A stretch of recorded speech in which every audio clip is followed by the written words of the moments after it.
of a far-off place where a great warm welcome will be waiting for me, where the crowds will cheer when they see my face, and a voice keeps saying, this is where I'm meant to be.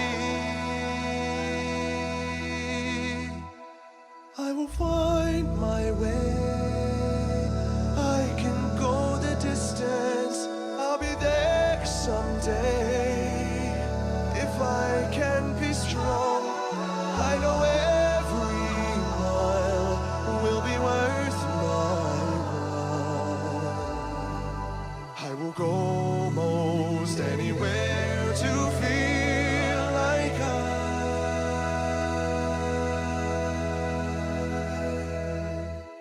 belong. My lovely, lovely imps! How are you doing today? Aska, put the screw in the tuna! Witch, Knight, Melody, Yasmin, Polaire, Mr. Unfamiliar, Bulldog, Metroid, Gauntlet, Ada Stardust, Paul Dad, Rapnese, Falafel, Merrick DeVille, Cadmus, Gamemesh, Fish, Sneeze! On my way, I can go the distance. I don't Monkey Hockey, care Tiny how Whitey, Castrix, somehow Mildenog, I'll be strong. Aska, Techno Gal, Will Velvet, be worth Evie the Purple, Queen Laura, I would Bronman, Joey Ravioli, Santio Static, The Posadas John, Mistress Lynn, Fake Alec Kyle Parker, Jay Gotcha. The music is supposed to be loud.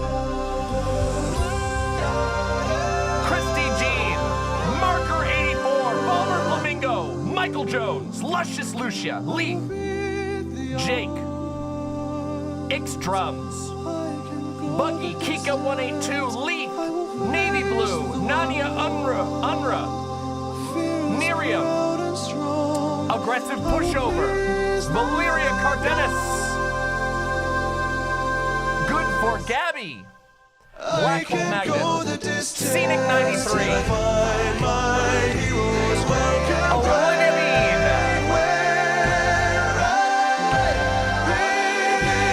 Hellhound, Susie Clemson, BLM, Renophilia,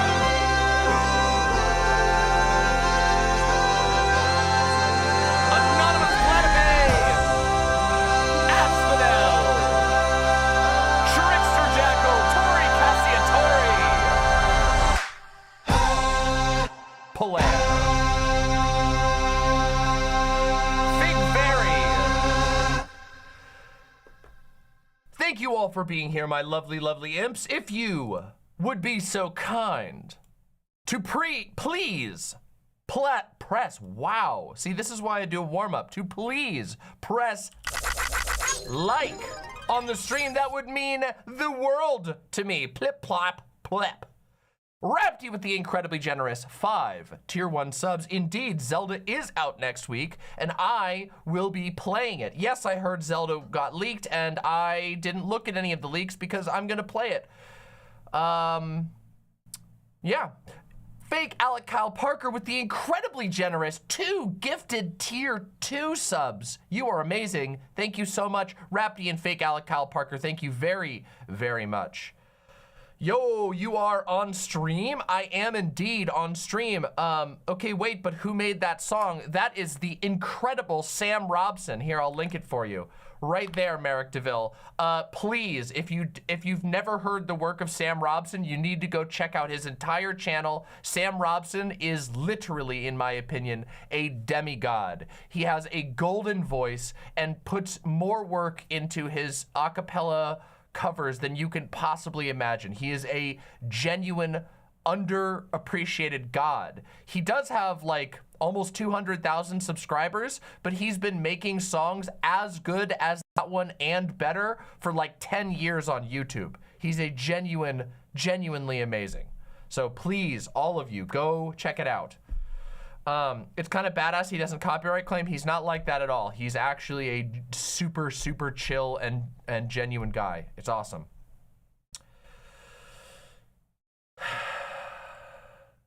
Can we do Tears of the Kingdom chat after you've played a while? Yes, absolutely.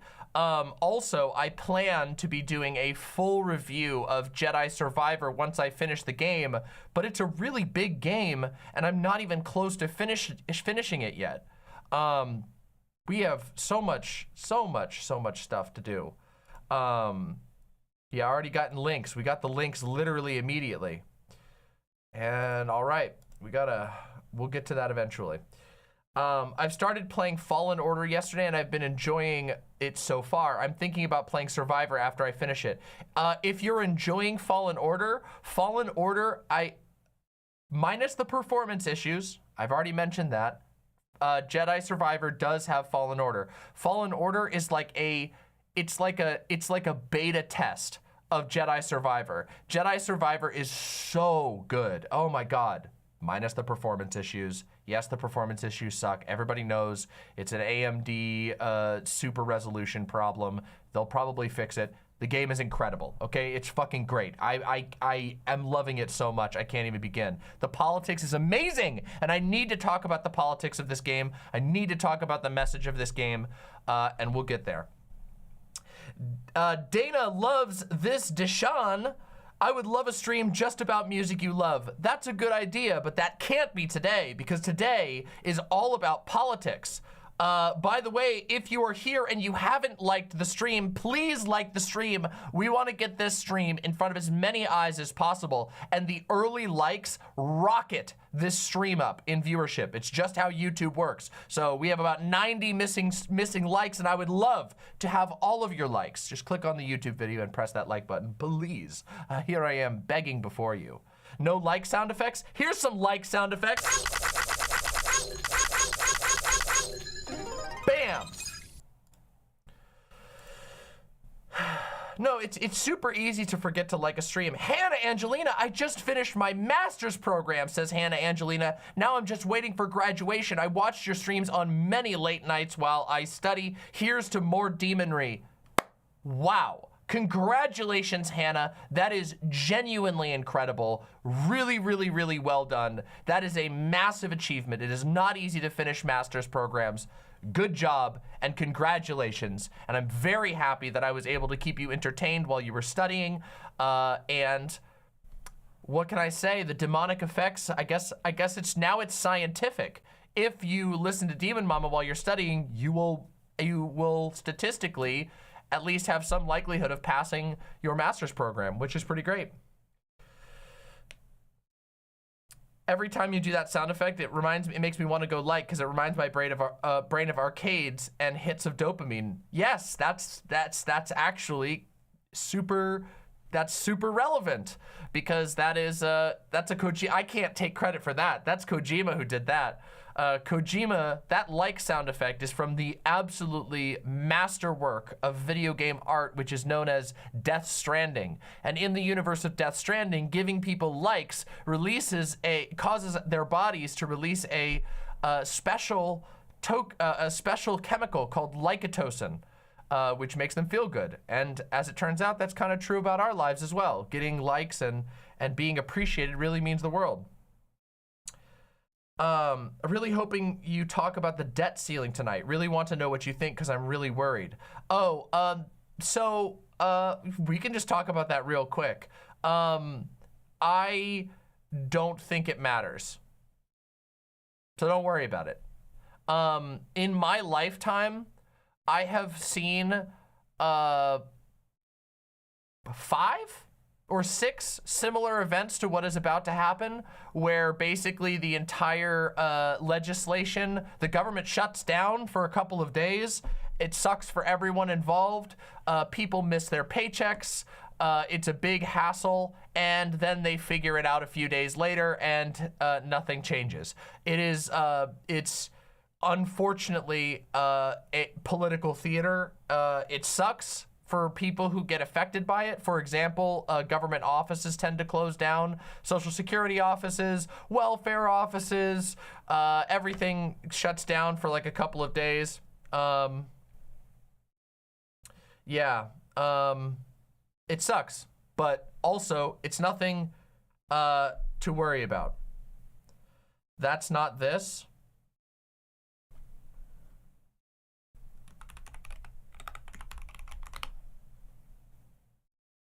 I think it is.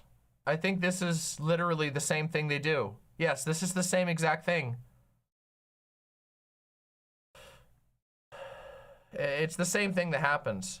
This would likely raise the rate significantly on any revolving credit you have. They say that every single time. It is possible that this is different than the last 5 times this has happened, but every single time it's happened, they come to a deal eventually, usually within a few days of it happening. The last government shutdown, let's see.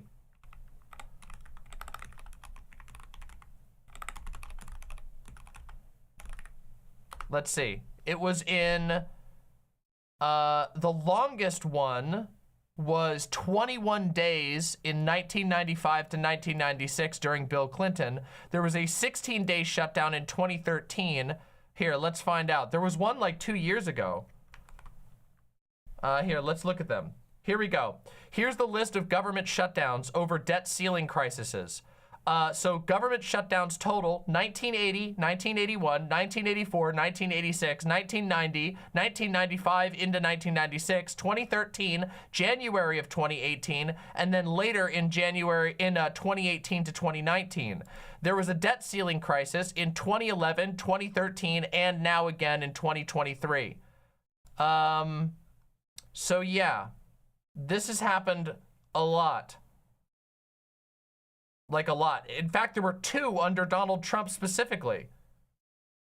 The most were under Reagan, it looks. No, actually, never mind. Under Reagan, it only lasted 4 hours. The longest one was actually under Donald Trump, which was a 35-day shutdown. I was incorrect. The longest was not in 1995. That was the previous longest. The longest was under Trump, which was 35 days and cost about $5 billion. It seems like the most job loss was under Obama. There was 800,000 employees who were furloughed, which means they lost their pay for about 2 weeks.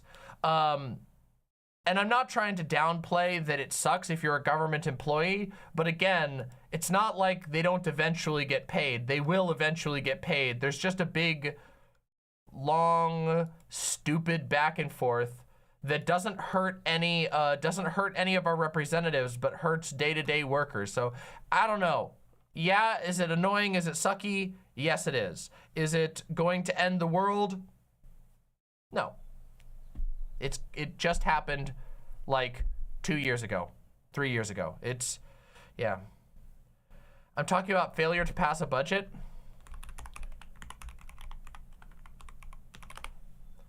Let's take a look. Hold on.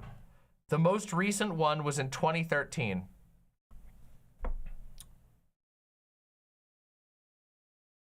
Yeah, the world didn't end then either. It began in January 2013 when the United States reached the debt ceiling of $16.394 trillion that had been enacted during the following crisis 2 years earlier in 2011. So there was a crisis in 2011 and then again in 2013, and it's been 10 years since the last debt ceiling crisis. Yeah.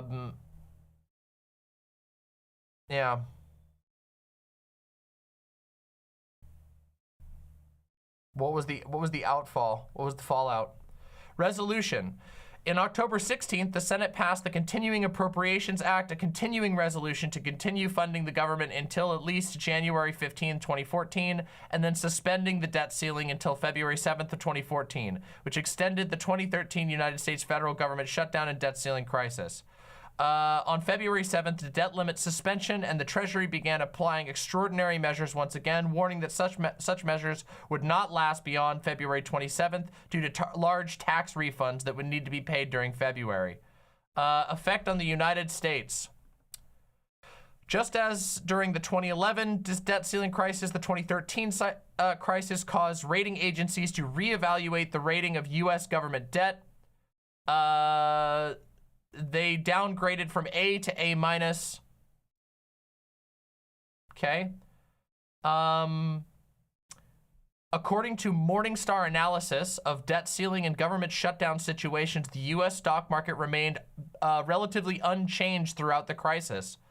The political aftermath. In the immediate aftermath of the crisis, opinion polls showed massive approval drop for the Republican Party.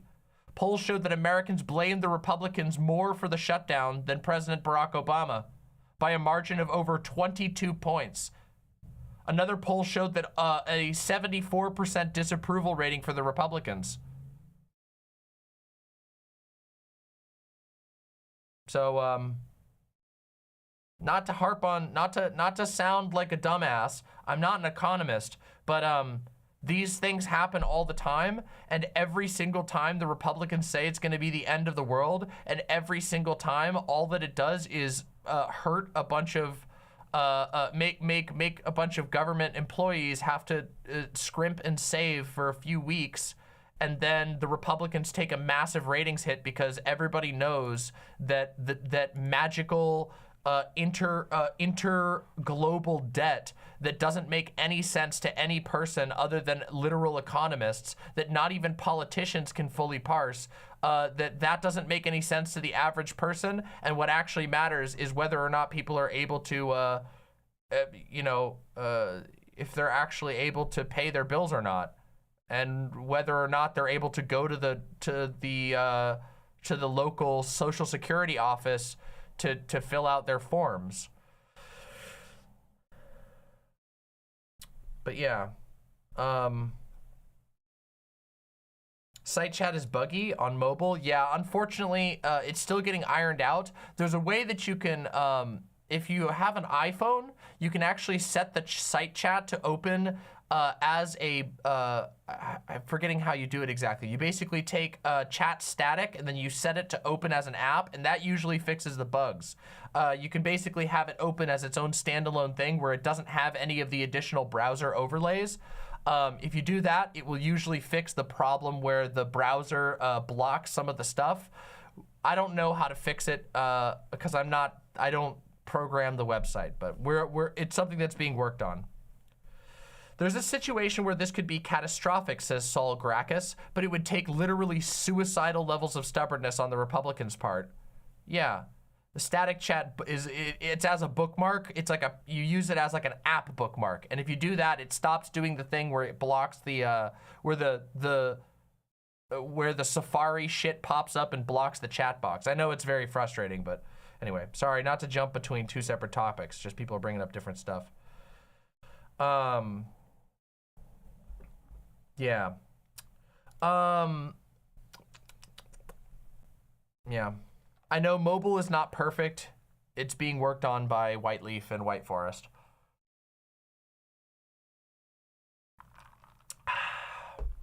Delicious water. Mr. Unfamiliar says, is it black-pilled of me to assume Social Security is as dead as Roe v. Wade in the long run? I actually do not know the answer to that question. I wish I could give you the answer to whether or not Social Security is going to exist or function as intended into the future. I don't know. I have no clue. No clue. I personally, you guys might know I'm a bit of a grinder, okay? You guys know I'm on here all the time streaming long hours and constantly trying to make my channel grow. And the reason that I'm doing that is because I have no faith that the federal government will ever have any sort of like retirement program or anything for me. So when I get old, provided I don't get murked by fascists, which I'm going to avoid to my absolute best, I would like to be able to have a successful channel. By the way, consider supporting the channel. This is a viewer-supported channel. We don't have any sponsorships or anything like that, so it would mean the world to me if you would support this channel. Thank you so much. Worshipper of the Olympians, thank you very, very much for supporting the channel. Opinion on voting. You should vote if you can. It's that simple. Voting is a very low-cost activity. It's also a very low-impact activity, but it's low-cost and low-impact, and sometimes you can make something good happen. Like, for example, not having Donald Trump be president, which is a good thing. I don't know if you guys know this, but Donald Trump was a terrible president, and even though Joe Biden is also a terrible president, Donald Trump was way worse. So you take 2 seconds and fill in your ballot, and then you're done. It really is that simple. Guys, I have never understood the anti-voting factions completely. I know where they're coming from, because electoralism, the viewpoint that all of politics should be essentially parsed and filtered through the world of electoral politics. The idea that the only type of politics is donating to your favorite candidates, voting for your favorite candidates, lobbying for your favorite candidates, blah, blah, blah, blah, blah. I think that is one of the stupidest political positions on the planet, and is basically designed to ensure that fascists take control. However, I don't understand a principled do not vote position. It literally makes no sense, okay? If you're serious about making the world a better place, you have to be prepared to engage in politics that are advantageous to you. You have to be willing to win battles, which means sometimes, frequently perhaps, tossing a single vote into a box, taking 2 seconds out of your day on your way to go get coffee, is actually worth it for you, because it gives you like a passive buff to the rest of the politics that you're doing, which you should be doing, okay? Seriously, you should be doing more politics. You see, every single day, conservatives all over the country are engaging in a brutal realpolitik. Conservatives, the most extreme and dangerous conservatives, do not limit themselves to voting. These people organize into militias. These people use their inheritance money to fund deranged candidates, to buy weapons for their friends and allies, to buy vehicles and all kinds of, you guys wouldn't even believe. In fact, we're actually going to talk about some of that this stream alone. And so you need to be, I try to convince my followers as a broadcaster, as an entertainer. That's my job, that's my calling and my talent skill.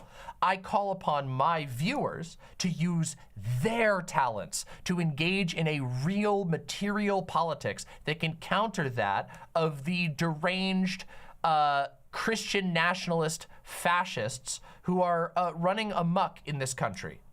And what that requires is people being willing to put their talents towards real political ends, building communities, building real social connections, engaging in political projects that can counter the actions of hyper-aggressive political churches, hyper-aggressive political action groups, all kinds of things.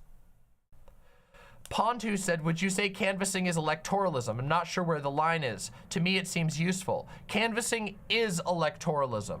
However, well, actually, recently, I was involved in a I was lightly involved in a canvassing initiative. There is a time and place to engage in canvassing.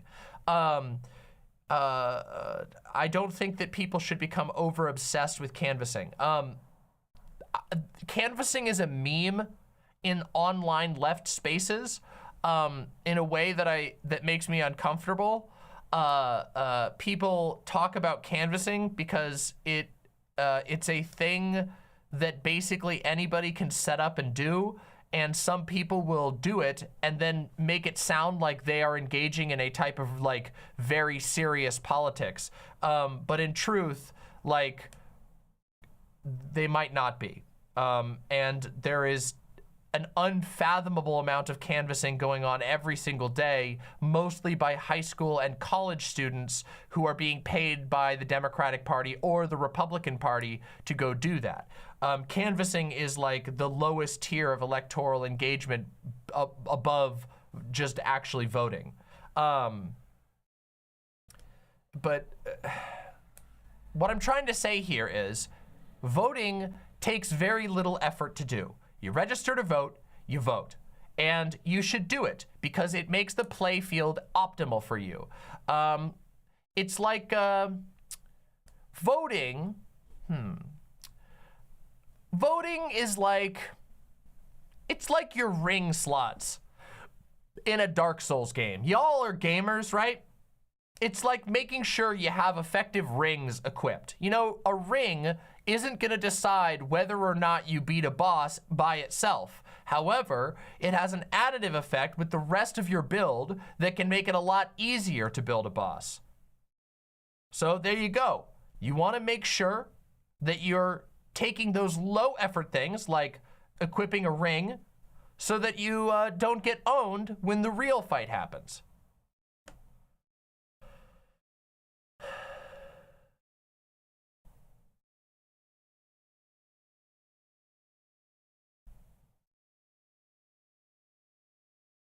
Not voting doesn't help anybody. Voting has a tiny chance to help make things better for you. And especially in local elections. If we're talking about local elections, it's great. Thoughts on mandatory voting? Fucking stupid. Mandatory voting is dumb. Guys, mandatory voting is dumb. That's very stupid. Okay, I'm sorry. I know that people like to meme about mandatory voting, but it's dumb, okay?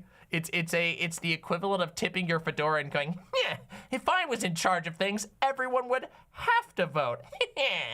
It's just stupid. It just means that people who forget or people who have to work or disabled people all end up getting fucked over. Vontix with the $5 said, I did canvassing for CalCare with my branch of PV, Progressive Victory, Western Progressive Alliance. Here's what was useful. Meeting IRL like-minded folks and making connections. Yes, that is the valuable part of participating in things like canvassing. Well, all I'm trying to say is that canvassing is a form of electoral politics in the end, and therefore, it should not be your primary focus. It should, canvassing is great for meeting other people. It's great for getting outside, helping get the word out for important votes. But you have to keep things in mind. The reason why I say all this is because in America, most political people are very wonky about their politics. And what I mean that they're wonky about their politics, it means that they obsess over facts and figures, they obsess over polling numbers, they spend a ton of energy reading communiques from the Democratic or Republican Party respectively. They spin their wheels a lot. They waste a lot of energy that would be really, really useful elsewhere. If people who spend all their time thinking about the next poll that's coming out and yelling on Twitter about, oh, if only we did this, and if only swing state. They spend all their time working themselves up and wasting all their energy when there are people who need to be fed, there are houses that need to be built, there are demonstrations that need to be done, there is resistance that needs to be done, there is organization, there is connection making, research, expose, journalism, dirt digging, opposition research. There are so many things that need to be done that are more impactful than spending your life obsessing over every single Hillary Clinton voter that you can try to scoop up. And it is incredibly, incredibly important that people in America especially, and I say this with a message that is targeted at America. Americans are very cowed. They are very passive. Americans do not, especially American left-leaning people, which I'm being very generous and including liberals here, American liberals are very passive. They basically are brunching at all times, and they are not thinking about politics actively as a struggle for the future of the world, which is what it is, okay? We are dealing with a faction of people who are spending their time listening to people who say that trans people need to be eradicated, people who pass bans on Muslim people, people who want to enact Christian ideology as the law of the land that everyone must follow. And liberals basically are just like, oh, I'll have another mimosa. It's very lame. And because electoral politics is very, it's very complementary with the brunchist lifestyle, okay? With basically kicking up, sipping your mimosa while reading the news and going, oh my goodness, did you see the poll numbers? And then nobody does anything. When there are people starving outside of their house, when there are people getting forcibly evicted two roads down the street because landlords have unbelievable power in this country and can basically get away with anything because nobody cares about one another at all. So it's time to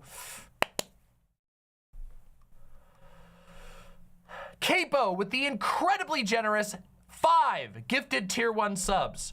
I typically put some political think piece on my sub dono messages, but for this one, I'm just gonna say your hair is gender as fuck and ask, what product did you use? Thank you very much. I appreciate that. I actually use a gel that's called, I think it's called like Clear Ice. I recently ran out of the gel that I used to use, which was very expensive, and I wanted to try some new products. And recently I've been very satisfied with this Clear Ice. It's literally a drugstore brand gel, and I quite like it. It's actually very good for the price. The price was very low and it works great. I mix it with a little bit of water, whoosh, and then I style it a little until I feel satisfied with it. The hold is fantastic. And yeah, so thank you very much. Yes. There you go. Also, thank you very, very much, Vontux, for the $5. I really do appreciate that. Thank you very, very much. The hold is fantastic. By the way, we've had a lot of new viewers come in. By those of you who were here when I asked for the next wave of life of oh my dear God, this is why I do a warm-up segment. Those of you who were here for the last wave of likes, just remember how many people were watching before we got that surge of likes. If you would be so kind to press like on the stream,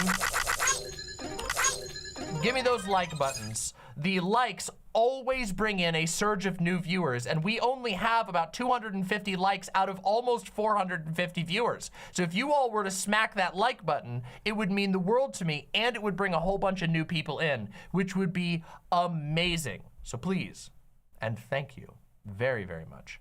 I always try to bring attention to the numbers so that people can actually see how powerful it is. YouTube basically rates my job on the amount of likes and comments that we get. So your likes and comments mean the world to me. It means the absolute world to me. So thank you so much. We have so much to cover today. We have so much to talk about. We have so much to talk about. Like the stream if you love Demon Mama. Thank you very, very much. The incredibly generous Connor54 with the $5 super chat. Thank you so very much. I realized that was basically a segment that I just did on electoralism, but I guess we'll turn that into a segment. That was pretty good, I guess. I didn't really do my pitch during it, which sucks, but whatever, they'll do fine. Nuts says, thank you for streaming so much recently. I have been streaming a ton recently. In fact, let's take a look at how much I've streamed. I've been on my grind set lately. I've been trying to work really hard and keep myself focused. Let's take a look. How many streams have I done recently? I did. Oh my God. April 11th, April 11th, April 15th, April 17th, April 18th, April 24th, April 26th, April 27th, May 1st, May 2nd. Fire.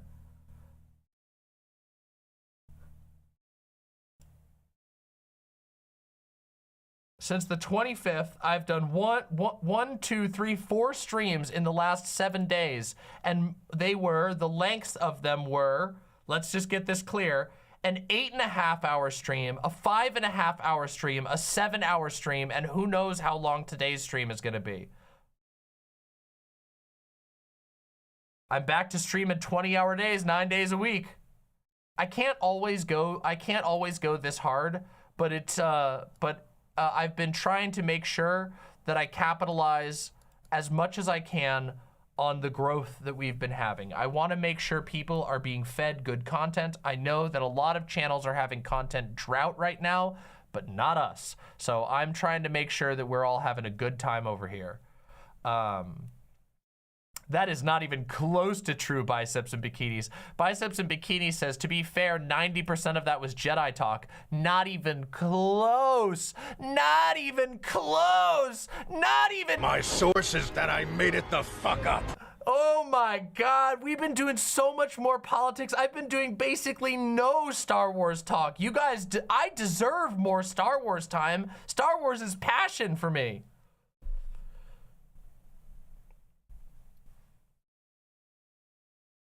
There was a lot of Metal Gear Rising, but we've been doing so much politics. We've been doing random reacts.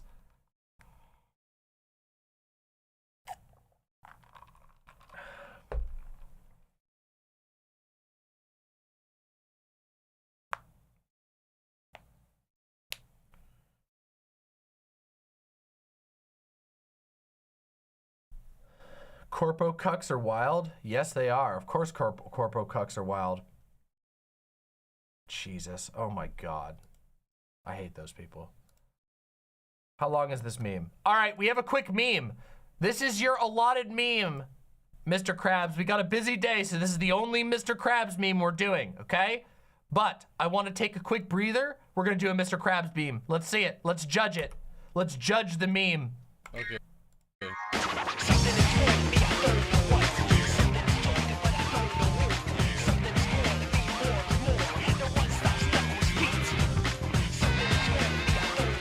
I kind of like this one better.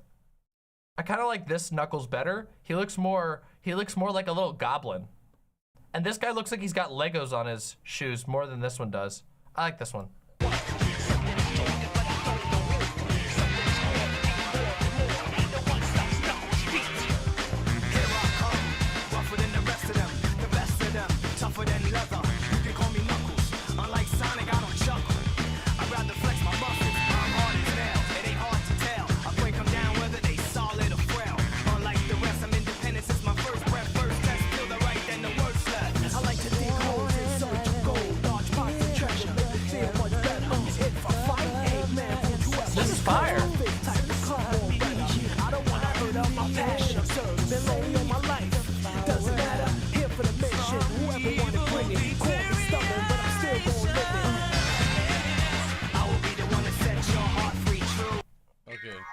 Damn. All right, I like that. That was a good meme.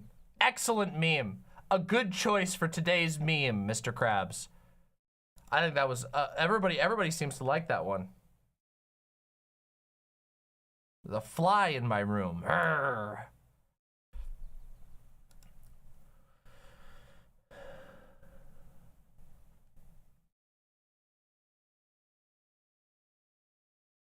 It's kind of weird to remember how eclectic the Sonic fandom is while also thinking that Sonic as a character is kind of based. Well, Sonic is based. Look, I've played a lot of Sonic games over the years, though I do not consider myself part of the Sonic fandom. I used to play old Sonic.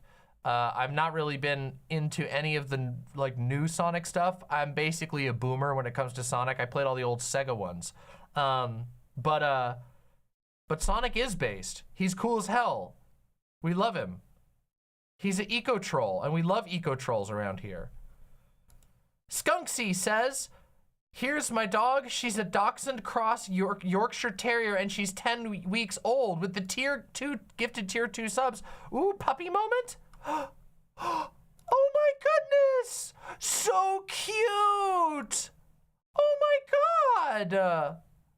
Adorable. Tallulah. What a good name for a dog. Well, may your life be wonderful, happy, and long, Tallulah. How wonderful. Baby. So, baby, I love Bumpy. Oh my goodness, how wonderful.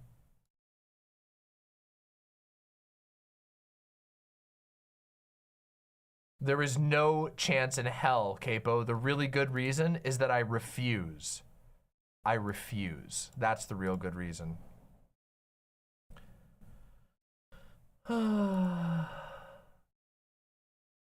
Put a dollar amount on it. A 15-minute video about the Sonic Bible. $250. $250. And I'll watch it. There you go. It might be a good video. It might be a really good video. 250 bucks and I'll pause. I got crazy stuff to do today that is almost assuredly worth $250 to my channel. So, gotta say.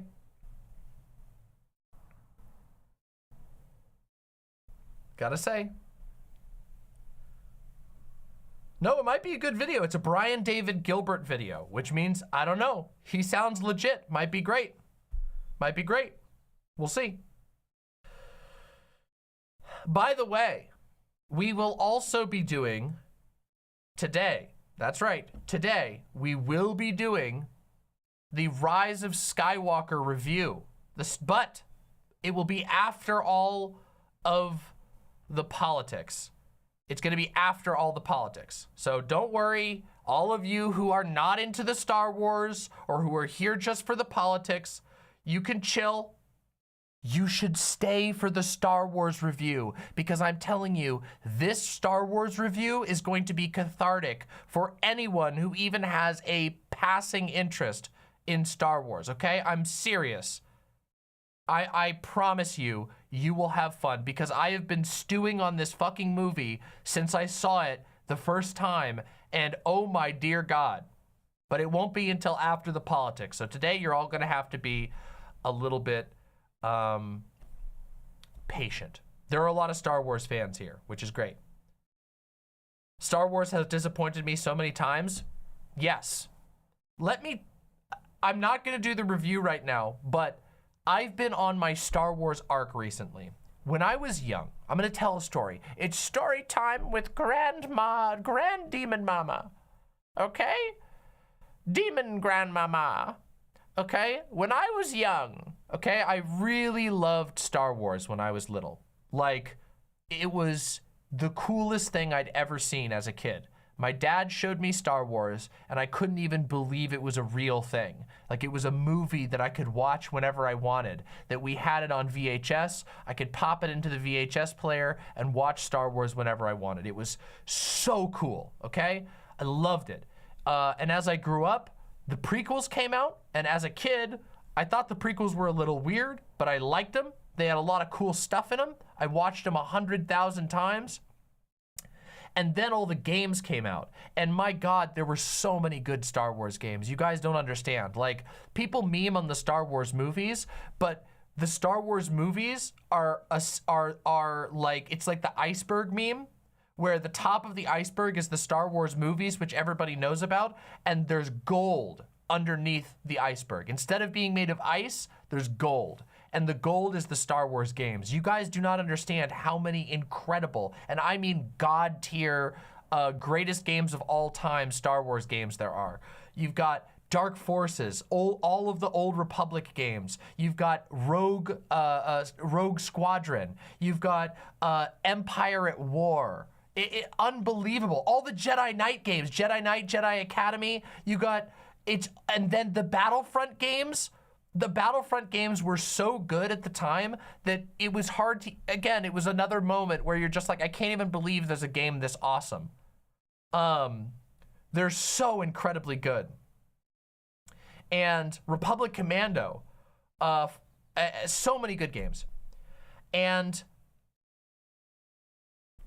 then Disney happened, and people started to sour on the prequels, which is understandable because the prequels are very flawed movies. I talked about this in my prequels reviews.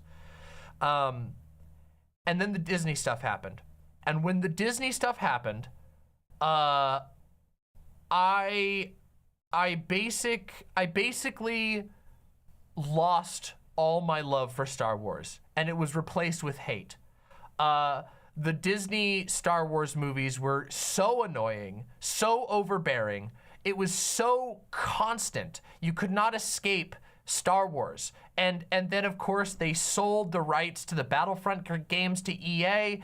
EA made absolutely inferior replicas of the old Battlefront games. They had a Star Wars MMO, which had some good parts, but, you know, it's an MMO. Star Wars just became like sour milk for a decade. And so I hit this point where I was like, I never want to hear about Star Wars ever again. And then I watched Star Wars Andor. And then I watched Star Wars Andor. And all of my love for Star Wars, it was like the shell, the dark side shell around my heart blew off with how amazing Andor was. And I mean it. Andor isn't just good as a Star Wars. It's like some of the best TV I've ever seen. It's right up there in my book with Breaking Bad. I'm not kidding you. I actually mean that 100%. Unbelievably well written, unfathomably well acted, political as fuck, pulls no punches. And I was like, well, I guess I'm back on Star Wars again. So here we go. There's the sales pitch, okay? There's the sales pitch, okay? That's why you should stick around to the end of the stream to hear my Rise of Skywalker orbital laser obliteration, okay? Okay, shit, I gotta watch Star Wars Andor now. I don't care if you're a fan, even if you hate Star Wars, you should go watch Andor. I'm not kidding you. Andor is so good, it's unbelievable. Okay, it's genuinely that good. I went from being a childhood lover of Star Wars to an adult hater of Star Wars because I couldn't escape the fucking garbage, back to being in love with it again. And now I have hope. I have hope. Even among the Disney trash, that Star Wars can still be good, thanks to Andor.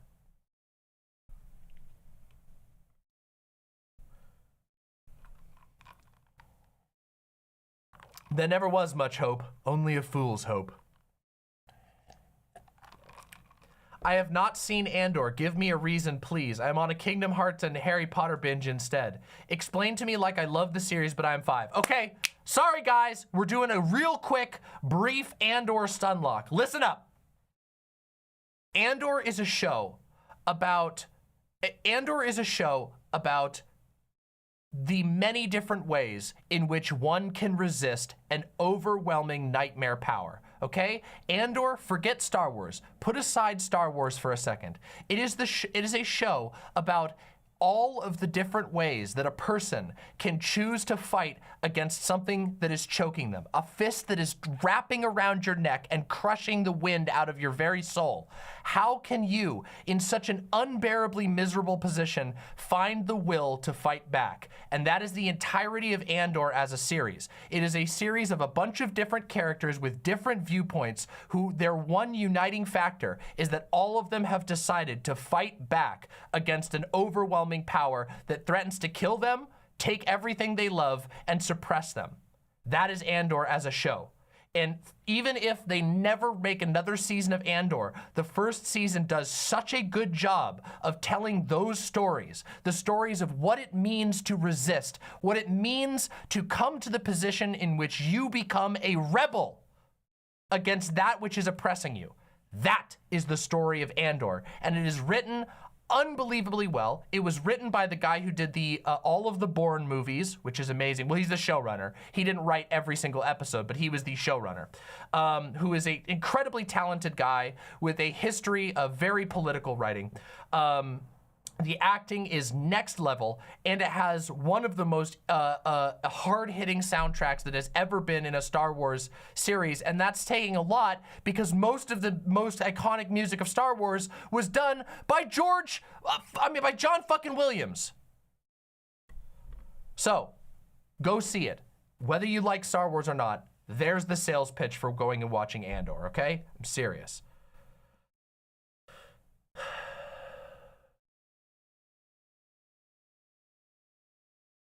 I said George Williams, I meant John Williams. You know what I mean? I was thinking George Lucas. It's just, forgive me, for God's sake. Okay, there you go. That's it. All right, no more Star Wars for now, okay? No more Star Wars for now.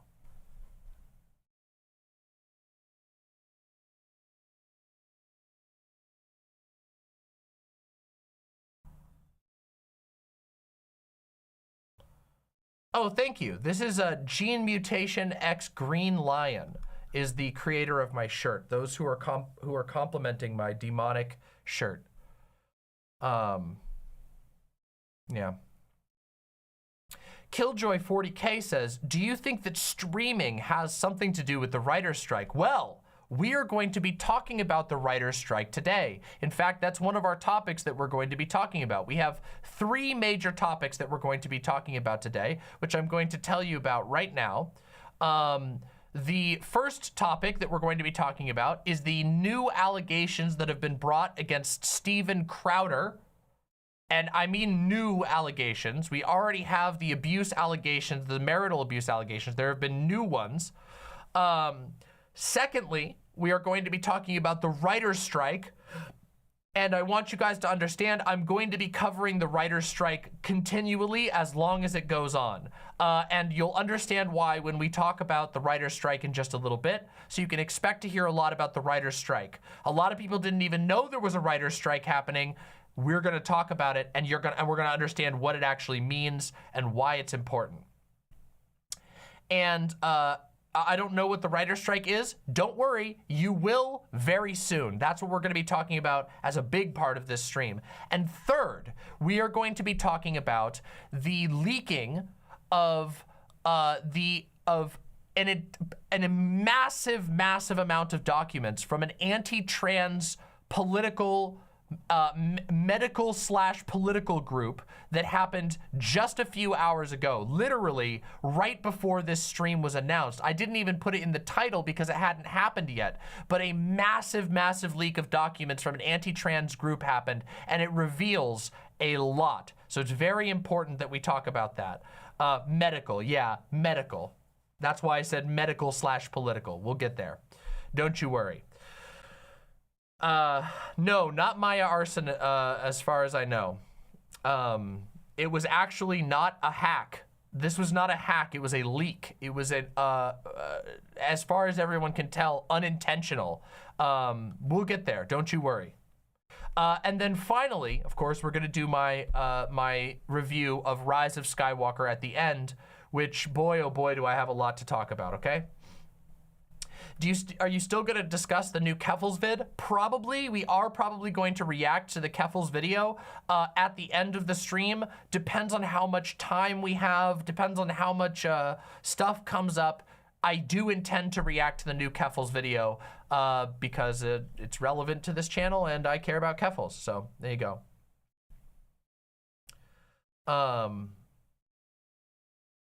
So yeah.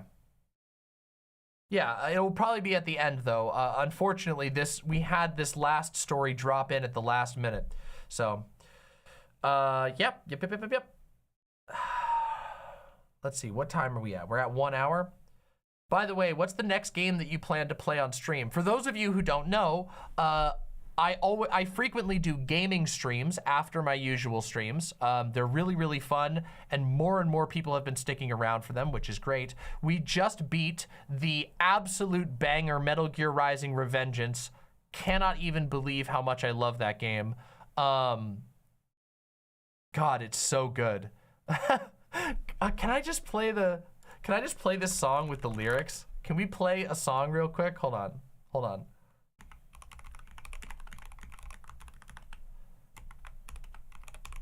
Let's see if we can get it with the lyrics. Yeah, here we go. Here we go. Here's a lyrics video. Let's do it. Enjoy this with me.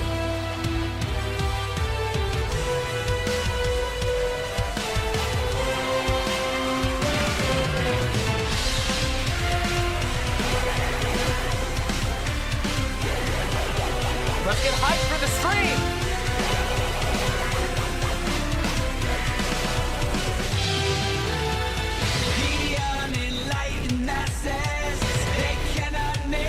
Judgment call, give up free will forever. Their voices won't be heard at all. Display obedience while never stepping out of line. And blindly swear allegiance. Let your country control your mind. Let your country live in ignorance and purchase your happiness when blood and sweat is the real.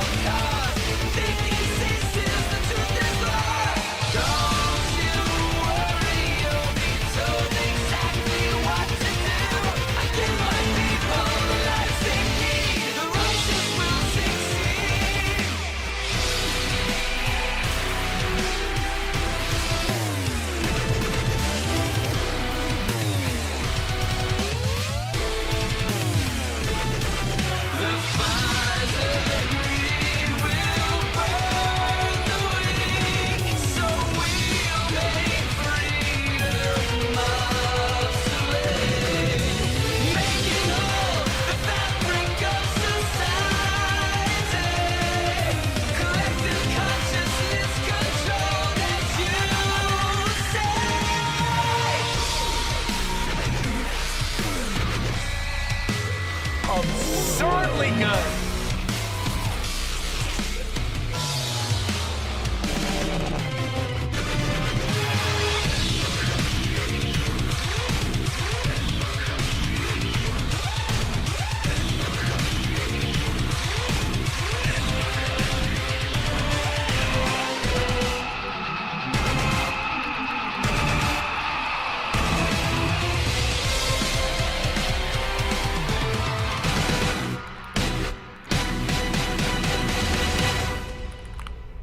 Isn't that unbelievable?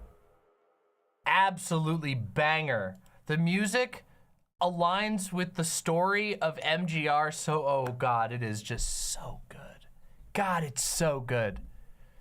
It's a very ham-fisted game, but it's ham-fisted in the perfect way. God, it's so perfect. God, it's so good. Wow.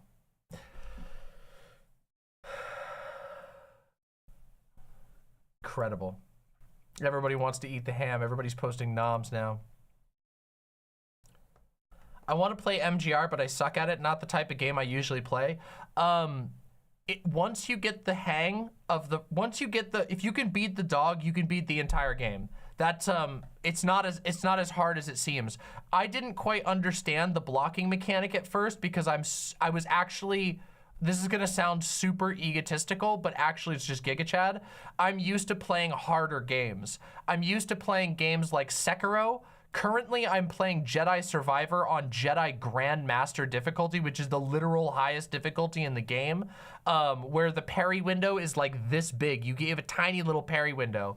The Metal Gear Rising: Revengeance has a very large parry window, and I just didn't understand what I was supposed to be doing at first because I was playing it like I would play another game. Yeah. So, yeah. Once you get that, once you figure that out, you'll be able to beat the game fairly easily on a normal difficulty. If you can beat the dog boss, you'll beat the whole game. Creator Clash, isn't that a boxing thing? Isn't that boxing? I would have to, I've never boxed in my life. I've done martial arts, but not for years.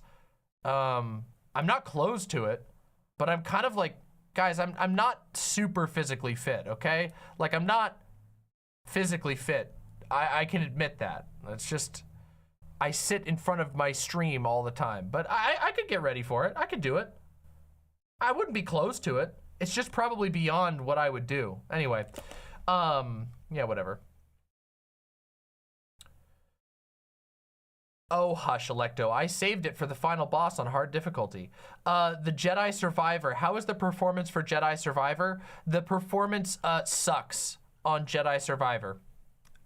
It's just true. The AMD super resolution really sucks. However, they literally Respawn issued like a public letter apologizing for the performance issues and said that they're devoting basically all of their resources to fixing the performance issues. So I'm sure they will fix it. And let me just say, the game is still really good even with the performance issues. It does suck that there's a lot of performance issues, but the game itself is so solid that I'm willing to tank the performance issues because I know they're going to be fixed eventually.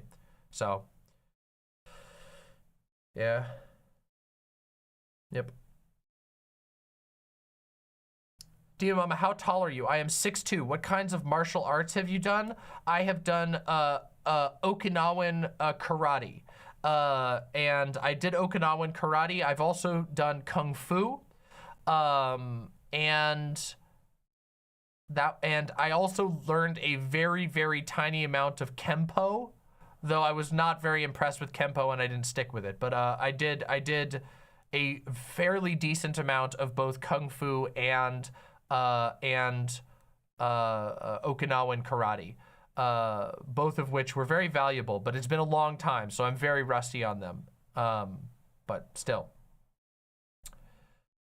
Supposedly the fix is out. Wait, for real? That's awesome. I didn't know that. I will do the post. That's so good. The new patch addresses the performance issues. Yes! That's amazing. Oh, that's such good news.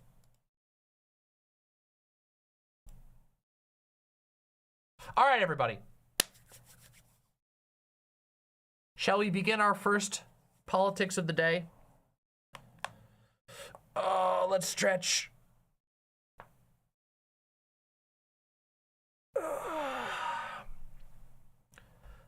What kinds of kung fu? Oh, I'm trying to remember. I wish I would have to look that up. I can't remember the specifics of the kung fu. Yeah, you caught up just in time for politics. Excellent. By the way, if you are here, we have nearly 500 viewers, but only a little over 300 likes. So if you would be so kind as to press the YouTube video and press that little thumbs up button, it would mean the world to me, and it would guarantee that we get a whole bunch new viewers in here, which of course, that grows my channel. This channel has been on fire lately. We are growing at an unbelievable pace. We are gaining followers at a faster rate than we have gained in a very long time. Month over month, we're gaining thousands now of followers a month, which is amazing, and it's only possible because you all are so kind as to do the little YouTube dance by pressing the buttons and whatever. All right? Get some water in me.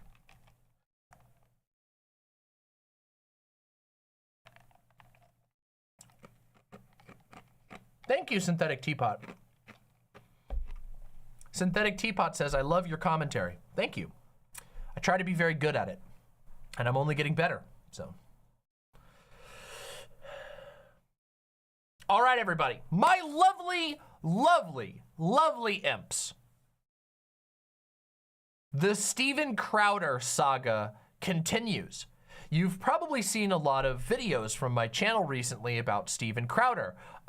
In fact, if you are not up to date on the Steven Crowder story, I would recommend going to my channel and searching Demon Mama Steven Crowder right now so that you can catch up on what's happened so far. I am going to be covering this consistently because, in my opinion, Steven Crowder is one of the most heinous and toxic individuals currently active on YouTube, and he's very active on YouTube. Steven Crowder has 5.8 million subscribers on YouTube, and his community is unbelievably toxic because they are following after his behavior, which is heinously toxic.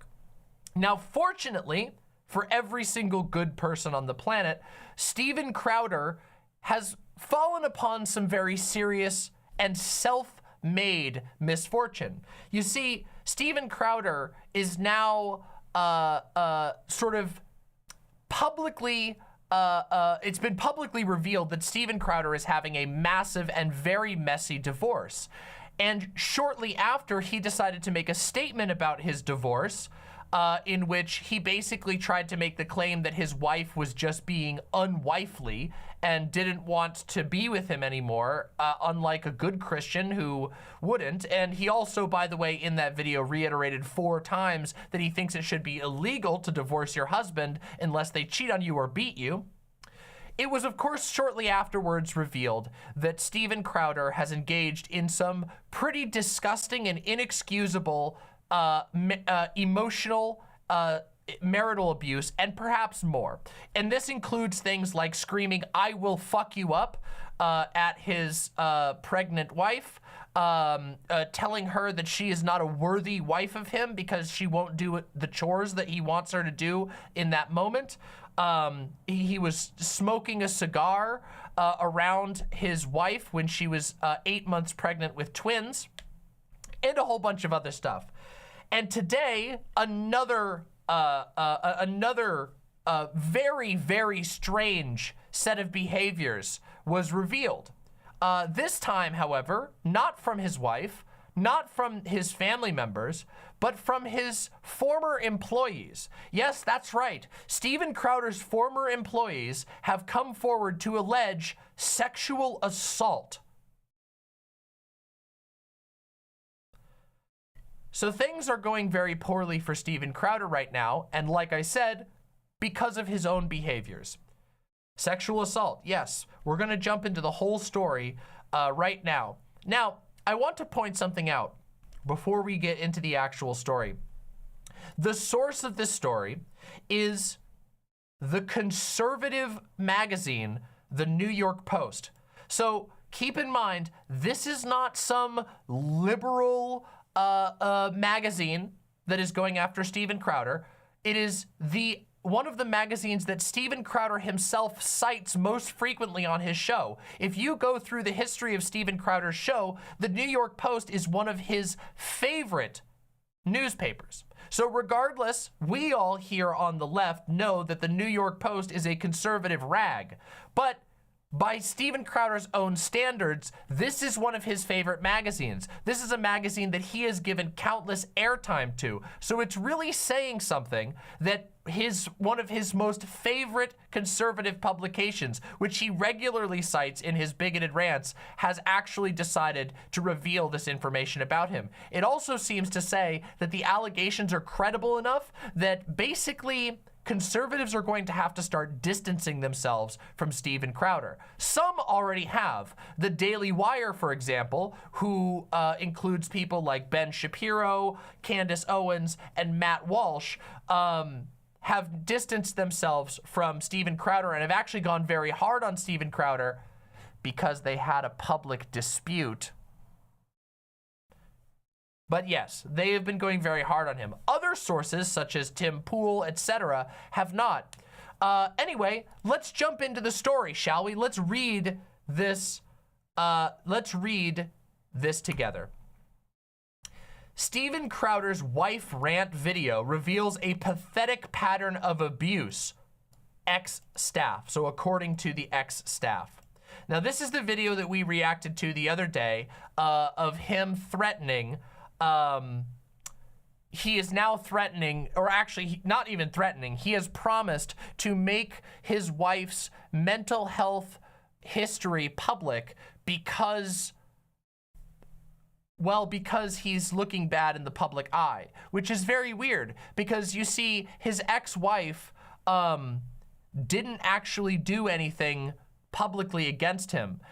Recently, the embarrassing video of him berating his wife was released not by his ex-wife, but by his ex-wife's family, who, how they got the video is unsure. Maybe they were given it by his ex-wife at one point, but they were the ones who released it, not his wife, as far as we can tell. Regardless, Steven Crowder released a video in which he threatened to release his wife's private medical history to the public. So just so you understand exactly who we're dealing with right here. A bombshell ring video was leaked last week, that's the one we were just talking about, of influential conservative commentator Steven Crowder berating his wife, Hillary Crowder. In the footage from June 2021, he tells her to fucking watch it and accuses her of refusing to do wifely things while telling her that he doesn't actually love her. At the time, she was 8 months pregnant with their twins. Her family released a statement saying she had been hiding his mentally and emotionally abusive behavior from her friends and family. The pair, who married back in 2012, have been locked in a contentious divorce since since 2021. Crowder claimed the disturbing footage, which was released on journalist Yashar Ali's Substack, was misleadingly edited. But numerous former employees of the provocateur alleged these types of unhinged tirades were actually commonplace inside the Louder with Crowder office. So former employees are not only, as we're going to see, alleging sexual assault, but they're actually saying that he would yell at his employees in similar ways to the way that he would yell at his wife. Which makes me, once again, further, and this is speculation, but speculation that I believe is informed by his behavior, that makes me wonder what else is out there. What other things is on video of him doing to his wife or even his employees? If you're willing to even take your abusive behaviors into the workplace and berate people that you're paying money who are doing work for you, it really raises a lot of questions to just how far he's willing to go with his abusive behavior. Let's continue. Also, by the way, small, just a little bit of an arrogant moment from Demon Mama, me. You guys will know that I've covered Steven Crowder's crap for years. We've had to react and respond to and debunk all the horrible stuff that he said. And I've always said that the people who are in the office with him behave as though they are in a hostage situation. They forcibly laugh every time he makes a joke, no matter how much he bungles the line. We have actually watched live on my show him fuck up a joke only to have his crew just go like that. So turns out maybe Mama's got a little bit of an eye for this stuff, huh? Maybe Mama's got a little bit of an eye. If you want to be witness to the oracular mind, the third eye of Demon Mama, make sure you press like and subscribe right now because you don't want to miss a bit of Demon Mama's coverage. Let's get back to the story. I'm not shocked, but it was pathetic to see what he did to Hillary, a former employee told the New York Post. That might not be the Steven you see on the show, but that was the real Steven. The Post spoke to 10 former employees who claimed that Crowder ran an abusive company. 10 employees brought allegations against Crowder, where he often screamed at his employees, including his own father, exposed his genitals, sent out directives to arbitrarily fire people, and made his underlings wash his dirty laundry.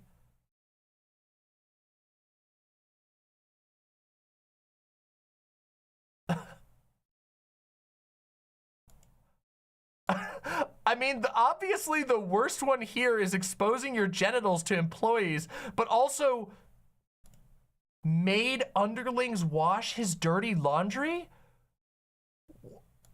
What the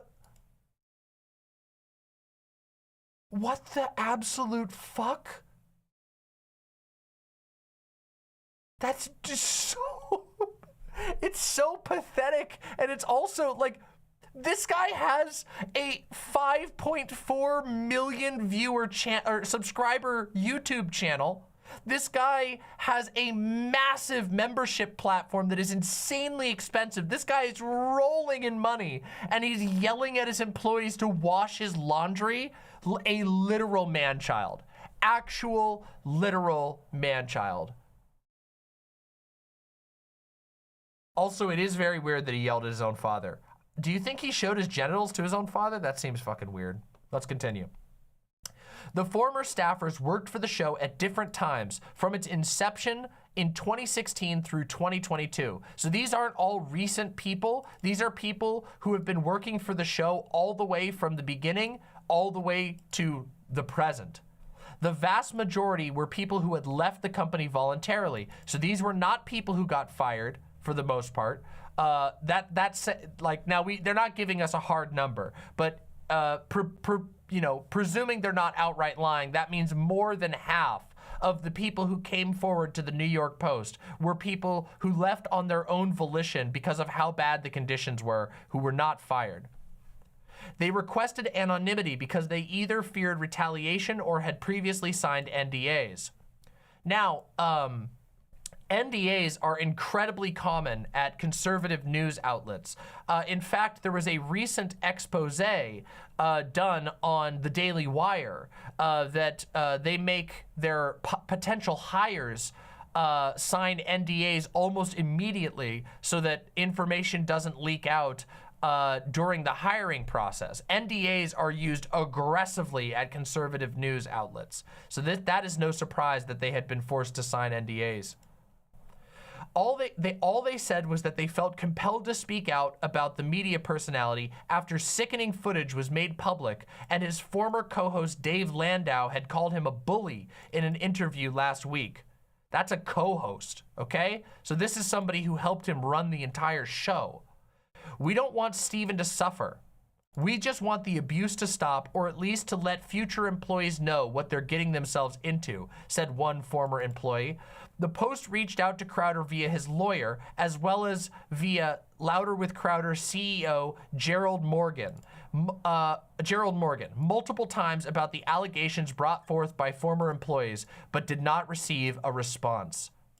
The 35-year-old American-Canadian right-wing content creator who bills himself as a devout Christian was a child actor who started doing stand-up at 17. In 2009, he became a Fox News contributor, writing essays in defense of abstinence. And then in 2014, he started doing a weekly broadcast by a conservative radio station in Michigan and gained a larger following. Here's a picture of him when he got married to his wife, his ex-wife. In November 2016, Crowder moved to Texas, hired a small team, and turned Louder with Crowder into a full production arm, creating comedic sketches, a podcast, and his popular Change My Mind videos. We all know those. You know, it's him with the coffee, and he's got the little sign that says, Change My Mind, and then he cuts out all of the conversations that don't go favorably to him and only does the ones with awkward college students who weren't prepared to get into an argument. You know that one. Crowder, who has 1.3 million Instagram followers and 5.9 million subscribers on YouTube, became wildly influential among conservatives who were dazzled by his brash contrarian takes, irreverent approach, and crusades against big tech. People thought he was funny, and he could be, especially if you were watching from the outside, said an early staffer. But inside the Dallas-based Crowder universe, many said he was like a yo-yo. Charismatic and kind at times, a volatile Crowder could also be controlling and capable of working every angle of your emotions. Which we saw in that video, right? We saw him try basically everything in the book, from berating her to begging her to saying that she was abusing him by locking him in the house because he said she couldn't take the car, to him saying she wasn't a worthy wife. He used religion, politics, her personal emotions. With long hours and unrealistic expectations and emotional outbursts, he often burned through his staffers, many of whom were young, starry-eyed fans who had never worked in traditional media and had relocated to Texas just for the opportunity to work with their hero. Can you imagine being like 18, like an 18-year-old conservative, like never even been in the world outside of like the world that you grew up in, your parents like keeping you in church and all this, and you're like, oh, I'm gonna go work with Crowder, and you get there and he fucking flashes his junk at you and then makes you wash his dirty laundry after you literally uproot your life to move to Texas? Deranged. While the louder with Crowder ethos was politically incorrect, his antics crossed the line. He was known to expose his genitals to staffers, many ex-employees told the Post. More than one employee alleged having been sexually assaulted by Steven Crowder. Six sources said that they witnessed him flashing his genitals to staffers firsthand. 6. That is deranged. That is off the chart. Super Christian though, right? A former staffer recalled driving back from Illinois in a van after a college show when former producer Jared Monroe, whom Crowder dubbed "Not Gay Jared," was targeted. Jared was asleep in the last row of the car. Steven was up front and he was joking about what he was going to do, the staffer recalled. He climbed over and dropped his junk on top of Jared's shoulder.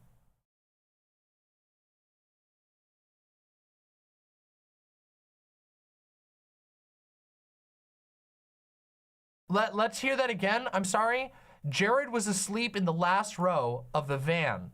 Steven was in front and he was joking about what he was going to do, the staffer recalled. He climbed over and dropped his junk on top of Jared's shoulder. This same person also claimed that Crowder exposed himself to Jared in 2017 while they were in the green room filming a parody of Ghost. When asked about both allegations, Monroe simply told the Post, no comment. So Monroe is definitely scared of getting sued. By the way, no comment is what you say. No comment is what you say when it absolutely happened, but you don't want to get sued. Otherwise, you would just say no. It's literally that simple. During a 2018 flight with 6 people from the company, another former employee said they witnessed Crowder put his testicles on his assistant and childhood friend, John Goodman, who shook off the incident. Goodman, who still works for Crowder, did not return a request for comment. A 4th ex-employee said that Crowder exposed himself to former co-host Landau. Landau is the one who quit. At the conference table with others present. Landau did not respond to the Post's request for a comment. It was childish, but then I found out this was something he did. At first, I took it as him trying to be friendly or one of the guys. Okay, hold on a second. Everybody, putting your genitals on somebody else without consent is sexual assault, okay? It is not friendly. It is not one of the guys, okay? That is sexual assault. That is just the fact that this staffer is even saying, using the like one of the just boys being boys type argument just goes to show you how normalized this type of misbehavior is in conservative spaces. The idea that you could see anybody put their genitals on somebody else against their consent and just go, oh, boys being boys. That it took multiple incidents for people to go, okay, this is crossing the line. That is so bad. Oh my God, that's terrible. If your manager at Red Lobster did this, it would be national news. Yeah. Yeah, it's sexual assault. Numerous sources noted these incidents were not a part of sketches, many of which could be bawdy and off color. But Crowder, sources said, is often known for blurring the lines of professionalism. Numerous former employees said his production assistants would wash laundry in the office, including Crowder's dirty personal items. Oh God. He wasn't just making them watch shirts and pants, he was making them watch his fucking shit-stained underpants. Oh, Jesus fucking Christ. Oh my God. Oh my God. It was like a cult where you were all in, said one ex-employee, adding that Crowder did not want you to have a life outside of it. That is a cult, by the way. That is a personality cult right there. Crowder doesn't want you to have a life outside of the job. That is insane. In 2017, he commissioned his small team to create a Christmas Carol parody on top of their regular workload. A few ex-employees, none of whom were paid overtime, said that they logged over 100 hours in the week leading up to the release of the Christmas Carol special and even slept in the office.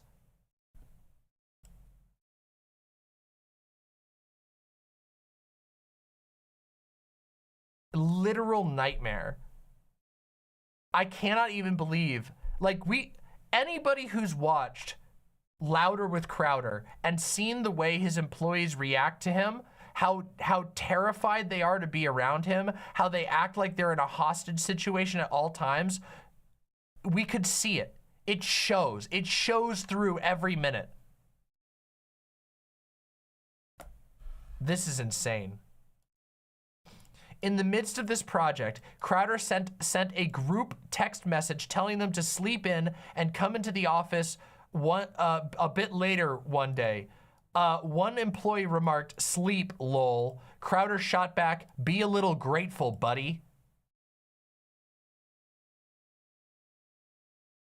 The exchange seen by the Post, so they've actually seen this text, angered the team, who turned it to an oft-repeated joke when they felt undervalued and overworked.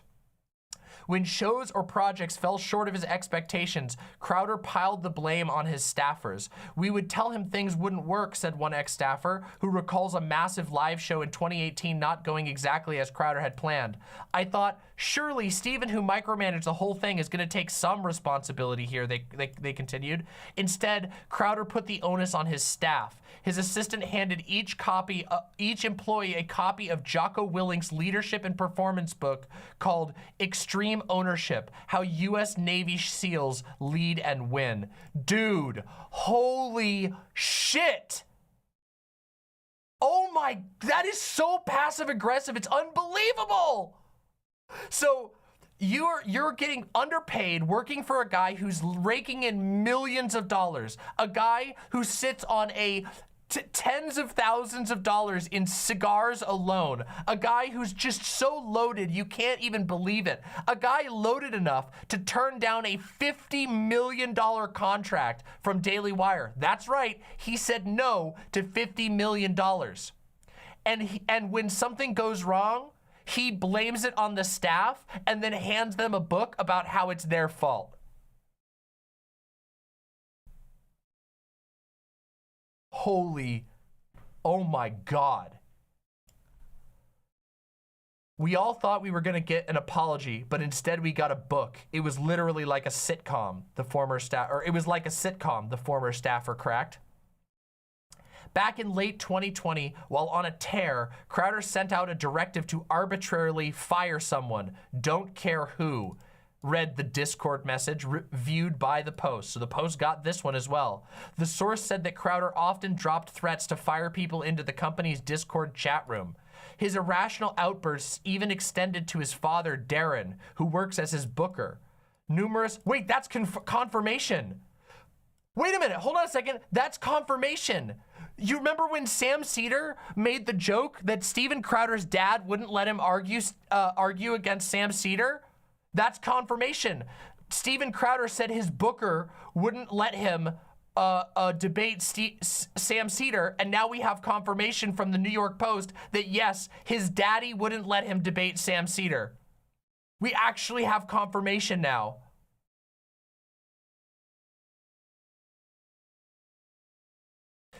Sirius says, Serious, as much as I hate Crowder and how much like him this sounds, how reliable of a report is this really? Everyone in this space is a snake who's willing to lie, and ex-employees have reason to do so if they're bitter. Moreover, New York Post is a rag that basically never accurately reports shit. I would wait for a more reliable source on this.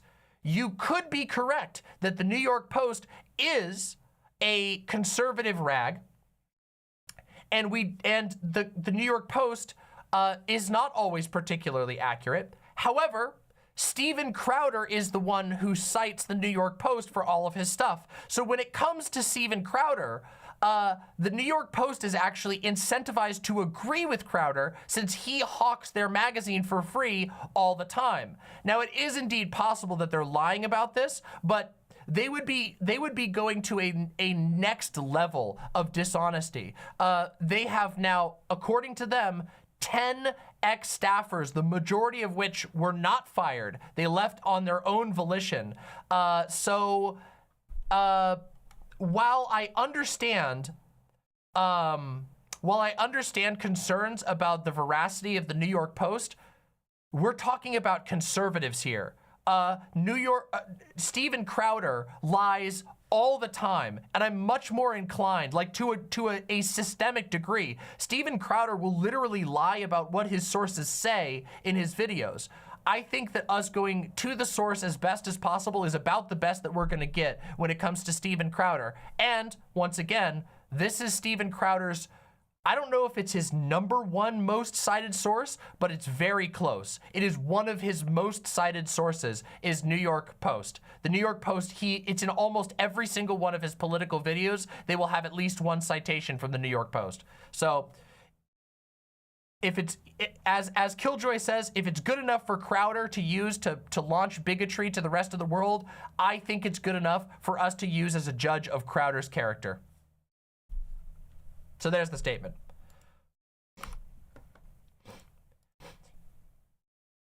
Darren, who still works with his son, did not respond to the Post's request for comment. He did it regularly, and it was usually about failing to book someone he wanted on the show. Steven would say, "I'm supposed to get stars," recalled one ex-staffer who said he was approached by 2 other underlings who said that Crowder's behavior towards his father made them feel uncomfortable. Last week, so they're talking about him yelling at his dad, like freaking out at his dad in the office regularly. Last week, Crowder's ex-co-host Landau called his former boss a bully on the episode of the podcast, You're Welcome with Michael Malice. Whatever he has and whatever he's going through, I think he was bullied at some point in his life, Landau said. He's become the bully and he doesn't even realize it. Landau detailed how Crowder installed a Dave Don't Talk button in the studio and always had to get the last word in. Yeah, this has been corroborated by other sources, by the way. The fact that Crowder installed a button that would shut up his co-host, if he felt like his co-host was outshining him, he would just press a button and it would shut off his co-host. Sirius says, that's a fair response. I would say that anything that the NYP actually saw is probably too much to lie about even for them, but I'm a bit skeptical. It's fair to be skeptical, but they had 10 people come forward and they were given direct evidence. So I feel like that goes far even for the New York Post. The New York Post is a rag. They are very manipulative in the things that they say. They usually post manipulative headlines and they word things in very sneaky ways. They usually will not directly lie about the sources that they've received. They will simply manipulate the wording around it to make it seem more important or more impactful than it is. And part of the reason for this is because as a publisher, they are still held to some level of journalistic standards, which means they can be sued. So yeah, let's continue.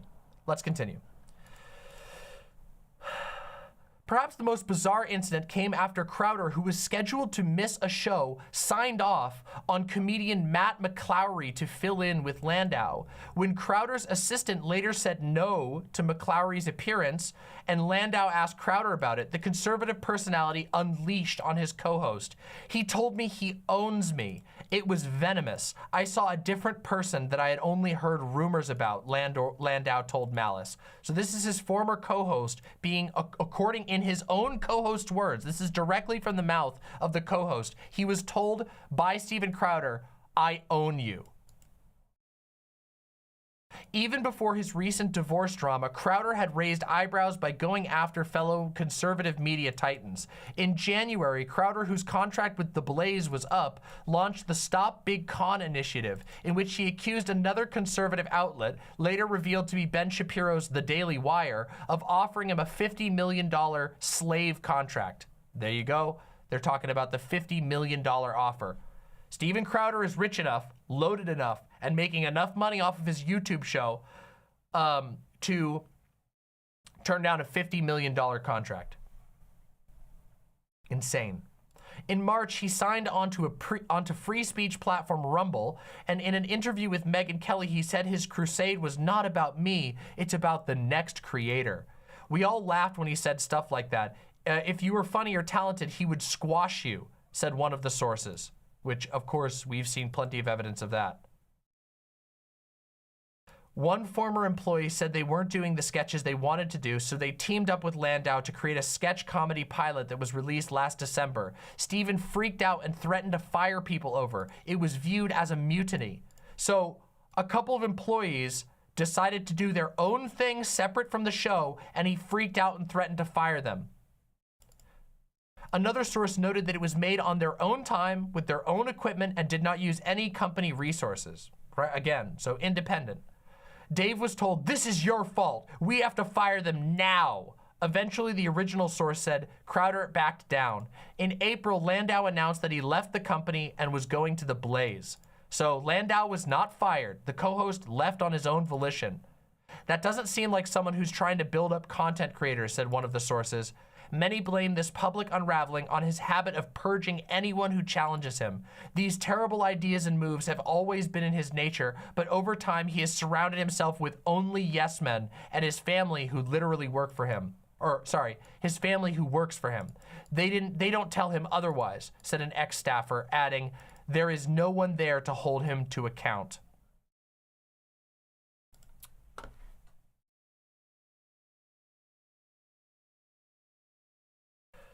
Things are not looking good for Steven Crowder. And honestly, I personally feel very vindicated about the amount of times that I've stated that not in addition to being a disgusting bigot, that the work environment at Steven Crowder's show appears to be incredibly toxic. This guy is making so much money, and we now have multiple testimonies. Keep in mind that this is just from the New York Post. We have already covered on this show independently people who've come forward saying that the work environment there was bad. We've just never had people go this open. Steven Crowder seems to have created basically a personality cult that involves repeated and systematic abuse of his workers. And also, as far as we can tell, repeated and systematic abuse of his own family. It's actually wild to me that YouTube has allowed Steven Crowder to fester on their platform for this long. Steven Crowder is running a show that is inevitably going to hurt the reputation of YouTube. Not just because of his disgusting bigotry. Obviously, the bigotry is one thing because it's obviously making YouTube some money. Even though his show has been warned by YouTube multiple times, he's had multiple episodes of his show taken down. Steven Crowder has for some reason not had his channel removed, almost as though he's receiving special treatment from YouTube. He is. Steven Crowder has been receiving special treatment from YouTube. Other smaller channels that engage in violations of the community TOS like his, other smaller channels that make YouTube toxic have been completely obliterated for way, way less than what Steven Crowder does. Steven Crowder has a massive platform. He's one of the most toxic creators on the entire platform. And in addition, the entire time, he's doing it on the back of raw abuse, literal sexual assault, and so much more. It's actually unbelievable. Why is he getting special treatment from YouTube? Well, because he's got 5.9 million subscribers and he's making them a lot of money. His videos get ads on them. He pays for advertising. He pays YouTube a lot of money to have his videos be recommended in ads. You've seen Louder with Crowder ads almost guaranteed. If you watch other videos on YouTube, you'll be served his crappy ads. So of course he makes them a ton of money, which is why they've been willing to look the other way even though he's in blatant violation of the TOS. but maybe they can't look the other way anymore. Maybe having a guy who is running a personality cult on YouTube, making most of his money via his platform on YouTube, running a shop where he is ritualistically abusing, humiliating, and sexually assaulting his employees, maybe that will finally be the line that's too far for YouTube, and YouTube will finally have to take action on his heinous and disgusting program.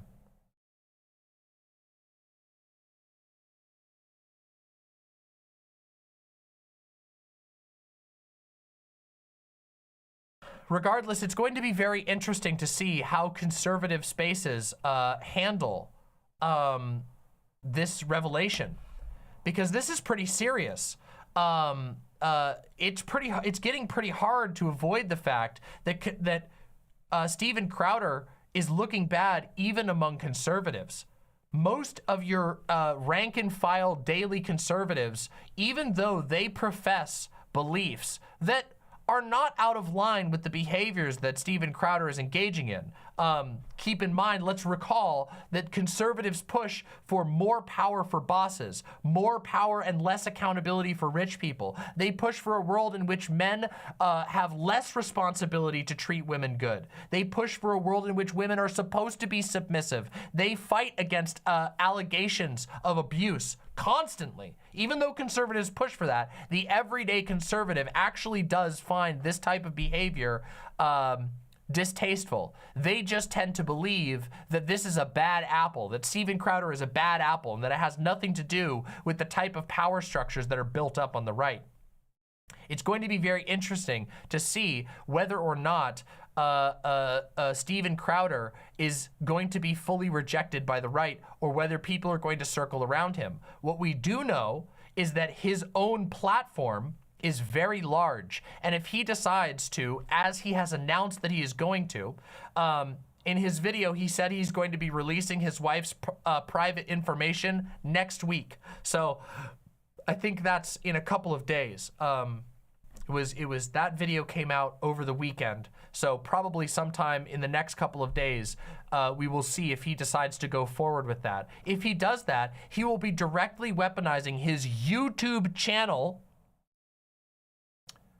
to damage his wife.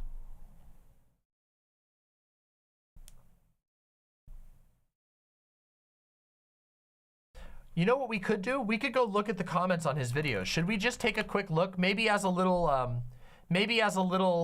a little final experiment here, we can go take a look at his comments. Let's see what the comments on his own videos are saying. I think that would be a interesting way to continue with this. Let's take a look. Where do we go here? The live videos. Plot thickens. Tucker Carlson. No. It's the first one was Tucker Carlson's firing. This is the original. Let's look at the comments on the original video. Here we go. Children need a dad that respects their mother. Steven is the type of guy with real family values, like making his pregnant wife take an Uber to the store and exclaiming, "I will F you up," as she tries to walk away from his verbal abuse. A real man's man. These are the top, let's see, can we sort by the top comments? Yeah, these are the top comments.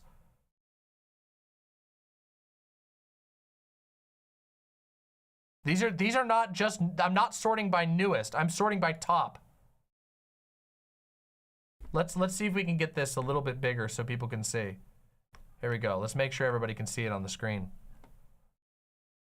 And the law allows that. Yeah, Steven, that's how freedom works. From taxation is theft. Hopefully Hillary finds a man with compassion and patience to help her raise her children. Anyone else think it's no coincidence that he decided to go public with this right after Dave exposed what happened between them? Dave, this is the co-host. Dave is the co-host. Dave did predict one of Steven's most likely courses of actions would be to try and make a martyr out of himself. To the surprise of absolutely no one, Steven Crowder's wife left him because he treated her like shit. What a shock. Holy shit. These are again, just so we're clear, I'm sorting by top comments, not newest. The highest voted comments on his videos right now are completely turning against him.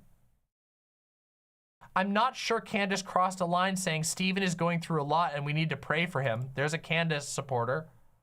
Clever of Steven to say there was no physical abuse because he would be lying if he said there was no emotional abuse.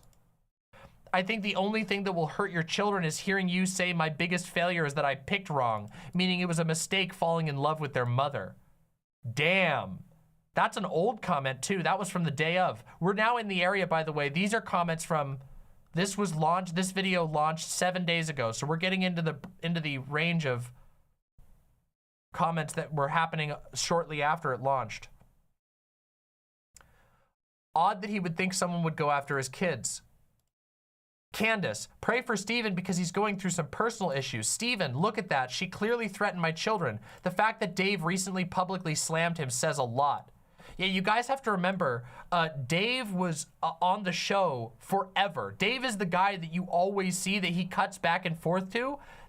Dave leaving the show is actually a pretty major indictment. He was like, that guy was in for a penny, in for a pound. And he left. Let's keep going. Let's see if we can find a single supportive comment. Why does Steven act like people are going to attack his children as a result of him getting divorced? That makes no sense. That makes literally 0 sense. It's kind of funny how much he emphasizes caring about his kids' well-being in this video. Did you care about them when you berated your 8-month pregnant wife for refusing to handle medication that was potentially toxic to pregnant women? Did you care about them when you smoked a cigar right in front of her? Did you care about them when you caused her so much stress and anxiety? I'm glad she got away from you. Abusers who paint themselves as victims deserve no pity. I'd bet a lot of money that he thought his show and his movement is more important than his marriage. Watch Candace Owens, Steven Crowder is a monster. Looks like his wife is the one who chose wrong. Oh wow, this is a big one. Let's read the essay. Let's read the essay. Okay, this has 40 upvotes, but we haven't seen, in the top comments, we haven't seen a single positive comment. Okay, not a single one. I rarely comment on social media, but after hearing about his divorce, watching the viral video of him and his ex-wife, and seeing his actions, I was shocked and disgusted by it all. In this video, he says that divorce in Texas is permitted, and said it with such contempt, and made it sound as if he was in another state, then she'd have to stay in their marriage and continue to suffer his abuse. What the hell? That's not how it works, and it's 2023 now. I feel so badly for his ex-wife after watching the viral video of him belittling, gaslighting, and screaming at her, and then telling her he didn't love her and was gonna fuck her up when she was carrying his twins and was almost full term. He even had the nerve to tell her that she wasn't performing her wifely duties and implied that she wasn't giving him sex. Who would want to be around that kind of a person, much less have to touch them and have to do what he calls wifely duties with a heartless prick like that? In the video that went viral, she repeatedly told him that she loved him and just wanted to take the car to get a few groceries, and he wouldn't let her because she hadn't sexually pleased him and performed her duties. How sick is that? And he also said he might need the car to himself so he could go to the gym or see his friends and wouldn't be stuck at home. I was so proud of her for leaving right after he said that, and I hope that her and the twins are doing really well and are getting therapy for the abuse they suffered and are getting their lives back now. It made my stomach churn to hear how Steven Crowder talked to her in the privacy of their home. I was appalled and disgusted by his actions. I've been a long-time listener. Holy shit, this is a long-time fan. I have no desire to ever see anything that he does or is a part of ever again. What a sad, pathetic, empty, abusive, egotistical, fake, and sickening person who has had us all fooled for way too long. Even his response to all of this made me feel sick to his stomach, and I honestly feel that he made it way worse. I've suffered from abuse myself in the past, and it's something that will haunt his ex-wife for a long time, if not forever. And even though she's left him now, it's so hard to build yourself back up again and to try and overcome it. Shame on you, Steven Crowder, and shame on all of us for being fooled by you for way too long.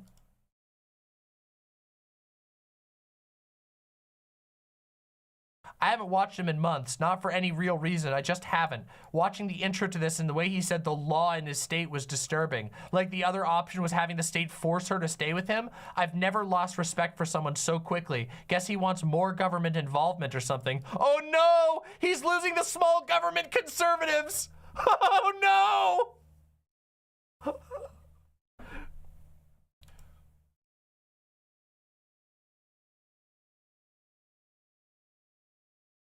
What a terrible way to treat the mother of your child. It's awesome she left. She'll be much happier now.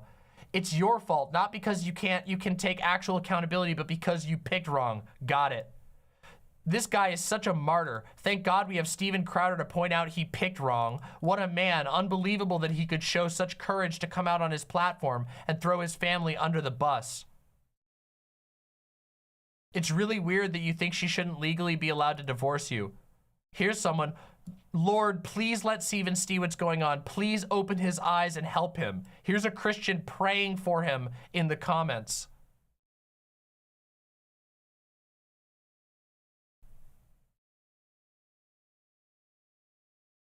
No one should be surprised by the ring footage. Steven Crowder has told all of you from day one exactly what kind of a person he is.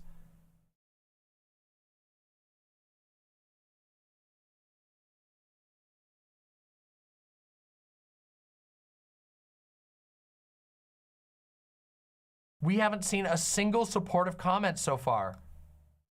We're getting down into the smaller comments. There is not a single comment in support of him.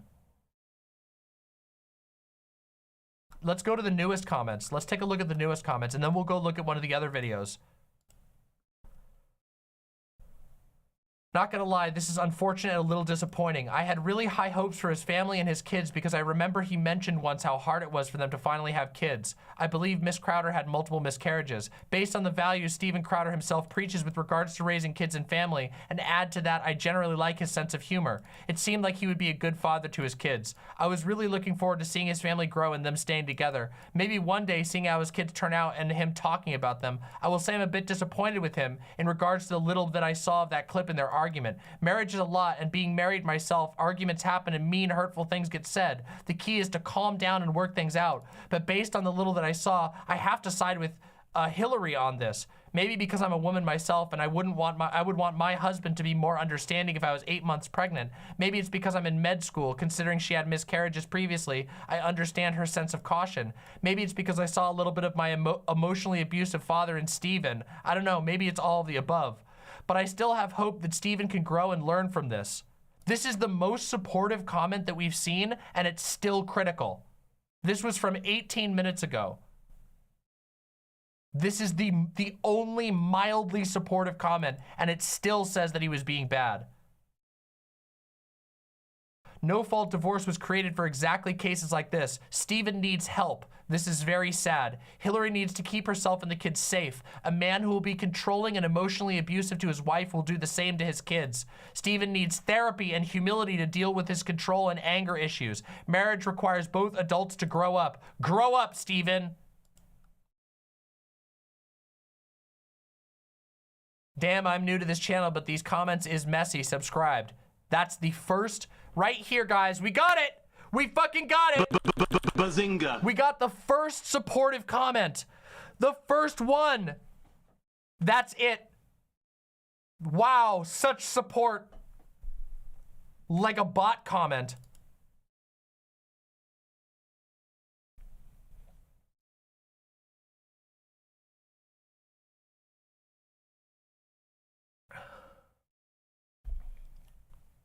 Holy moly.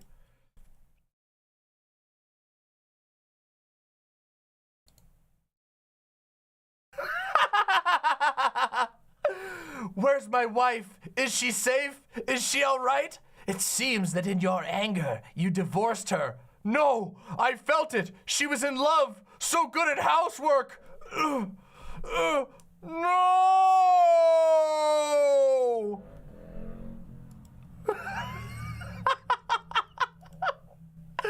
Oh. Crowder, you are not right. I can't believe I watched and subscribed to you.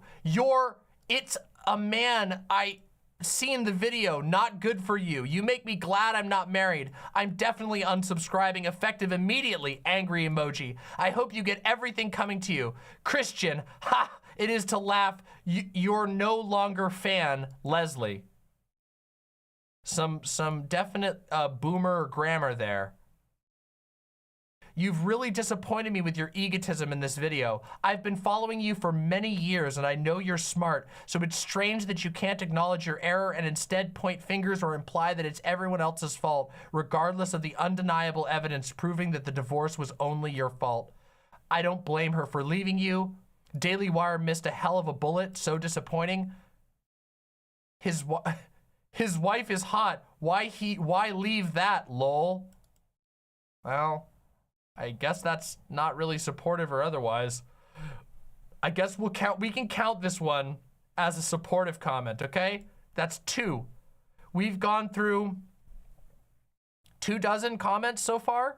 All of the top comments are anti-Steven Crowder. Let's take a look at one other video. Let's look at his video where he announces the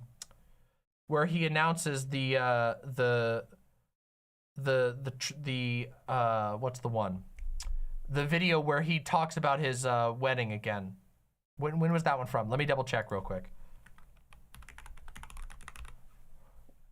The one where he announces sorry, not the marriage is off. It's the one where he says he's gonna release the private information. Sorry, my brain. My apologies. I had a brain fart there for a second. Let's see here. God, this guy posts so many clips. Here it is. This is the one. This is from his show. So this was from April 28th. Okay, so from the 28th, where's the one from the 28th?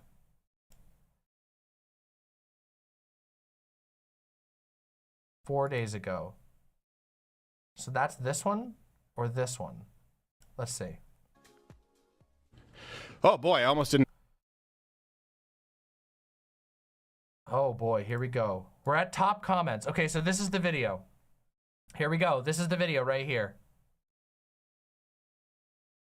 This is, I don't even know if this is the one where he brings it up. To air, oh, wait, hold on. No, he's wearing a red shirt. So this, by the way, guys, just so we know, hold on real quick, just so we're 100% clear. This is not, he does not talk about his divorce in this video. But I want us to see the comments anyway. Top comment, the top voted comment, 4.7 thousand. Steven Crowder would rather have his pregnant wife take an Uber than their own car. You don't actually love somebody if you don't put the gloves on. Change my mind.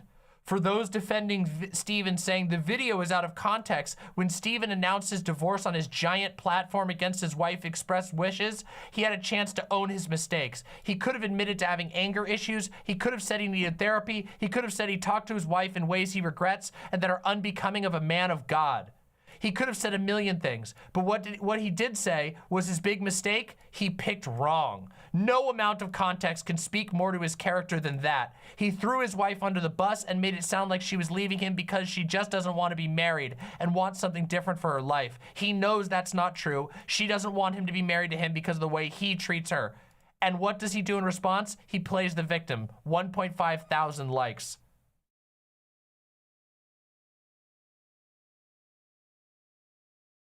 Dude gives more respect to Tucker Carlson than his own wife. Steven Crowder's wife said he's controlling and emotionally and verbally abusing. Saying, I don't love you is arguably the worst thing you could ever say to your wife. Almost 1,000 likes. Steven treated the dog better than he did his pregnant wife. Everybody thanked the state of Texas for allowing Crowder's wife to finally have a good life away from him. Funny how he tried to unite the left and the right and it kind of worked in a way. Now we all think he's despicable.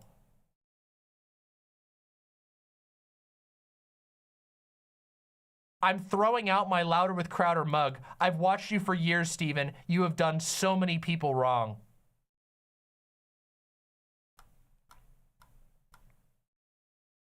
Holy shit! Look at the like-dislike video. I mean, like-dislike ratio on this video. 12K likes to 22,000 dislikes.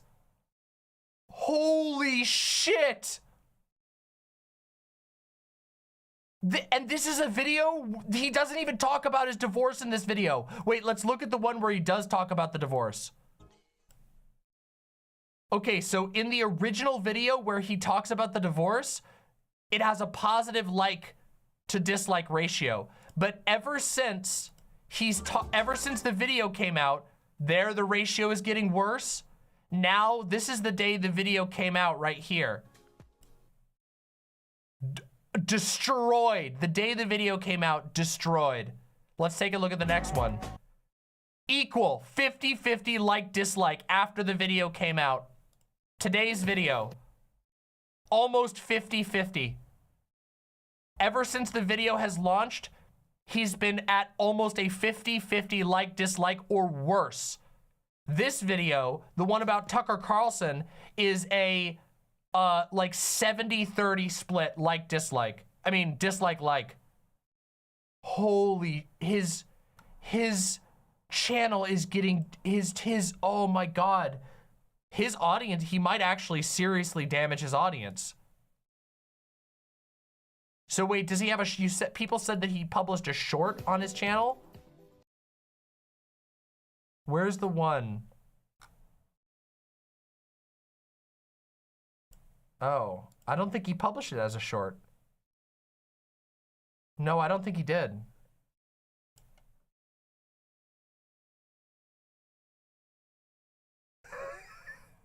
Steven Crowder right now, legit Steven Crowder right now.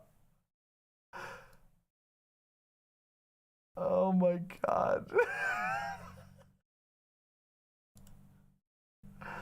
Oh, Jesus. Hold on a second. Let's see if we can find. Did he do a video? No, he didn't. Where is his? Did he post a video about?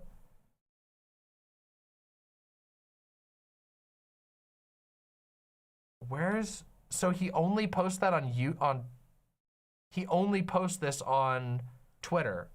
It looks like this video, this one, doesn't actually.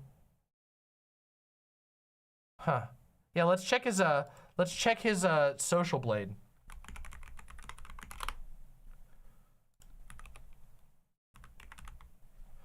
So his channel is called @StevenCrowder. Oh no. Oh no. Oh shit. Minus 10K, minus 10K, minus 10K, minus 10K, minus 10K, minus 10K. Oh, Jesus. His weekly average for the last week has been minus 10,000 per day. Holy shit. It's actually, look, you can actually see he dropped under 5.9. He's now down to 5.88.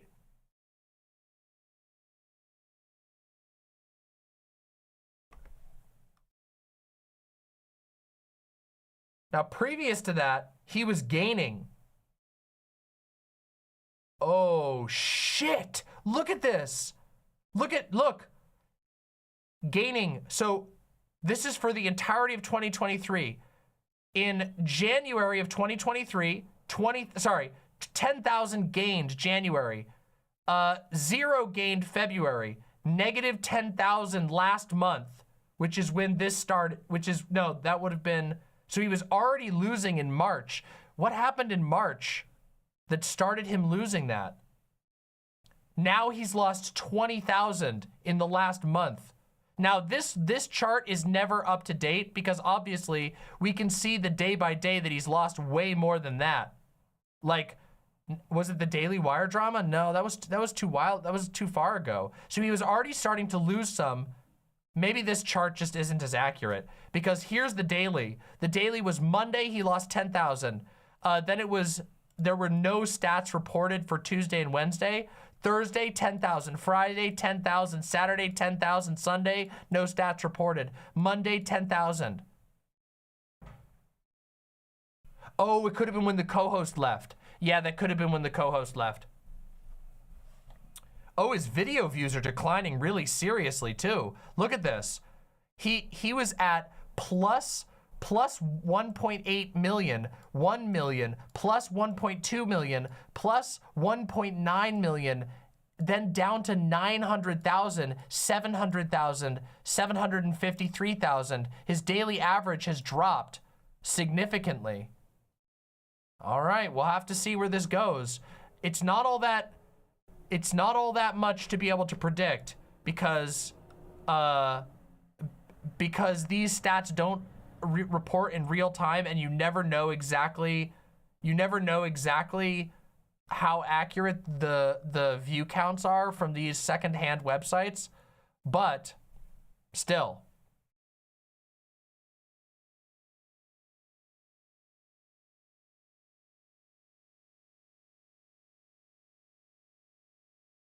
That's really hard to tell, Cadmus. I don't know. That's like alt history. I don't know how we would do that. All I can say, look, at the end of the day, all we can say is that the comments are not happy with him. They are not happy with him at all. He also hasn't posted a video outside of a live video in 3 weeks.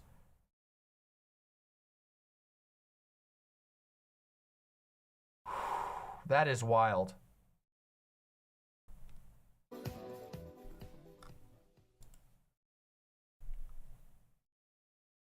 Jeez.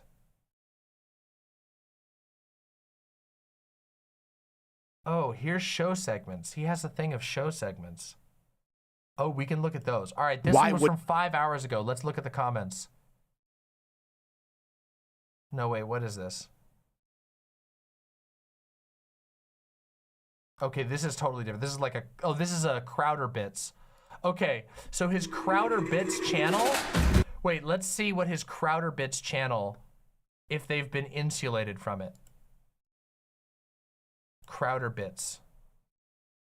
Crowder Bits seems to be his clip channel. I wonder, oh my God. Wow, that's racism right away. I want to see. I wonder if there's any comments on this. Let's take a look.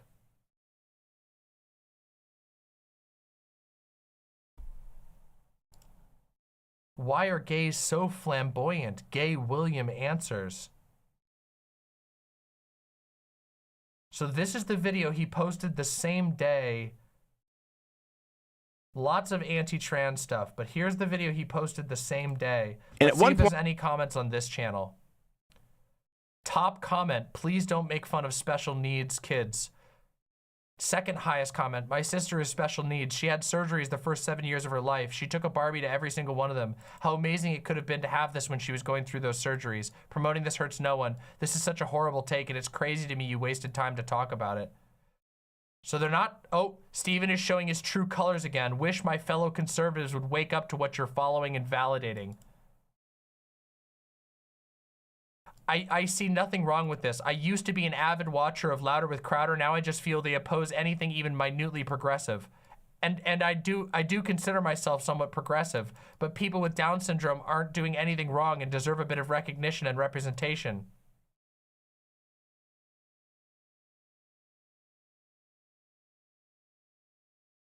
I hope this wakes a few new people up to the kind of person Steven is. You guys are way off the mark here. Down syndrome people have been amongst the happiest and friendliest people I've ever met. I have no problem with this doll. I have a son with Down syndrome and thought this was great for the female Down syndrome community. The short bus comment was horrible. You guys should be ashamed. My Down syndrome son graduated from high school, went on to graduate from college, and has a great job. Wow. So yeah, actually it is bleeding over to his side channels. It looks like the anger at him is bleeding over across all of his platforms. Wild. Well, everybody, this has been the wild update to the Steven Crowder situation. What did we learn today? Steven Crowder's fan base is very angry at him. Steven Crowder's support is bleeding among conservatives. Steven Crowder has now been accused by multiple people of sexual assault of employees. And also, he told his co-host that he literally owns him. Wild. Things are not going well for Steven Crowder. However, as we know, Steven Crowder has threatened, in fact, promised that he plans to release personal private medical information about his wife later this week. So I have a feeling that we are likely to see even more unraveling of Steven Crowder in the future. Will it end his career? Who knows? That is yet to be seen. We know he is now losing subscribers for the first time in a very long time. As far as we can look back, he's been pretty much staying even or gaining subscribers for most of 2023, with a small bump when he lost his co-host, which was very, very recent to this. So maybe his co-host knew what was coming and was heading out to greener pastures. Crowder, of course, a terrible, terrible person. But you know who's not a terrible, terrible person? And you know whose channel is awesome and will also tell you with shocking entertainment value what's going on with horrible conservative ghouls? Demon Mama. So that's right, if you enjoyed this, make sure that you're subscribed right now. Go down, press subscribe, and ring the bell. And of course, please tell me in the comments what you think about all this Steven Crowder stuff, because I really love to hear from my lovely, lovely imps. Thank you all for being here. There we go. There we go. Okay, let me stretch for a second, then we got more politics to talk about. We got a lot more to talk about, actually. Oh, that was an intense segment. Whew, that was a wild ride. Oh my God.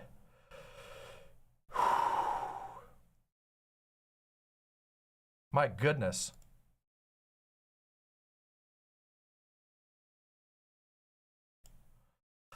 Oh my goodness.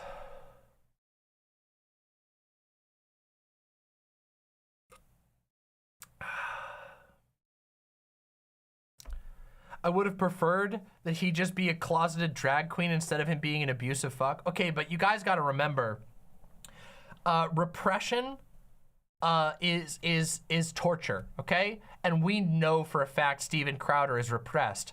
Now, I hadn't even seen the actual clips of him admitting to it. I just knew it. You could tell that through the way that he behaves, that he's obviously, at the very least, bisexual, if not just completely gay. But now we've seen clips of him admitting that he's bisexual, and we have people in the past who've come forward saying that he was very sexual with them, men coming forward. This man lives a life of repression, and the way that he seems like one of the ways that he copes with this disgusting repression is by treating everyone else like shit, humiliating everyone else around him, and making them lower than. It's deranged. Deranged.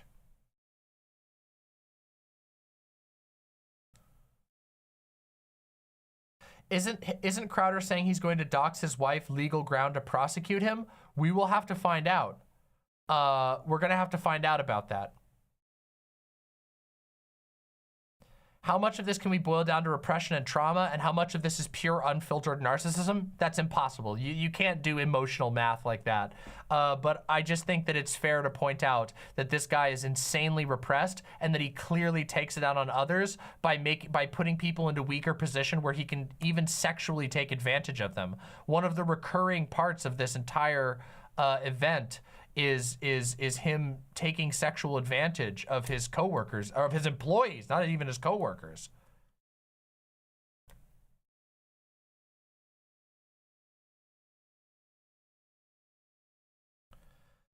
Posadas John says, I originally thought this was gonna hurt him because of conservatives basically finding out he's bi, but I'm glad that they're very mad at the abuse too. Well, this is a level of this is the thing, this is the I disavow thing, right? Conservatives, like rank and file conservatives, will line up behind a world that allows abuse to happen, but then they disavow the abuse when they actually see it in action, because of course, abuse is horrible. It's horrible to witness. You know, most of your sort of daily life conservatives don't really think all that deeply about their views. They live in an echo chamber that's constantly telling them that this is the way. People like Crowder are telling them that the world is good the way that Crowder wants it. But when they see the truth of that, when they see how that unfolds, it's distasteful, and they have to denounce it because of course they can't stand by that.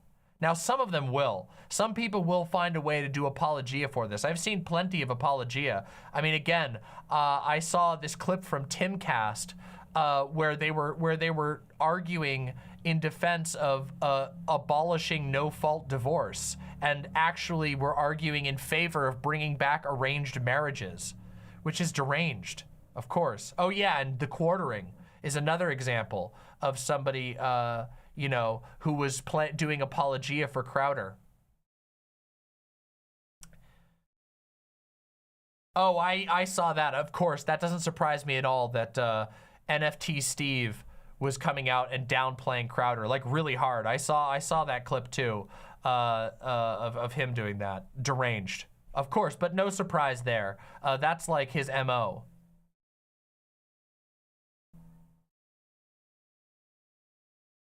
Yeah. Yep. I did, yes, Saul Gracchus. I saw some of it last night on Sunday's channel.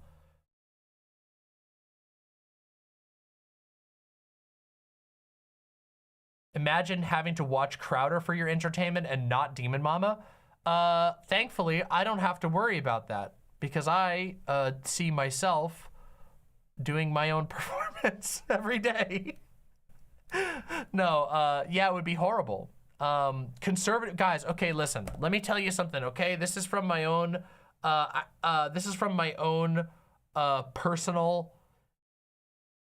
life experience. I grew up, many of you know this, some of you are new to the channel. Actually, we have a lot of new people to the channel, which is awesome. But if you're new to the channel, I grew up in a extremely conservative family in a very rural area of America.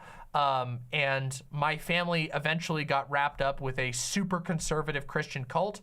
I grew up listening to actually literally Crowder. My parents would show me Steven Crowder's old kid content. When he was younger, he used to do a comedy show for kids on YouTube. This was way before Louder with Crowder. Not just Crowder, but also I would have to listen to Rush Limbaugh all the time, okay? Constantly. This shit is painful. People listen to it because they perceive an affinity with the values, and there are parts that are somewhat entertaining, but the vast majority of it is just an endless churning of hate that leaves people feeling angry all day. I used to ride around with my dad. My dad had a bunch of little stores that he ran when I was younger. My dad ran sandwich shops, and I would spend a lot of my days when I was younger hanging out with my dad, and he would listen to Limbaugh on the radio as we drove hours from place to place because, again, rural area. And he would sit there white knuckling his steering wheel because he was getting so mad at all the shit that Rush Limbaugh was always bringing up. Rush Limbaugh's entire show was about making you angry about how the liberals are destroying your existence. It's wild. So it is miserable, and these people are miserable, and they don't know anything else. And they close their minds to anything other than the things that confirm their worldview, and the shows that they listen to tell them to close their mind to anything that doesn't confirm their worldview. So they end up living a culturally bereft existence. They live in a life that is empty of color. All they get is a steady stream of the 2 hours or 4 hours hate every single day with no breaks in between. It sucks. It is a culturally bankrupt existence, and it was miserable.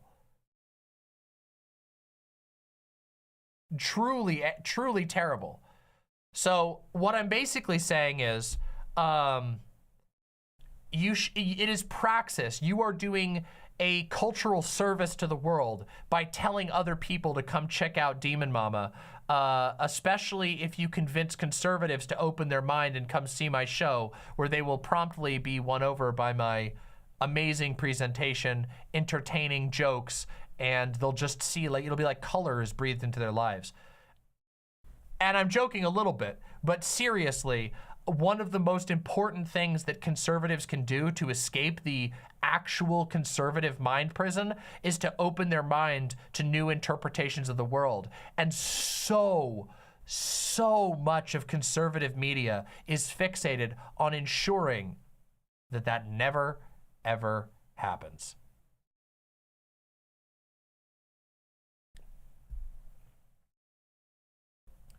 Proving Beetle 16 says, as someone who was once sucked into the conservative world, you're 100% correct on that. I have been so much happier since I became a full-on leftist. Yes, because your mind opens. There is music and art and perspectives that you are able to taste and ingest and experience that you can't. Conservatives have to live in a perpetual state of anger and distaste because they can't cope with a world that changes. They can't cope with a world that is different than them. Retcon404 says, my mom got mad at me when Limbaugh died because I posted a laughing smiley face on her Facebook memorial post. Based! Fuck Limbaugh. Limbaugh was a genuine monster, by the way. Chad Richardsman says, I can confirm, after hate watching you, I grew to like you and thus I moved further left. Demon Mama, you're based. You're based. I'm happy you were able to open your mind and that you're having a good time. A lot of people come to like my show. I try to make sure that it's fun and convincing. So, happy to have you.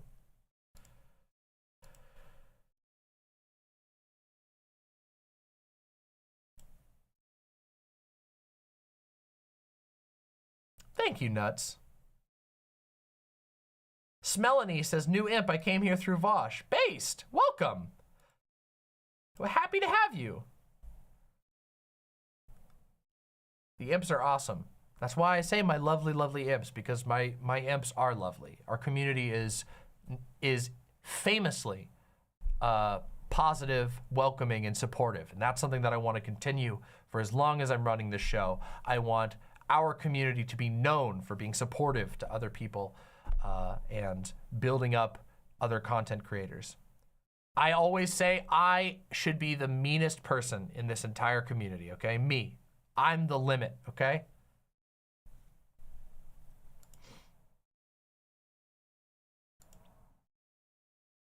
Imps together strong indeed. Yay, Elaboo, that sounds awesome. Based Metroid Gauntlet, that's awesome. Cadmus says, I'm not as regular of an imp as I would like to be because I live on Garbage Island. Well, sorry about that. But yeah, this community helped me the most in following the goal of realizing and actually actualizing myself. That's awesome.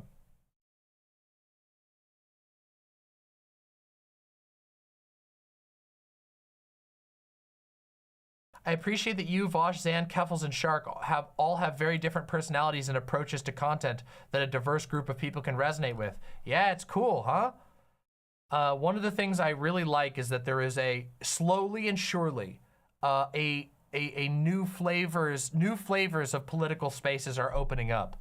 I've talked about this a lot in the past, and this isn't really like a segment or anything like that, but as you all know, I used to be a part of what was at one point called Political Twitch.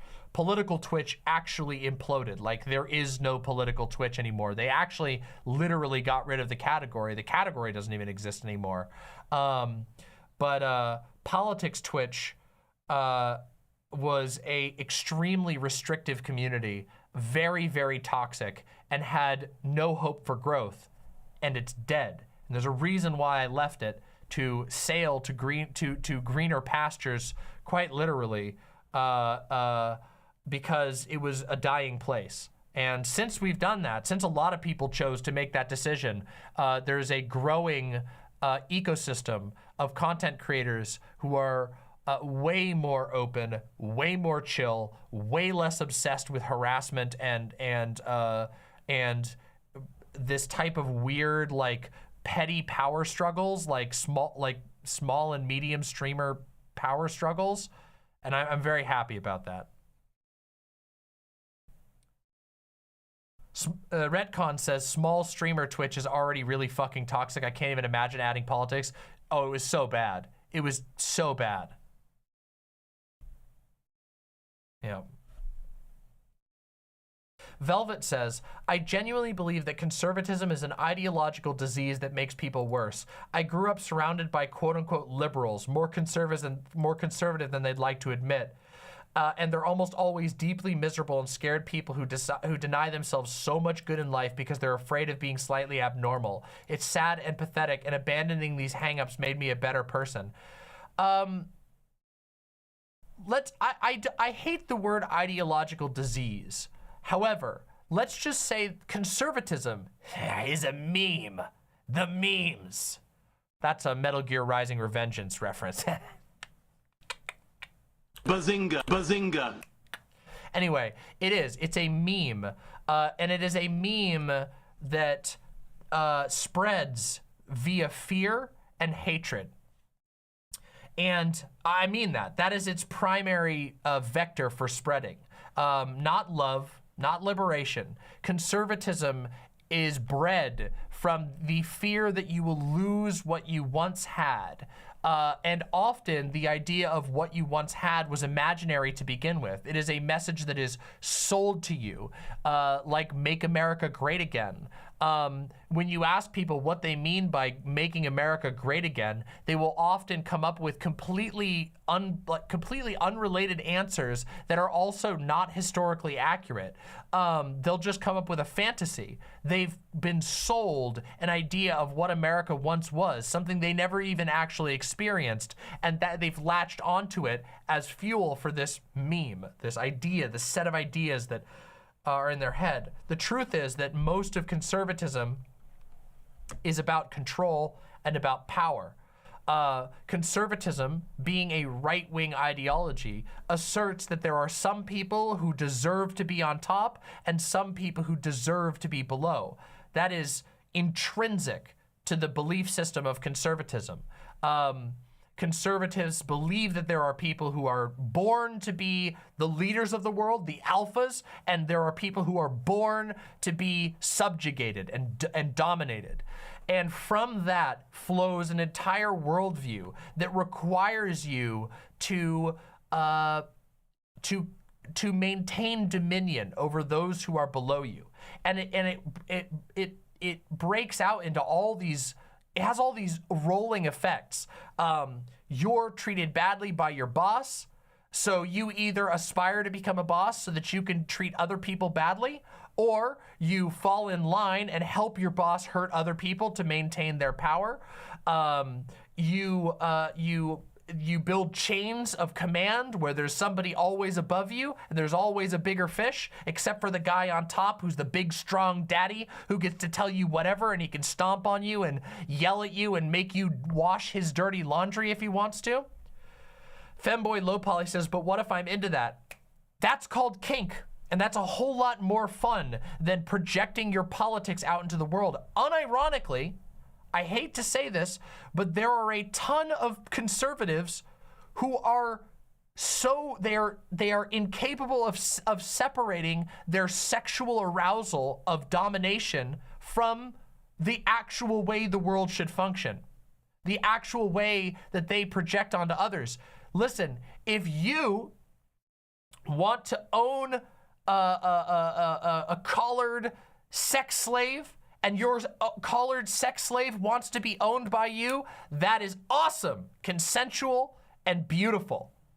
But what's not awesome, consensual, and beautiful is when you build a system that enforces your weird domination kink on the rest of the planet, forcing other people to be subjugated to you whether they want to or not, because if they don't do what you want, you kill them. Or if they don't do what you want, you starve their family.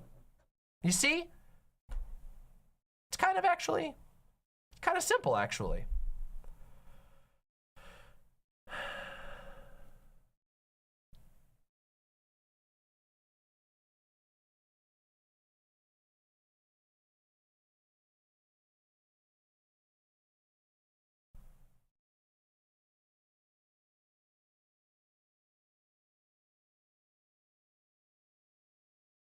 We'll take a look at that in a second.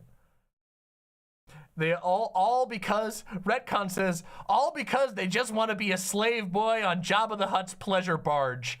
You know, wouldn't it be easier? Wouldn't it be easier if conservatives just consensually organized kink relationships so they could get off on their daddy kink? No, instead they have to force it onto everyone. They have to try and force it onto fucking everybody. The world would be so much of a better place.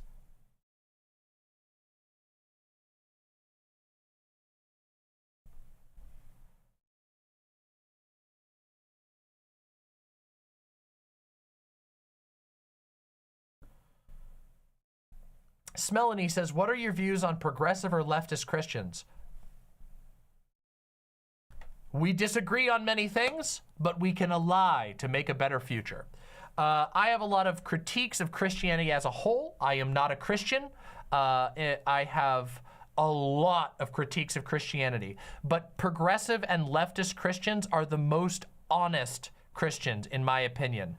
I think it is very hard to genuinely follow any semblance of Jesus Christ's teachings without coming to at least a socialist understanding of the world. I think you have to be deeply dishonest and do some serious mental pretzeling to interpret Jesus Christ's teachings and not come to socialist conclusions. Genuinely, I think you have to be severely dishonest, which interestingly is most Christians, unfortunately. So yeah, leftist Christians and progressive Christians we can work together. We have some disagreements, and that's okay.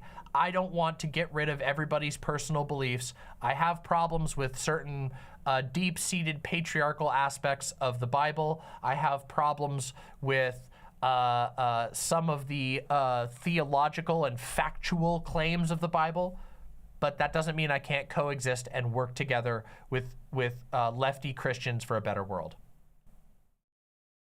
Somniostatic says, apparently a video just came out of Tucker Carlson mocking his viewers on camera. Link! I need a link! Link!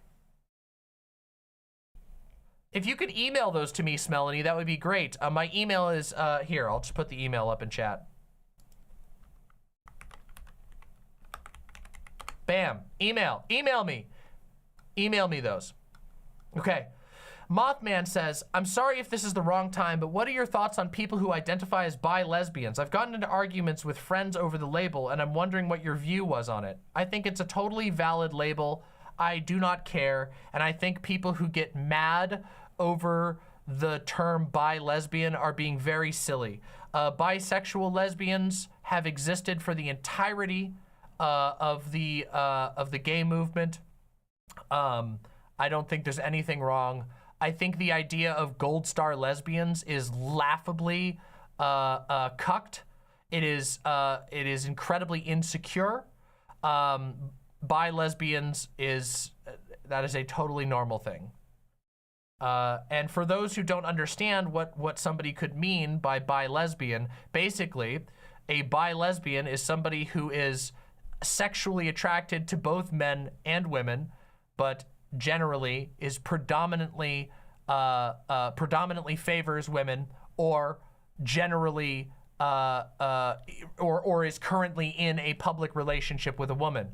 Because and if you just think about it for a second, of course, even if you're bisexual, the moment that you're in a relationship with a woman, people are going to identify you as a lesbian. So of course, almost intrinsically, bi people are going to at times be identified as lesbians, even if they don't identify with the label. So the idea that you can't have a bi-lesbian, to me, is just absurd.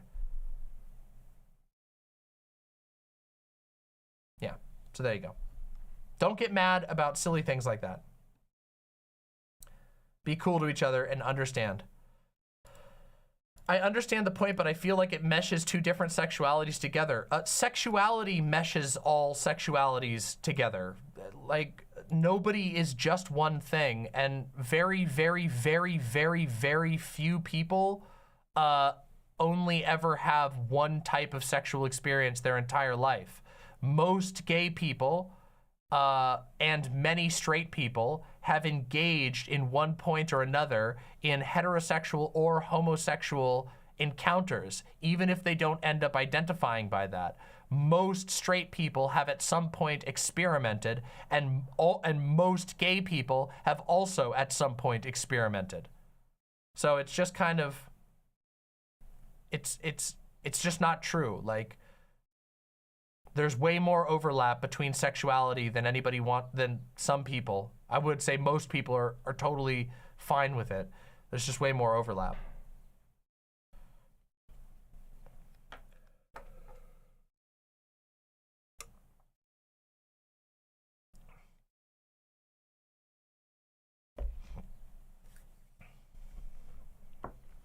Lesbian here who thinks femboys are kind of hot. Well, that kind of makes sense though. It makes sense that lesbians would think femboys are hot because they're feminine, right? Anyway, holy shit. Okay, everybody, my lovely imps.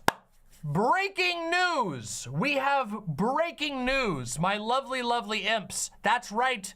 You are here live to witness the reveal of perhaps some evidence as to why Tucker Carlson may have been fired. As you all know, Tucker Carlson was recently fired from Fox News, which is pretty wild given he was making a ton of money and was also making a ton of money for Fox News, and also his show was the most successful show of its type in the country, which is pretty wild. And we have not had a conclusive answer as to why Tucker Carlson was fired. However, breaking news has just revealed a potentiality. Let's take a look at this. I just received this. So there is no prep. I haven't seen this or anything. This is as fresh to me as it is to you. Let's go into it. Tucker Carlson, leaked video reveals fired host's crude off-camera remarks. The ex-Fox News anchor shown referring to fans as post-menopausal and an unnamed woman as yummy in clips released on Tuesday. Leaked video published this Tuesday, that's today, showed the fired Fox News, oh, unless you're watching in the future, and then it's Tuesday the 2nd of May, if you're watching in the future. Leaked video published on Tuesday showed the fired Fox News host Tucker Carlson describing an unnamed woman as yummy, referring to his fans as postmenopausal, and also attempting to discuss sexual technique with British journalist Piers Morgan. The first two remarks were previously reported by the New York Times. The clips were released by Media Matters for America, a progressive watchdog that on Monday released the other video in which Carlson derided the Fox Nation streaming service. In one clip, Carlson seemed to anticipate leaks, telling Media Matters, go fuck yourself. So wait, can we see the actual clips? Is that here? Where's the clips? I want to see the clips. Where's the damn clips? Why does The Guardian do this? Does this have the clips? Of course it's this website. Okay. These websites suck. All right, if anybody can find me the actual clips, that'd be fantastic. I'm just reading the article right now. Let's see. Carlson was suddenly fired by Fox News last week in the aftermath of the network's $787.5 million settlement of a defamation lawsuit brought by Dominion over its broadcast of Donald Trump's electoral fraud lies.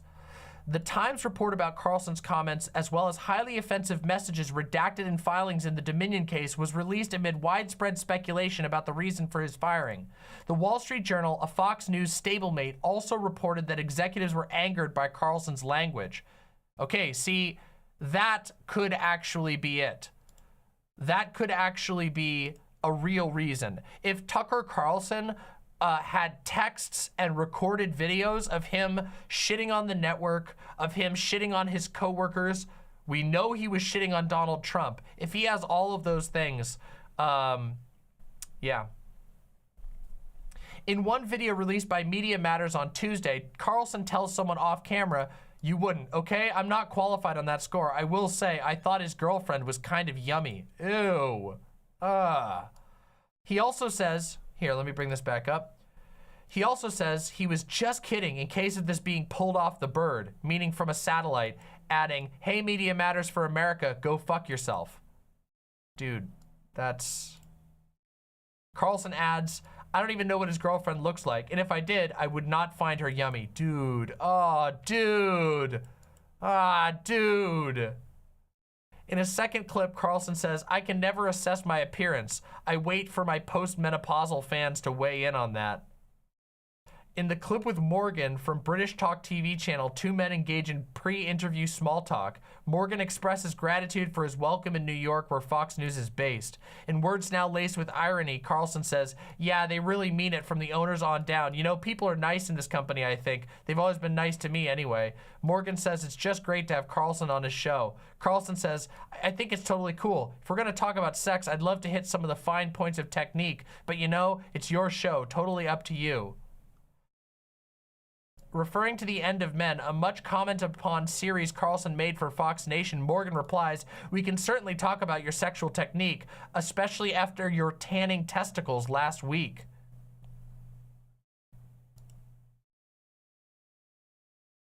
What?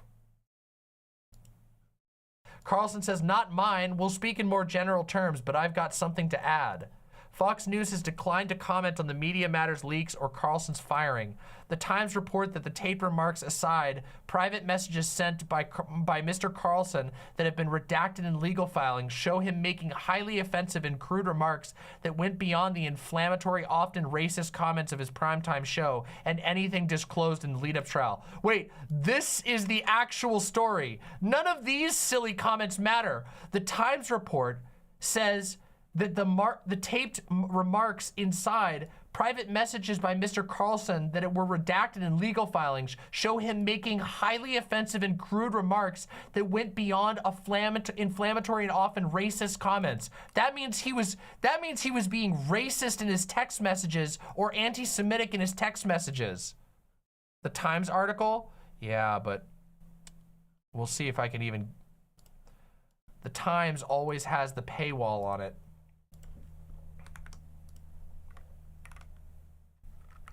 Let's see if we can get it to work. Nope. None of the paywall removals work anymore. Hate that stuff. Oh, wait, maybe we can. Hold on, let's see. Let's see. Here we go. I got it. I got the article. Let's read the New York Times one then. On the eve of the trial, discovery of Carlson text sets off a crisis atop Fox. The day before Dominion Voting Systems defamation trial against Fox News is set to begin in a Delaware courthouse, the Fox board of directors and top executives made a startling discovery that helped lead to the breaking point between the network and Tucker Carlson. Private messages sent by Mr. Carlson that have been redacted in legal filings show him making highly offensive and crude remarks that went beyond his inflammatory, often racist comments of his primetime show and anything disclosed in the lead-up. Do we have the texts?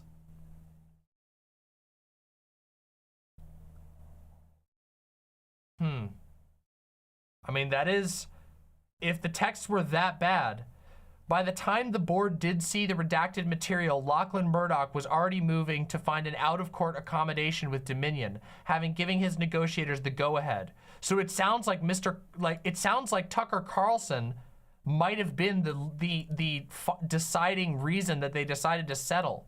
Yikes. The role that the messages produced in the Dominion discovery process played in helping to end Mr. Carlson's career at Fox demonstrates the severity of the damage the suit inflicted on the company. Fox was battered repeatedly by damaging disclosures as it proceeded to trial. If it had settled far earlier, the company could have avoided having to hand over Tucker Carlson's messages and those of the others, including from the personal accounts of both Murdochs. Oh, shit. I didn't even know that. I didn't realize that the case went so far that they had to hand over text from both of the Murdochs. Holy moly.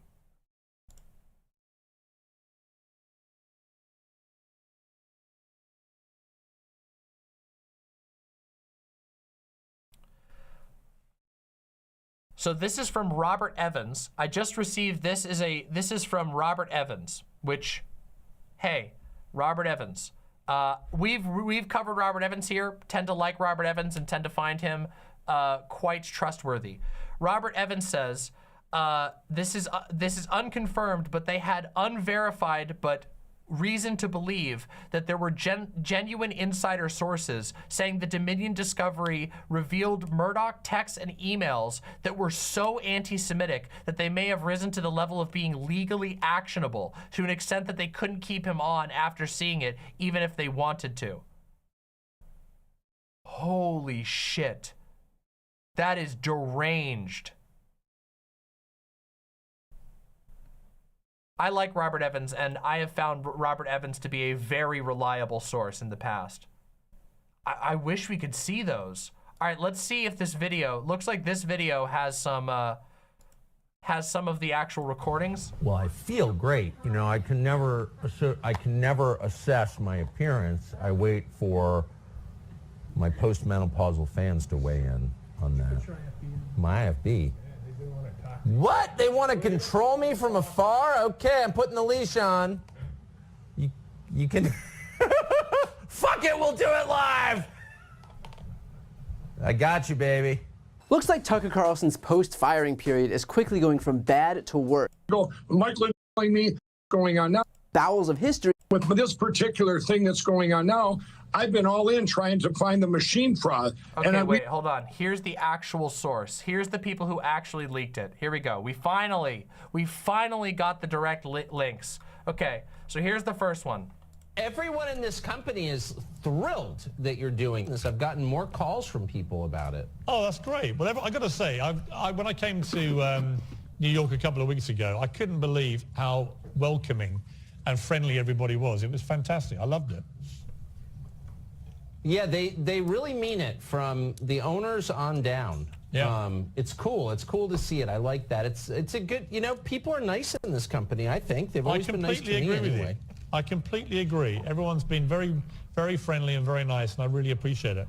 But thank you so much for coming on. It's fantastic. I bet that doesn't change. Of course. Yeah. It's just great to have you on my show. I mean, I've been on yours enough times. It's great. I think it's totally cool. So let's, if we're going to talk about sex, I'd love to hit some of the fine points of technique. But, you know, but it's your show. It's totally up to you. We can certainly talk about your sexual technique, especially after your tanning testicles last week. Not mine. We'll speak in more general terms, but I've got something to add. By the way, everyone in this company... This video is not that shocking, okay?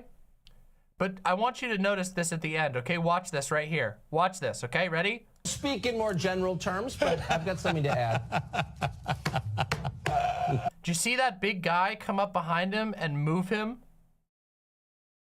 Remember how I said, my lovely imps will remember in my last Tucker Carlson video, I said that Tucker Carlson wouldn't be able to make it on his own as an independent media guy because he's way too used to having an entire team take care of everything for him so that all he has to do is go like this at the camera.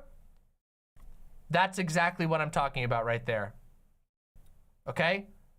That is literally in action. You are seeing exactly what I'm talking about. They have so many people. They have such a huge production team at Fox News, so much money that you don't even have to adjust your chair for the camera. A guy just comes up, literally picks you up and moves you over so you don't even have to think about it. Actually wild. Actually wild, okay? Just, they don't have to do anything. Absolutely wild. All right, let's see the next clip. Let's see the next clip. That first one was It was weird. The testicle tanning comments are weird, but all right. You wouldn't? Okay. I'm not, you know what? I'm not qualified on that score, I will say. I thought his girlfriend was kind of yummy. Just kidding, in case this is being pulled off the bird.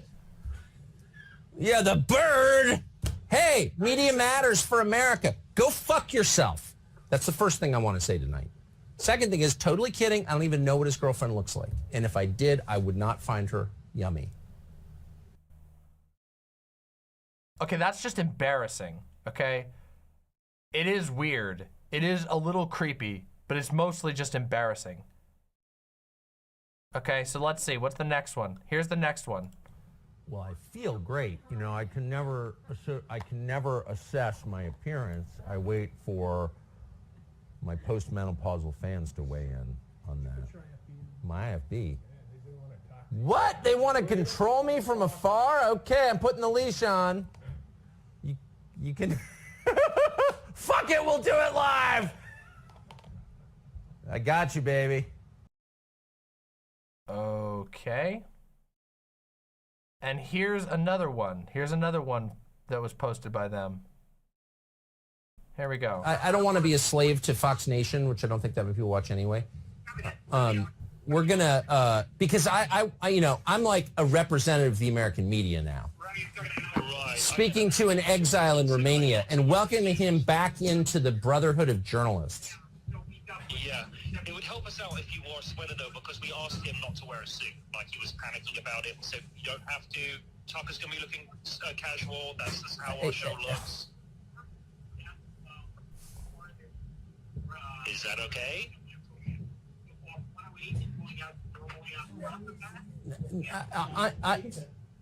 I mean, this is airing on the nighttime show, and I want it to look official. I don't want it to be like bro talk. And I, you know what I mean? Yeah, but the majority of it, like if we... He's referencing Andrew Tate here, by the way. When he says an exile in Romania and welcome him back to the Brother of Journalists, he's... The text posted? Oh my God, wait, did they actually just get posted? Is that for real? Hold on a second. Okay, hold on. I would love it if we actually got the actual texts that just posted just now. That was literally just now. Okay, they did. Okay. All of this other stuff was fluff from The Guardian, but it appears we actually now have the actual texts. All right, let's take a look at them. Let's see if they are as much as The Guardian hyped them up to be. Let's find out in real time, my lovely imps. By the way, before we dive in to the thrilling reveal of this impromptu politics segment, make sure that you've pressed like down below and make sure that you are subscribed to Demon Mama, because you never want to miss out on hearing the signal. And you only hear the signal here with Demon Mama. Press that subscribe button. All right, let's continue with the story.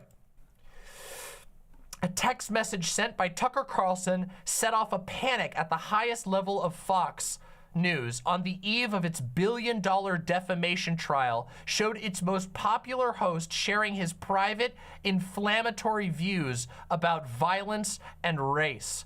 The discovery of the message contributed to a chain of events that ultimately led to Mr. Carlson's firing. This might unironically be the silver bullet. $1 billion, okay?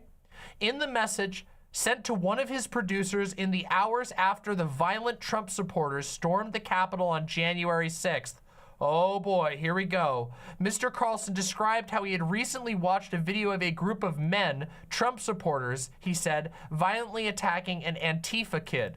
It was 3 against 1 at least, he wrote, and then he expressed a sense of dismay that the attackers like him were white. Jumping a guy like that is dishonorable, obviously, he wrote. It's just not how white men fight.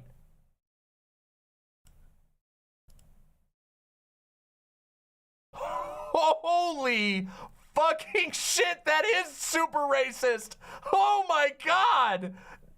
Okay, so apparently they weren't kidding. He said he found himself for a moment wanting the group to kill the person he has described as the Antifa kid. Here's the actual text. A couple of weeks ago, I was watching a video of people fighting on the street in Washington. A group of Trump guys surrounded... This is verbatim from the legal release, okay? Okay? This is me quoting Tucker Carlson directly. A group of Trump guys surrounded an Antifa kid and started pounding the living shit out of him. It was 3 against 1 at least. Jumping a guy like that is dishonorable, obviously. It's not how white men fight. Yet suddenly I found myself rooting for the mob against the man, hoping they'd hit him harder and kill him. I really wanted them to hurt the kid. I could taste it. Then somewhere deep in my brain, an alarm went off. This isn't good for me. I'm becoming something I don't want to be. The Antifa creep is a human being. Much as I despise what he says and does, much as I'm sure I'd hate him personally if I know him, I shouldn't gloat over his suffering. I should be bothered by it. I should remember that somewhere somebody probably loves this kid and would be crushed if he was killed. If I don't care about those things, if I reduce people to their politics, how much better am I than he is? Bro.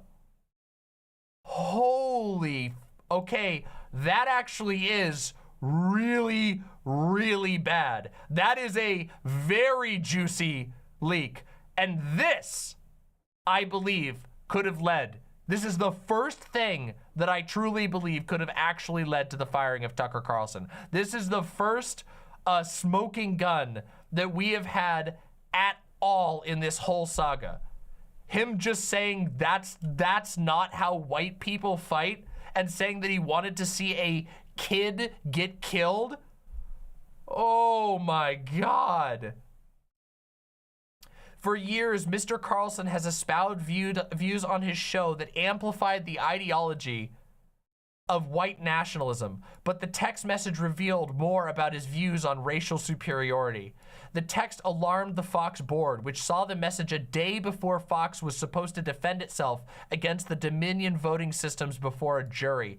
The board grew concerned that the message could become public at the trial when Mr. Carlson was on the stand, creating a sensational and damaging moment that would raise broader questions about the company. You're not kidding. If they read that text out on national news and he had to sit there and say, yes, that was my text, that would have been so bad. Oh my God. Well, it got public now. That's so bad. Oh my God. So this is... By the way, the articles that we read at the beginning of this that were dancing around it, this is what they were talking about. This is the text that one of the texts they were talking about. Keep in mind, as far as we know, this is only one of multiple texts, and this is bad. It actually totally makes sense why Fox would have, it absolutely makes sense why Fox News would have settled after this came out. This would be one of those viral moments that would go all over the world. That would be terrible to their brand. You have to understand, we've talked about Tucker Carlson and how he has to word everything very carefully on his show, where his show is so blatantly racist and so blatantly bigoted, but he has a layer of plausible deniability over everything. There is no plausible deniability in this text, which was supposedly sent to Murdoch.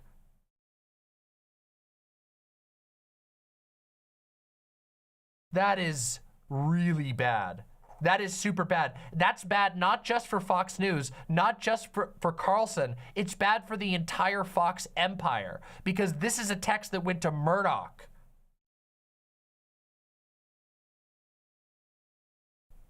Holy moly. The text message added to a number of growing internal issues involving Tucker Carlson that led to the company's leadership to conclude that he was more of a problem than an asset and had to go, according to several people with knowledge of the decision. In other messages, he had referred to women, including a senior Fox executive, in crude and misogynistic terms. The message about the fight also played a role in the company's decision to settle with Dominion for $787.5 million. That is an insane amount of money. The highest known payout in any defamation case. That is so massive. Tucker Carlson finally making history by being involved in the highest payout for a defamation case ever. The text is part of redacted court filings, and its contexts were previously unreported. The contents of the text were disclosed. The people spoke on condition of anonymity because they did not want to be identified in discussing a message that is currently protected by a court order. In public filings, it remains hidden behind a black text. So these are the other texts, right?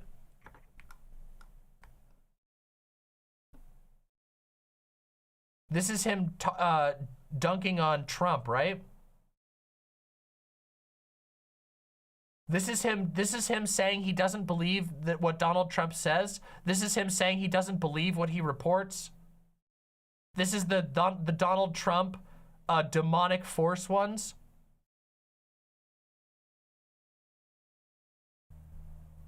This is him insulting QAnon. So he's basically just, this is proof of him selling out to his audience.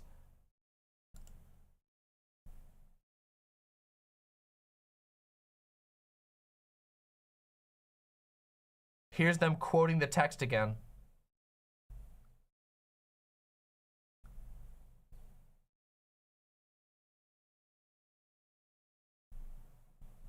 Fox News has not commented about Tucker Carlson's ouster last week beyond an initial statement announcing they agreed to part ways and thanking him for his service. Nice. It did not respond to a request for comment on Tuesday on the contents of the text. Of course they're not going to. They're going to try and keep this as quiet as possible. It was not previously guaranteed that the text would have been revealed in open court. Dominion's lawyers had still not decided whether they would introduce the text in front of the jury, according to people with knowledge of their plans. The two sides disagreed on whether Dominion lawyers could have presented such a redacted message if they had decided to do so, a decision that would have ultimately fallen to the judge. The difference became moot after they struck an 11th hour deal on April 18th to pay a settlement. So somebody leaked this. Somebody leaked this message out of a moral or ethical sense of duty, because they wanted this. Fox went out of their way to make sure that this would never reach the public. That is actually wild.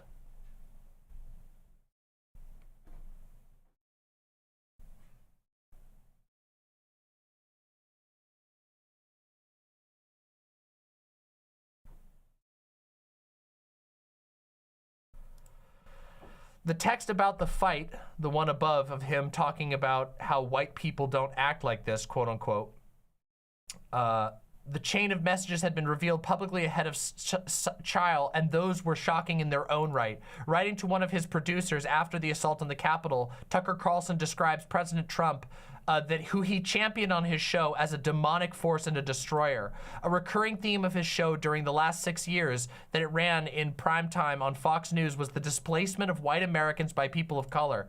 Mr. Carlson often framed topics in the news as part of a larger struggle between us and them, with immigrants and other marginalized groups steadily and surely taking from whites, which had long been theirs, political and cultural power in the United States. He attacked black social justice activists and portrayed immigrants from Central America as a blight on the nation. He said in 2018 that immigrants make the country dirtier. In the aftermath of a mass shooting in El Paso at the hands of a gunman who cited white supremacist beliefs in his manifesto, Tucker Carlson declared on his show that white supremacy was not a real problem and likened it to a conspiracy theory. On Monday, the New York Times and other news organizations urged the judge overseeing the Dominion case to release some of the messages that were redacted. Well, now they're out. Everybody, I think we finally have it. I think we finally have the smoking gun as to why Tucker Carlson got fired. And it's because he was so racist in private that it made his show completely and undeniably racist. There is no way that they could save face from this. And we now have evidence that Fox News was so scared of this text going public that they even settled. They paid almost $1 billion in order to make sure that this text did not reach the public. But thank God this text reached the public anyway. If he was that racist towards in conversations with his boss, imagine what he says with his friends. Exactly. There's no way that they can deny now. Now Fox News has absolutely no way to deny that they've been running a white supremacist TV show for 6 years on prime time, that they've been making money peddling white supremacy to the rest of America. The mask has been completely and utterly torn off. My lovely imps, I believe we finally, at long last, have it. Based to whoever the mysterious person who released this information was, because this is a matter of, in my opinion, the future of the world. People like Tucker Carlson being exposed for what they are is so vital. It is so important. So whoever released this stuff, salute to you. Will the average Fox viewer care? The average Fox viewer no longer has Tucker Carlson.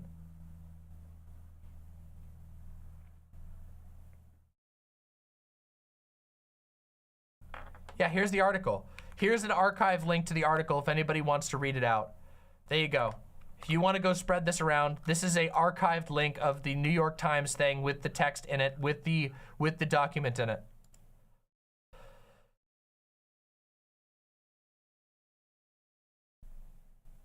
Do you think this is Dominion revenge? There's no way to know who it is. It could have been somebody on his team. It could have been somebody from the legal department. Who knows? Nobody will ever know who did it, but whoever did it was right to do so. They were morally and ethically correct to make sure that this information reached the public because it is a matter of public interest. The fact that for 6 years, Tucker Carlson has gotten away tipping his nose and pretending that he's not just a blatant racist, that he's been one of the most popular shows in the world, and that he's gotten, and that Fox News has made money peddling racism, outright racism, that is a good thing. That is an objectively good thing for the world to be exposed. There are a lot of Fox News viewers who won't care because a lot of Fox News viewers are racists. But the more that Fox News is associated with the raw racism that they actually output, the harder it is for them to hide behind a mask and pretend that they aren't just a racist show. The harder that is, the better the world gets, because less and less people can tolerate that type of worldview, and it makes it harder to sell to people who don't see themselves as racists, but who otherwise are willing to listen to racists so long as those racists disguise their language. You guys ever heard of the Southern strategy? Like, oh my God, what's that quote? Here we go. Let's see if I can get the exact quote. In American politics, the Southern strategy was a Republican Party electoral strategy to increase political support among white voters in the South by appealing to racism against African Americans. And part of the Southern strategy involved explicitly. There are quotes from Republican politicians in private and in public saying you have to keep it under the table. You appeal to the racism, but you don't say the N-word. You avoid saying explicitly racist things, but you appeal to the racism.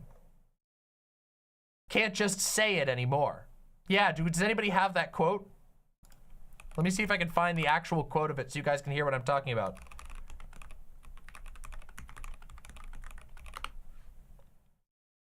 Yeah, the Lee Atwater.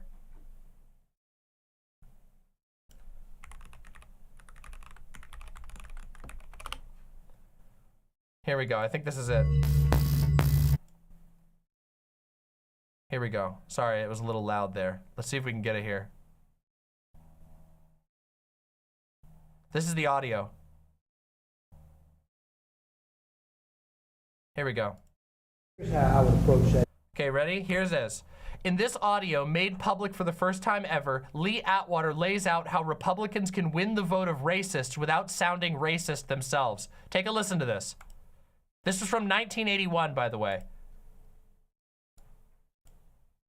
Here's how I would approach that issue as a statistician or a political scientist, or no, as a psychologist, which I'm not, is how abstract you handle the race thing. In other words, how abstract you handle the race thing. You start out, and now y'all are quoting me on this. All right, I won't hear it. You start out in 1954 by saying nigger, nigger, nigger. By 1968, you can't say nigger. That hurts you, backfires. So you say stuff like forced busing, states' rights, and all that stuff. And you're getting so abstract now. You're talking about cutting taxes, and all of these things you're talking about are totally economic things. And the byproduct of them is blacks get hurt worse than whites.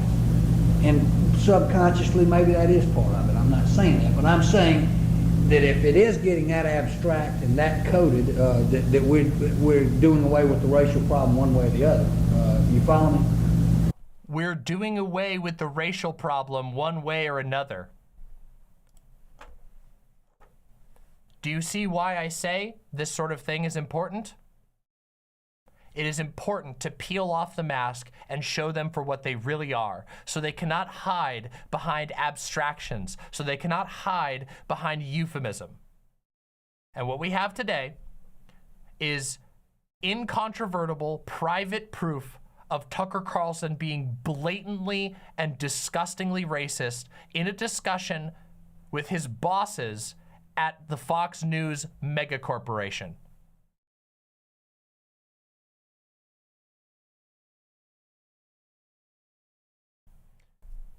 Let's have some more of this in the future. I want to see more of this type of expose in the future. I want the people out there, people in my audience and beyond, out there with skills and talents, journalists, truth seekers, diggers, all of you out there, I want this for the future. I want these people to be exposed for who they are.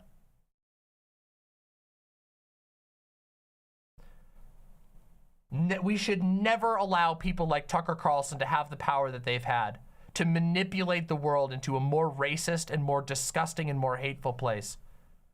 And I'm very, very, very happy to know that Tucker Carlson not only lost his job, but is now being exposed for exactly what he was. Because let's be real, Tucker Carlson losing his job is a slap on the wrist. The man is rich as can be. Tucker Carlson just losing his job means that he gets to go live a comfortable life for the rest of his existence and try his hand at whatever little projects he wants after spending 6 years promoting racism, hatred, anti-trans bigotry all across America.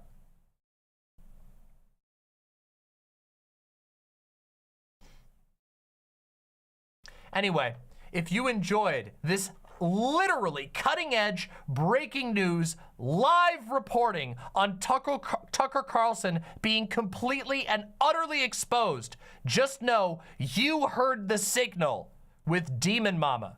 Make sure that you press subscribe down below, leave a comment with your thoughts, and don't forget to like the video, because this is where you're going to hear the signal. And the signal is more important than ever. Thank you all very much. You know, that one wasn't even planned. That section, that segment wasn't even planned. Oh, what a day it's been. We've already been going for 3.5 hours. Oh, God. Oh, my God. We still have so much more to talk about. We got to talk about the writer's strike. The writer's strike is wild. We might actually have to, oh, but do I want to? I can do this story real quick. Okay, we'll do that one quick at the end. Let's talk about the writer's strike. Look at this from the writer's strike. You gotcha.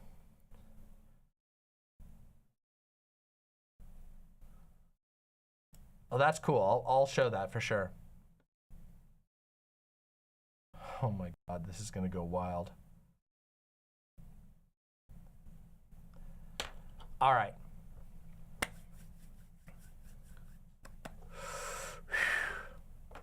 I got canceled today. Will you defend me from the haters? You know what, Cherry? I will defend you from the haters.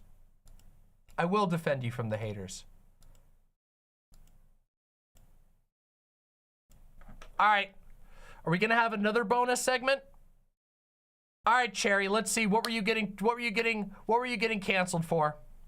I think I know what you got canceled for. All right, hold on. We got a meme first. That's right. We got a meme, then we got a thing, and then we'll go. First meme while we wait for Cherry to respond. The soup is cold and the salad is hot.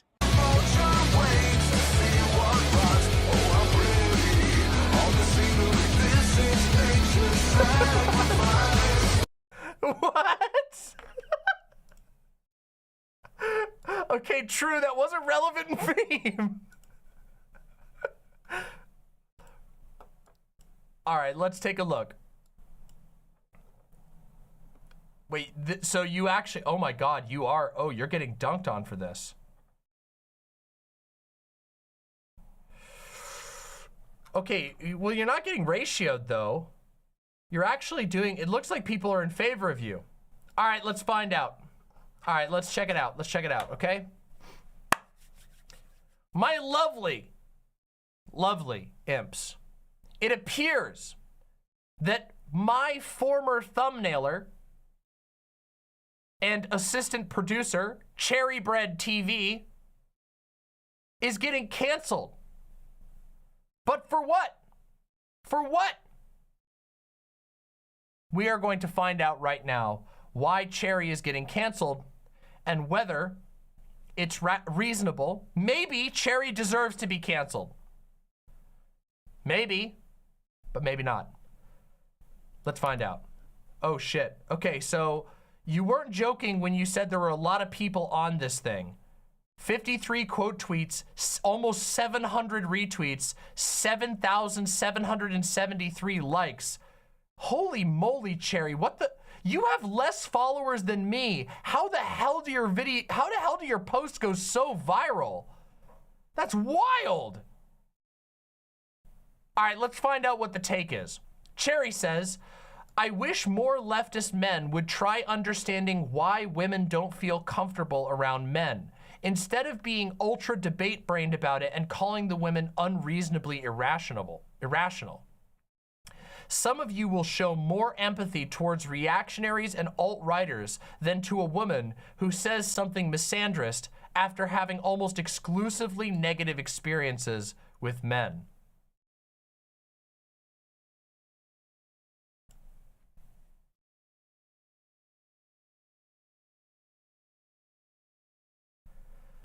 Now, personally, I think Cherry has a point here. I just think Cherry has a good point here. There are a lot of leftist men, especially if you include liberals in your idea of leftism, which some people do. I don't. I don't think most liberals are meaningfully leftist. I think a lot of liberals are actually, believe it or not, they're ideologically conservative, but they're just not as, conservative as like Republicans. But I don't understand. Let's see. I mean, what are people really mad about this? Oh, here we go. Here's somebody who's mad about it. Men should never be a part of any movement that judges them for being born a certain way. People who think like this aren't worth your time. Keep away from groups like this. I mean, I don't think this is saying that it's judging men for being men.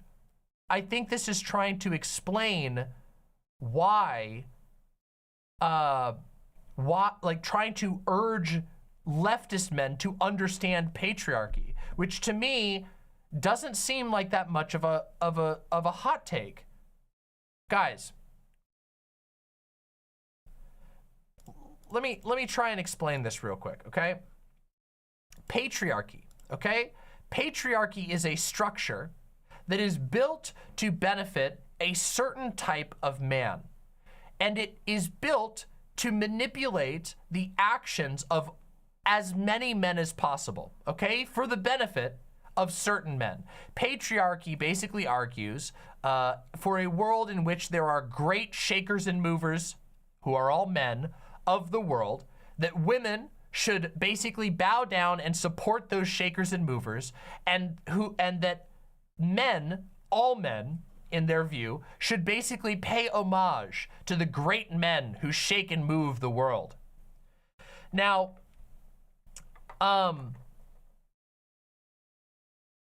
does that mean that all men are intrinsically patriarchal, or that all men are automatically in a 100% agreement with the functioning of patriarchy? No, but it does mean that our society predominantly pulls men into a structure that teaches them on a regular basis that the way to advance themselves in life is to look out for other men, to put women in their place, to value men over women, to value the rights of men over the rights of women, and to treat women as less than, to treat them as property or as objects.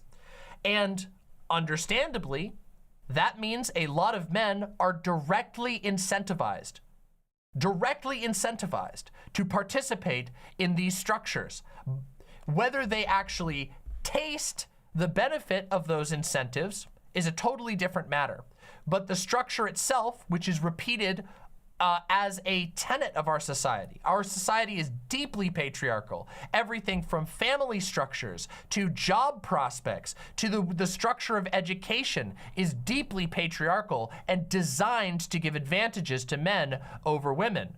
I mean, guys, it was only in the early 1970s that women even were given the legal right to independently have a bank account. I'm not kidding you. The 70s, not very long ago, okay?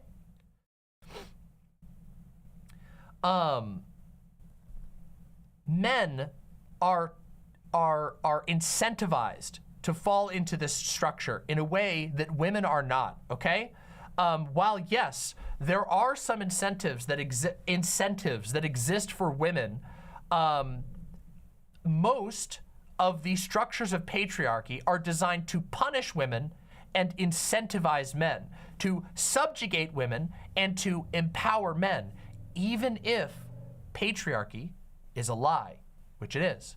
Because of course, the average man is not going to be the winner in patriarchy. The average man, even according to the ideal form of patriarchy, will never actually have much power. He will be subjugated by a father figure. He will be subjugated by a strong man who he must follow behind. But keep in mind that in that structure, he will always be guaranteed to be higher than the woman. You see? That's how patriarchy functions. It sells the idea that, don't worry, you might never be on top. You could though, you might get on top, but you'll never be as low as a woman, or even worse, you'll never be as low as one of those failed, perverted queer men.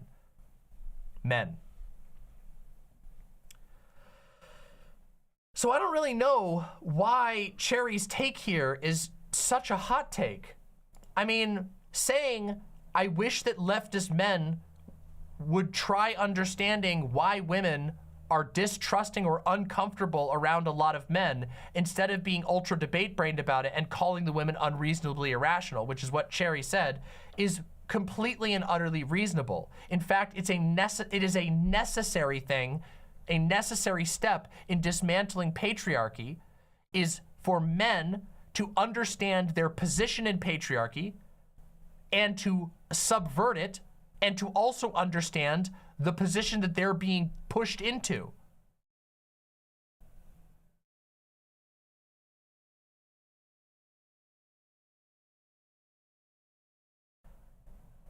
Being debate-brained about patriarchy when you are arguing from the position of not being the bottom of the food chain is not helpful. Women have no choice but to be distrusting. There is no other way to survive in this world, okay? And I mean that. Cis, trans, doesn't matter. If you want to survive as a woman, you have to distrust men, okay? I need you guys to understand that. Like, it is a matter of survival under patriarchy. Women have to be careful going alone at night. Why? Because they are so much more likely to be the victims of random violence. Women have to be careful and respectful to their brothers, their fathers, who are very frequently in positions of financial and often physical power over them. In a traditional family, women do not have the power. Men in the traditional family have control over the finances. They have control over the vehicles. They have control over the house itself. They have the ability to remove people from the house, which means that women, if they want to survive, have to be careful. They have to be distrustful. And it's not healthy. It's a bad thing. Nobody wants this. But there's no other way for women to survive. Men don't have to behave that way to survive in patriarchy. In fact, men can be relatively I say, they have a little bit of leeway in the ways that they can engage with the world. So long as they don't outright oppose patriarchy, they're not going to be spurned by patriarchy. Brothers, fathers, uncles, they can all just be bystanders and they won't be punished by patriarchy. Women will.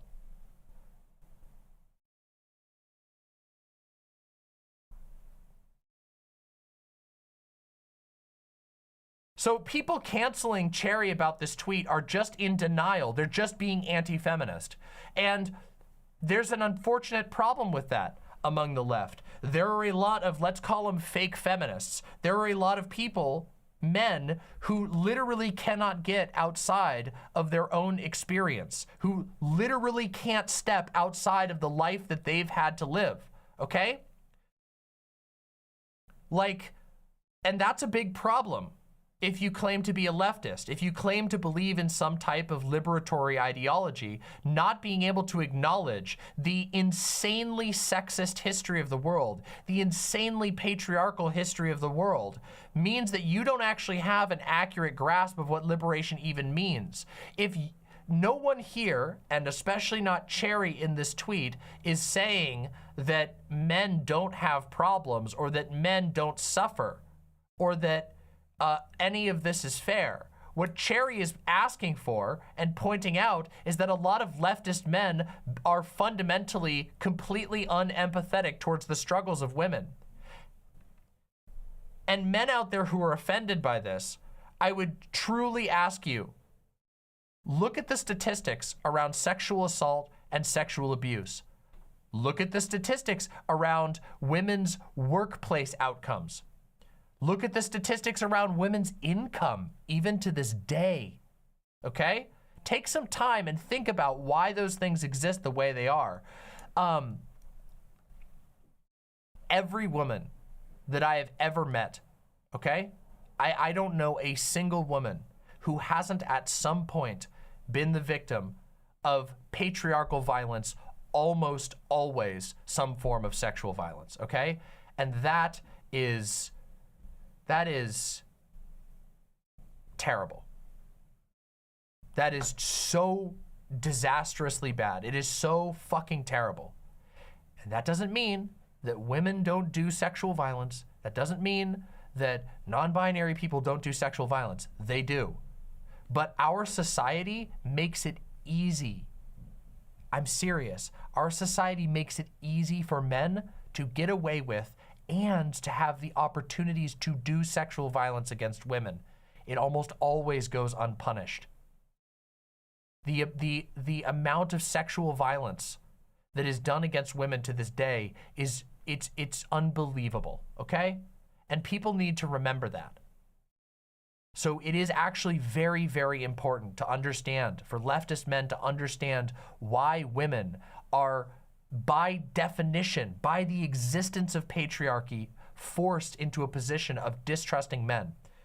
Here's a great example, okay?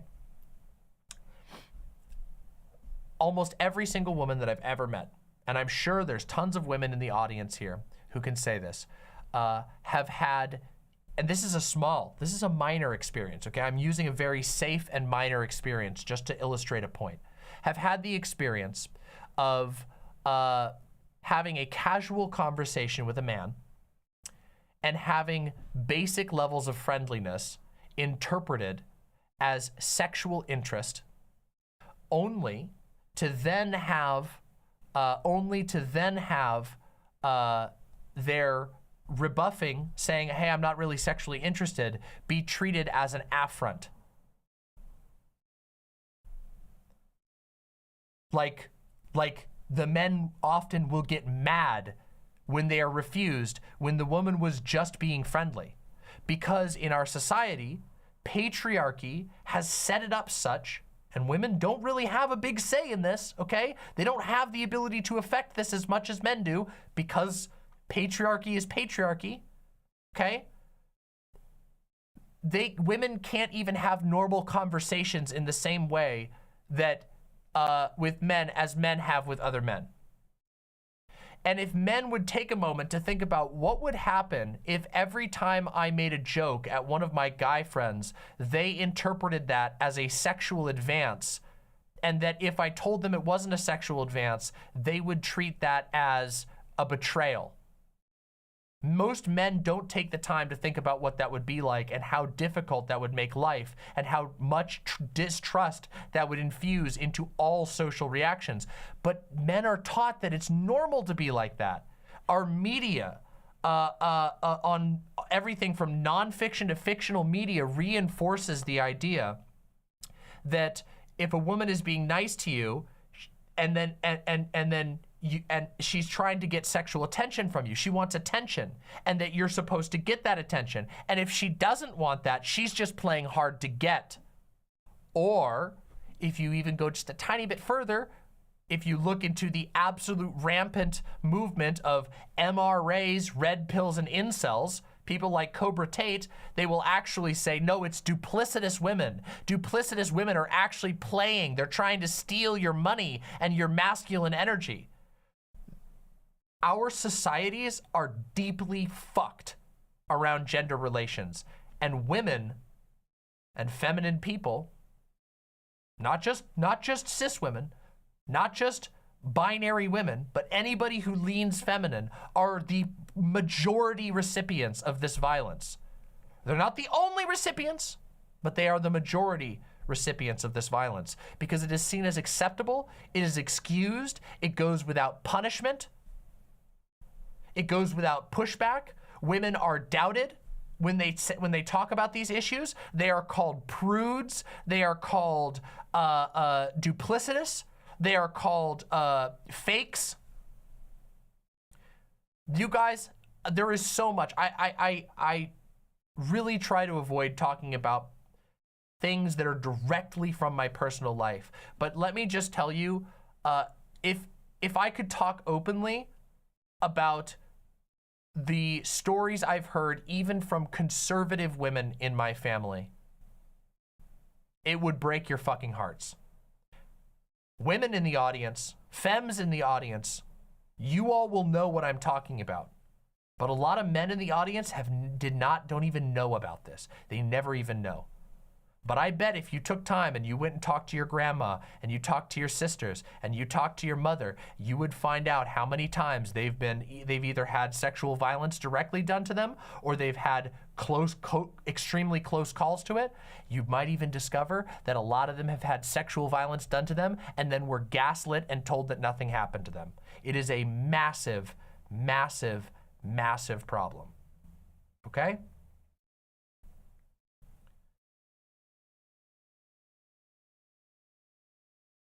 Actually, can I tell you guys a story? I'm gonna be really personal here. I'm gonna be super personal for just a second. I've actually told this story before, but I'm gonna tell you a story from my experience, okay? I'm a trans woman, okay? And I used to dress a lot more femme than I do on stream. My style on stream is very non-binary. I got devils and shirts, and I do the hair stuff. I have a whole bunch of different styles. But before I became a streamer, I used to dress very femme, okay? But this day I was not very femme.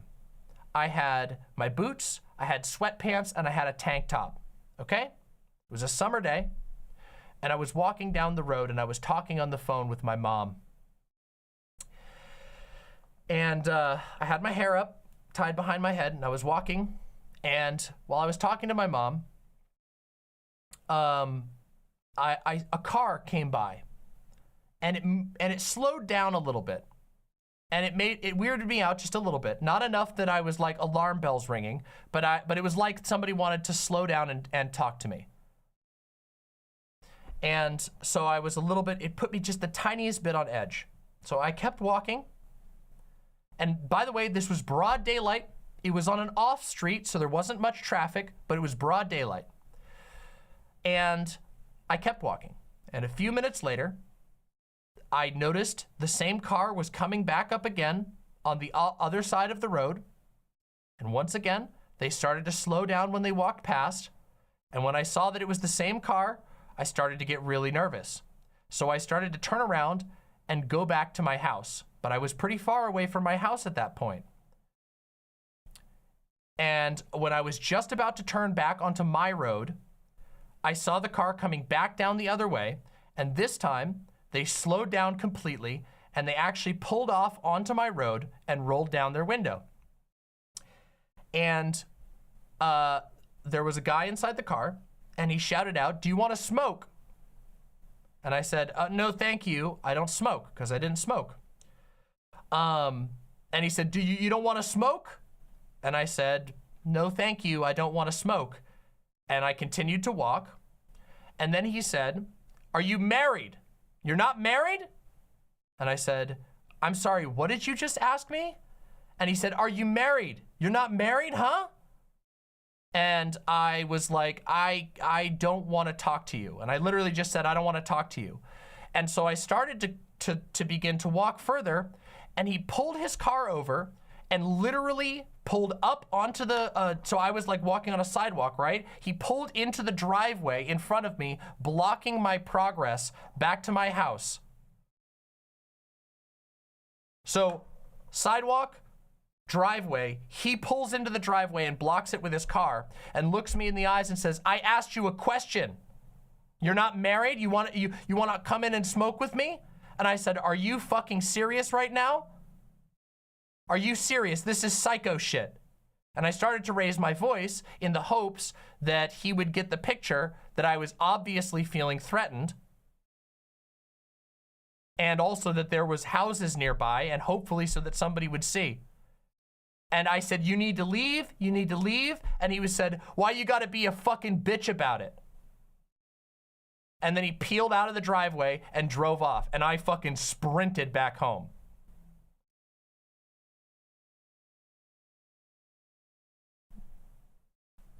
I didn't even get physically hurt there, okay? I was literally just walking on the road and talking to my mom. This was 2017, I think. And that's just one of the types of incidents that I've run into in my life, okay? And I'm just gonna say, I don't think a lot of men have that experience, okay? Men have all kinds of experiences. Men have different types of run-ins, but that is a very specific type of experience that is almost exclusively directed towards women, and lots of women have had that type of experience. And guess what? That doesn't even go so far as to qualify as sexual assault. All he did was block my way with his car, call me a bitch, try to physically prevent me from getting away, and try to get my attention and so I would get in the car with him. Okay? So I have to say, the people who are canceling Cherry over this take really need to get a life and really need to take a second and think about their actual values. Because what Cherry is saying is not misandrist. What Cherry is saying is not anti-men. In fact, what Cherry is saying is bog standard anti-patriarchal feminism. The patriarchy hurts everyone. It hurts women and it hurts men. But women are put on the lowest rung. Well, you could argue that queer people are put on the lowest rung because they're an acceptable target even for women to hate. Queer people and people of color are put on the lowest rung.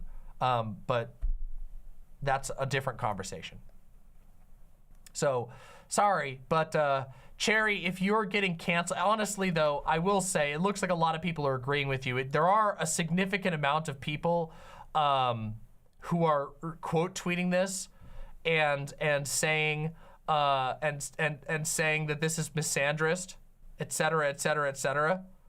A lot of comments and whatever, but this is bog standard feminism, and if leftist men can't understand why women have to live a life of caution and distrust, why women live lives of fear, they don't understand the first thing about liberation. That's all I gotta say. Cherry, you're based. Based and Chad pilled. Based and Stacy pilled. Whatever you want to say, okay? Seriously. So, I am canceling I am heretofore canceling the cancellation of Cherry. Anybody who wants to cancel Cherry will have to cancel me first. So bring it on. The demon is waiting in hell. You disagree? You want to debate with me? The doors are open. Argue with me. I'll take you down a peg. I've done it before and I'll do it again. Step into the fires of hell.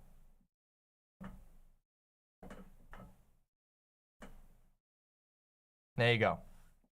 Don't forget to like, subscribe, comment, etc. because I'm sure this is now going to turn into a segment. I didn't know it was going to be a whole segment, but hey, there you go.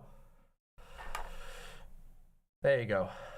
CherryBread TV, the adorable this cherry. This is the cherry we're talking about. The CherryBread TV, based cherry.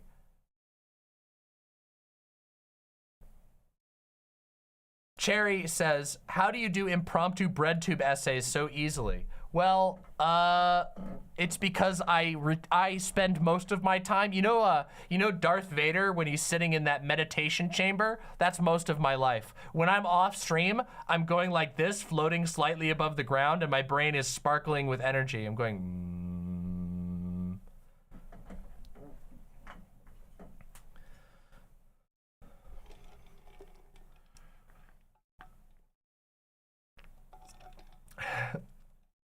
That'll happen, Louis boy. That will.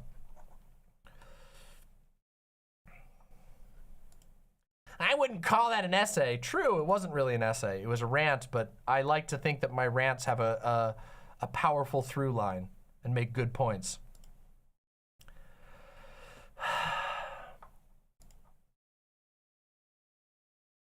All right, everybody. Are we ready? Are we ready to do the next political segment? Man, y'all are getting fed today. Can we acknowledge how much banger stuff I'm giving you today? I am serving you a like 5-course meal of gourmet, delicious internet entertainment. Can I just point that out? Where else do you get this much fire stuff? Where else do you get a show that looks, sounds, and feels this good? Nowhere else. There's nowhere else on the web. I'm serious.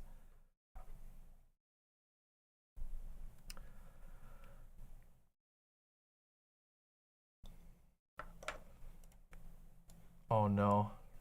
Is this the, oh, this is the dark, yeah, this is the Dark Brandon one. I did see this. We watched this on the other stream. It's definitely very funny. Oh yeah, don't forget to support the show. This is 100% viewer supported. So if you want me to be able to keep grinding like I do, you know, give me some of the dosh. Throw some money in the tip jar. That's how I pay my bills and get food and have, you know, I don't know, soda and stuff. Oh yeah, I gotta go check let me check the donos and then we're gonna do the next politics segment. I did probably miss a few donations. Let me bring those up real quick. Let me read the ones that I missed. Capo with the incredibly generous $5. Where were you when the Tucker Carlson text drops? I was watching Demon Mama. Didn't think I would see a Tucker Carlson quote that would make me say, wow, I didn't know he was that racist. True and base, thank you very much, Capo. Any with the gifted tier 1 sub. Mix Dizzy with the gifted tier 2, or with the tier 2 sub. Thank you very, very much. Any with the tier 2 sub. Thank you very, very much. And I believe that's everybody. Yeah, I think that's all of them. Thank you very, very much for all of those. Very, very based. Based and supportive pilled. Also, Hunter Johnson with the incredibly generous $5. Hold on, let me read off these ones from YouTube. Sorry, Michael Smith with the incredibly generous $10. I feel like if Crowder didn't have that massive spat with the Daily Wire, they might have been more willing to run interference for him and say not enough context. That's true. I agree with you. I do think that if he hadn't fallen out with the Daily Wire, they would be simping for him right now. At least until, I think they might have jumped ship when the video dropped because the video is so bad. It's hard to say. Hunter Johnson with the incredibly generous $5 based electoralism take earlier. You love to see it. You're very welcome. That's just my genuinely held beliefs on electoralism. And I think that's everybody. Yeah, we read everybody. Jessica Meadow with the $5, tossing a coin to my mama as an impio plenty. Thank you very, very much. Deeply, deeply appreciate that. All right, everybody, we got some more politics to do. Don't you go anywhere. And if you are here watching the stream, please press like right now. Don't wait a single moment more. Press that like button. The more likes we get, the more viewers we get. We have had well over 600 viewers for a large chunk of today, and that is amazing. It's only possible because you all like the stream. Liking the stream tells YouTube this is good, which means more people come in and like it, and that'd be amazing. Mycena, no, we got a lot more to go, okay? Any, thank you again for another gifted tier 1 sub. Thank you so much. We still got a lot more to do. Nobody's missing anything. I got a lot of stuff to go through today. All right. You ready? You ready? Hold on, let me see here. Hold on, I gotta bring something up real quick before we get started. I wanna have these clips ready. Thank you very much, Any. Deeply appreciated. You might end up being the MVP today. Maki Pocky with the incredibly generous tier 1 sub. I missed being yellow. I went and beat Cult of the Lamb again since I hadn't played the update, and I think they balanced stuff a lot better. Very fun as always. Any with another gifted tier 1 sub. Thank you to both Any and Maki Pocky. I'm actually very excited. I will probably play some more Cult of the Lamb on my own time in the near future because I do really want to check out the expansion. I've heard the DLC is great. Who the fuck is Any? Any is based. Is who?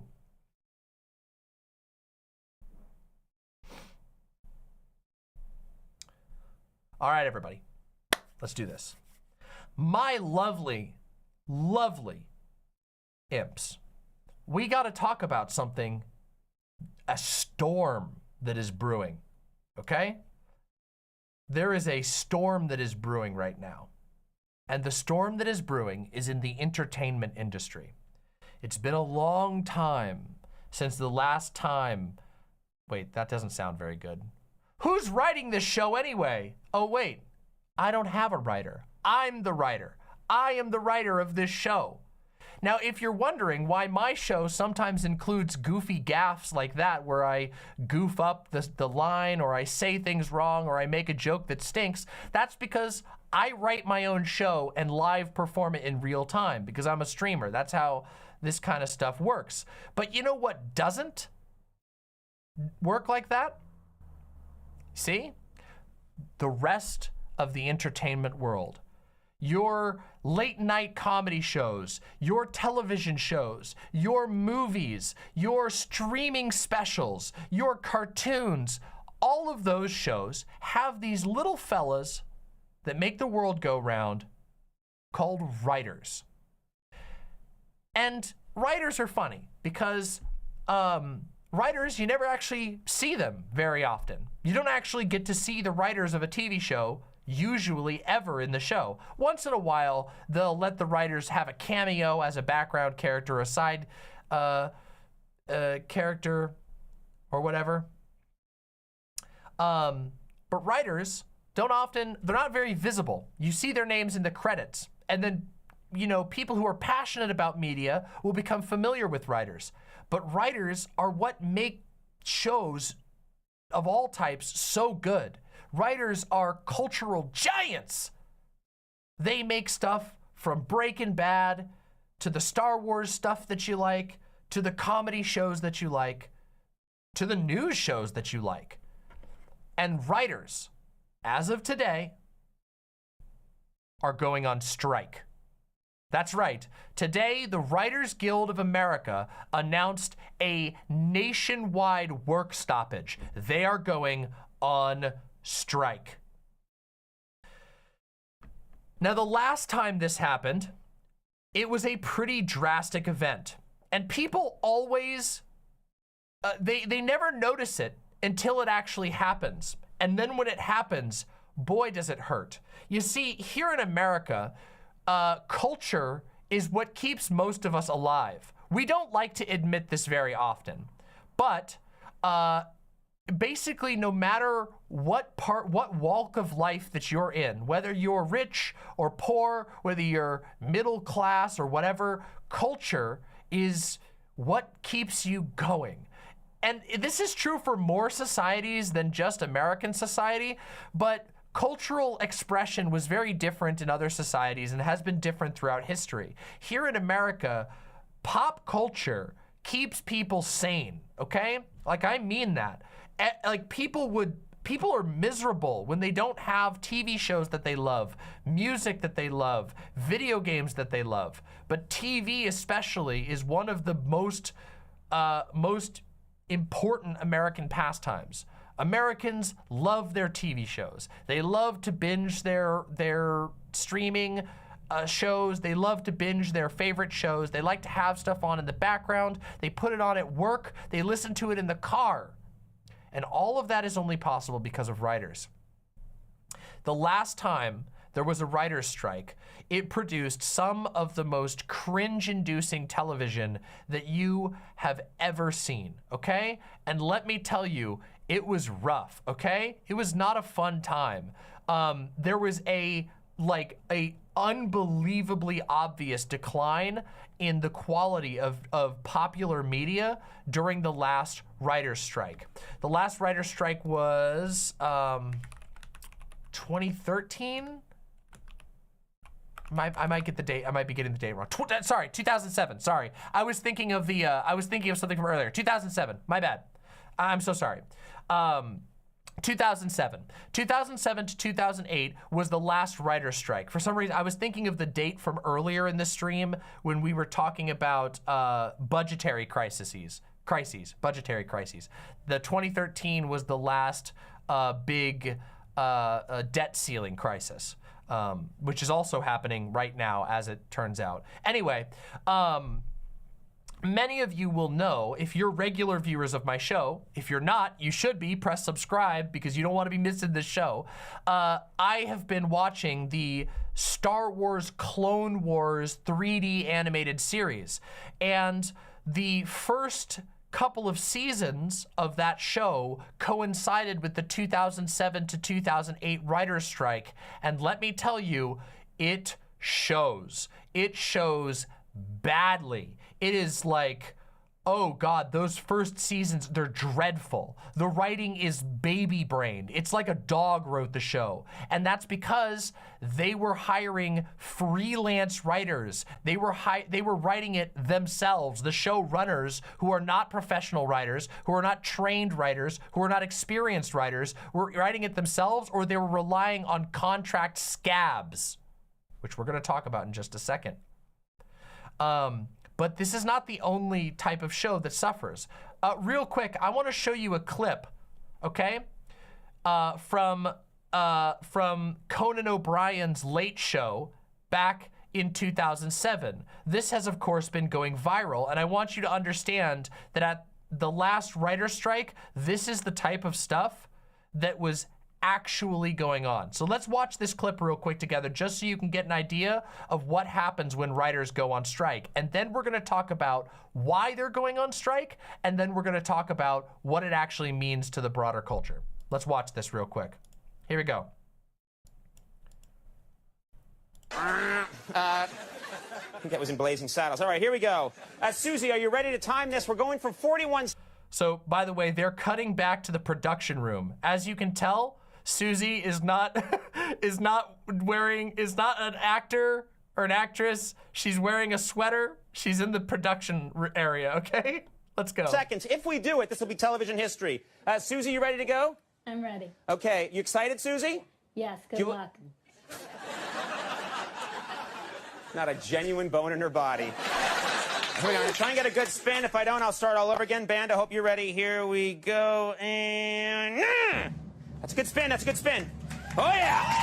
Oh, yeah.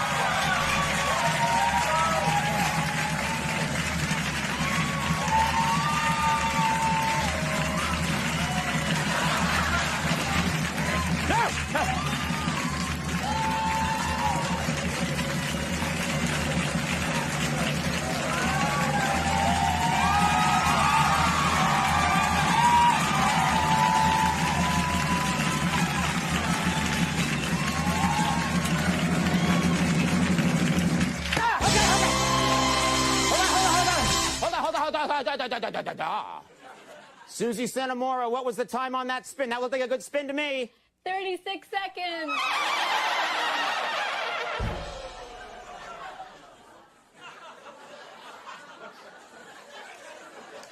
$36? I thought I had it. Pender, what was that sound you made when I lost? It's hard enough without writers to lose a ring spin, but then to have a horse laugh at me. Ultimate indignity. Trust me, there's time to do it again. Let's not be in a rush to do it right away.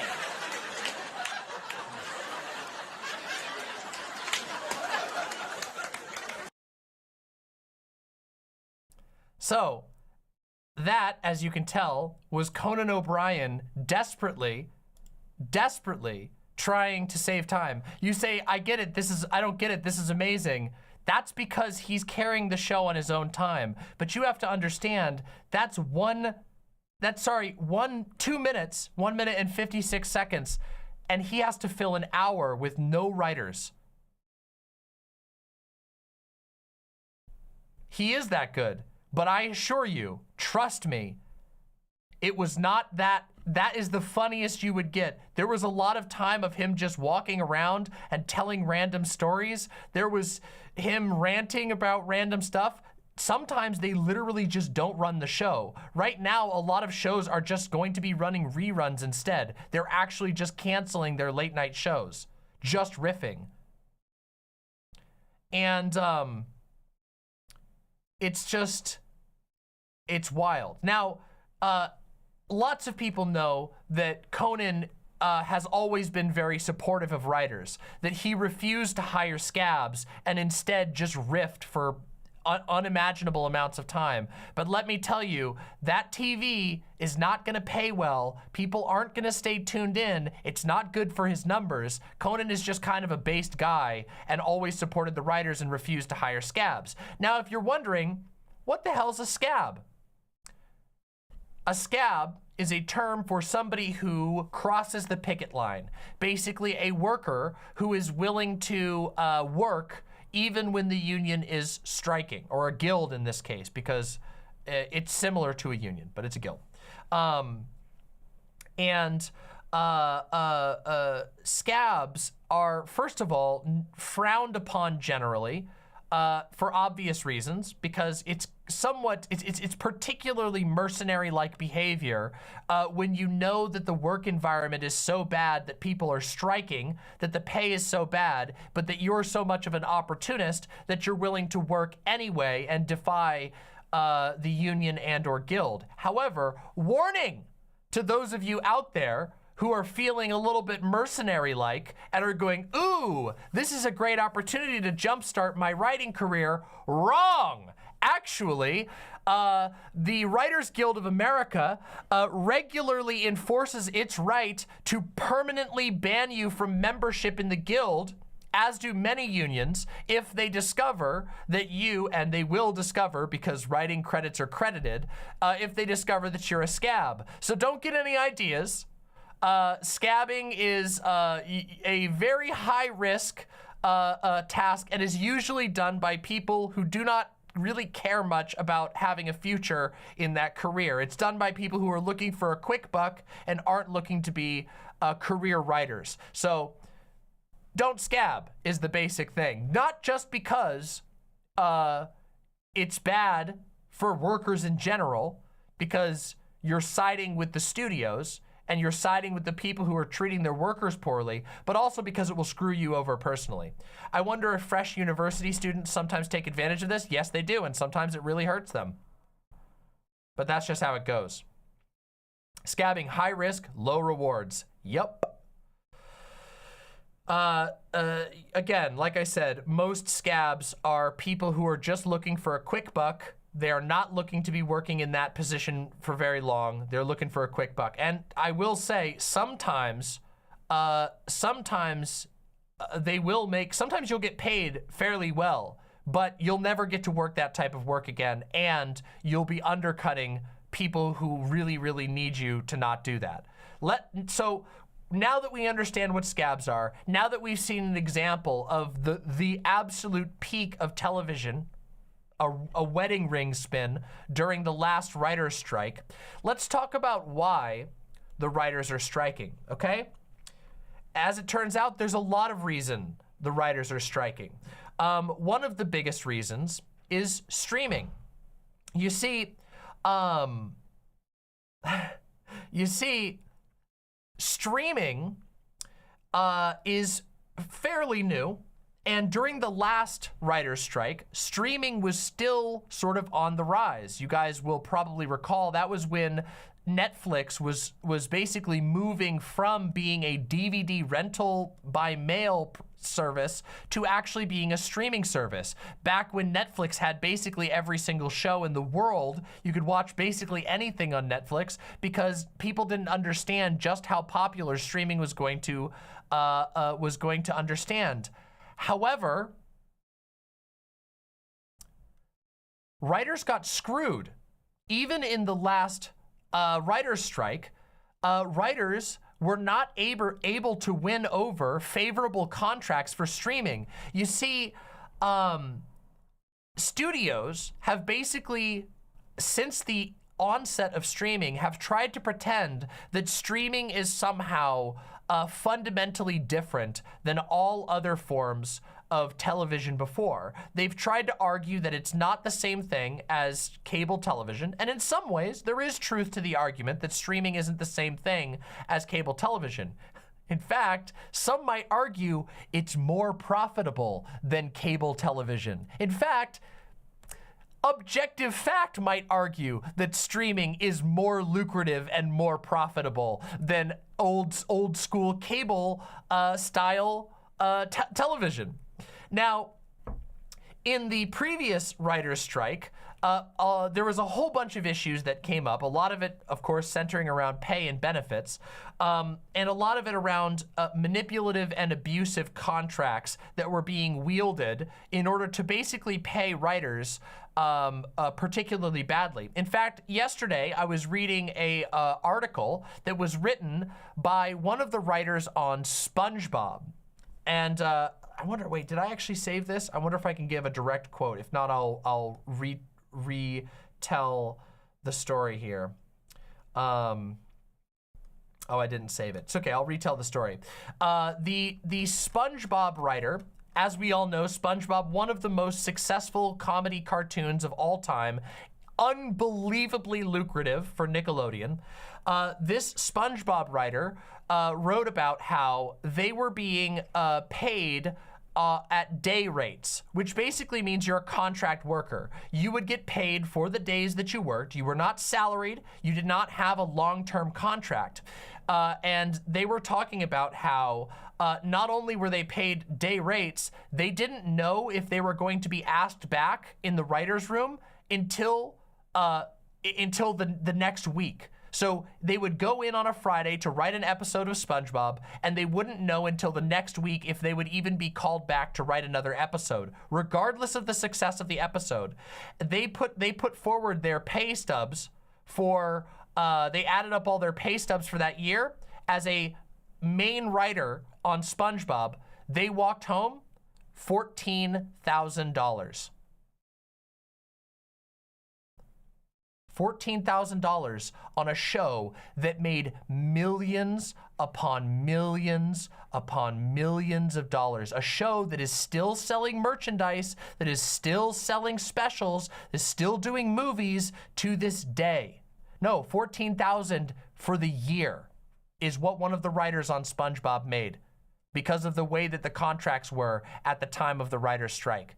So this is what led to the first Writers Guild strike that we are referring to here, is the pay rates were dreadful. They were unsustainable. Writers were being asked to live in cities like Los Angeles, where the rent is unbelievably high, and they were not even able to make minimum wage. No, they didn't get benefits because they were being paid as a contract worker.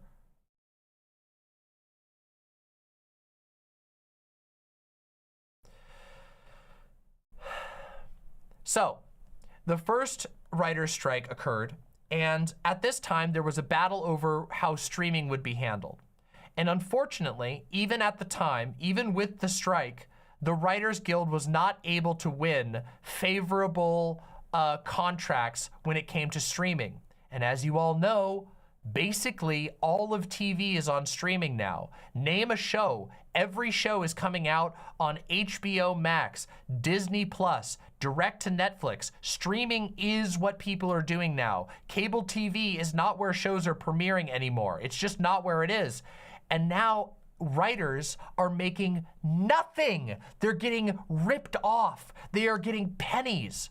All over the world, these amazing shows are coming out, and the people who make those shows, the people who are literally writing the entire story that makes the show happen, are getting pennies. They are dying, okay? And I need people to understand that this isn't just some frivolous thing, okay? This is something that happens with movies, music, and video games. Is that people go, oh, well, it's entertainment. It's entertainment, isn't it? Not for the people whose job it is to make it. They're entertaining you by working. For you, it's entertainment. For them, it's their passion, it's their blood, it's their hours of sleepless nights of working at things, it's overtime hours, it's stress, it's flying all over the country, it's moving, it's trying to pay your bills. That's a living.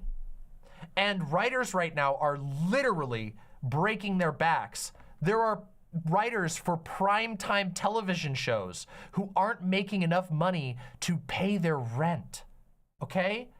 It is unbelievable how bad the conditions are in the streaming world. So a lot of this current conflict is centering around streaming, around winning better contracts for writers in streaming. And I've talked about this many, many times about how in this type of streaming, the type of streaming I do, which is not the same thing as like Disney Plus television show streaming, that it's insanely exploitative on our end as well. That streamers like myself, there's so much I could talk about. We get basically next to nothing, despite the fact that as you guys can see, I have 600 concurrent live viewers right now and get tens of thousands of views on my videos. We get a pittance. They'll run ads and make money off our videos. We don't get any of it. Even when our videos are fully approved, they take enormous percentages of the shit that we're making. So the overhead that's just scraped off the top is unbelievable. And it's even worse on platforms like Twitch. Okay, it's really, really difficult to make a living as a streamer. You guys have to understand, like every single day, I'm thankful that I'm in the top 2% of maybe even higher. I might literally be in the top 1% of all streamers who have ever lived, which is insane to me to even believe that my show that, let me just say, I personally I'm not rolling in the dough, okay? I'm very lucky that I had some money put away that allowed me to make the investment into this, but my costs are very high to run this show. I hire an editor, I hire a thumbnailer, I hire a Discord manager and a Discord admin. These are necessary positions. So I have very high costs, okay? And this is just on this end of things, okay? And it hasn't always been like this. A couple of decades ago, if you had a show that got 600 concurrent viewers on the television, you know that there are local television stations that could afford, with the money they were making from reruns, from little tiny productions, from a mixture of reruns and small productions, that they could pay for a broadcast studio in their town, all of the hundreds of thousands of dollars of equipment that's in there, and salaries and benefits for everyone on the team. There was a period in entertainment history where that was the norm. But increasingly, money is scraped away from the workers and up to the executives, away from the workers and up to the investors. And it is at one of the worst cases, to the degree that you can't even imagine it. The amount of money that flows into a company like Disney through Disney Plus, the amount of money that flows into a company like Netflix is genuinely incomprehensible to the average person. It is unfathomable. And not even drops are reaching the people that actually make the shit that makes those platforms live. It is rent-seeking all the way down. And everybody will, the defenders will always say, well, if it wasn't for Netflix, you wouldn't have a platform. The platform isn't everything. The platform is literally meaningless without the content to fill it. That's true for every single platform. Without the content, there is no platform. Platforms certainly help distribute the content, but there are other ways to get content out, and there were other systems that distributed content prior to this one. And also, if things weren't so harshly monopolized, if the money wasn't so concentrated, maybe it would just be normal to have multiple platforms, and that would just be a normal thing. We live in a hyper-centralized status quo, where a handful of big players are able to basically choke out the entire broadcasting world, and it leaves writers, it leaves rank and file creators starving, literally not able to pay their bills while they are creating content that keeps mega corporations afloat, that keeps mega corporations not just afloat, that keeps their executives on their yachts, that keeps their executives on their private jets, that keeps them in their mansions, and also that keeps you all entertained, you all out there. Right now, and I am but a humble YouTube streamer, okay? Right now, the amount of eyes that are fixated on me, the amount of eyes that are being entertained and delighted, that are being informed by what I do is a lot. That's a lot for me to be carrying on my shoulders, you know? And I don't even have a platform the likes, even close to the likes of which of a Star Wars show, or a HBO animation like Primal, or a primetime television show like Succession. Primetime, it's streaming world, you know. These shows keep people going. People are willing to pay monthly subscriptions every single month for these things, and the writers aren't getting anything. The writers are, a lot of these writers are being paid on contract basis. They're being paid in the same way that an Uber driver is paid. And Uber drivers, as we all know, aren't treated well either.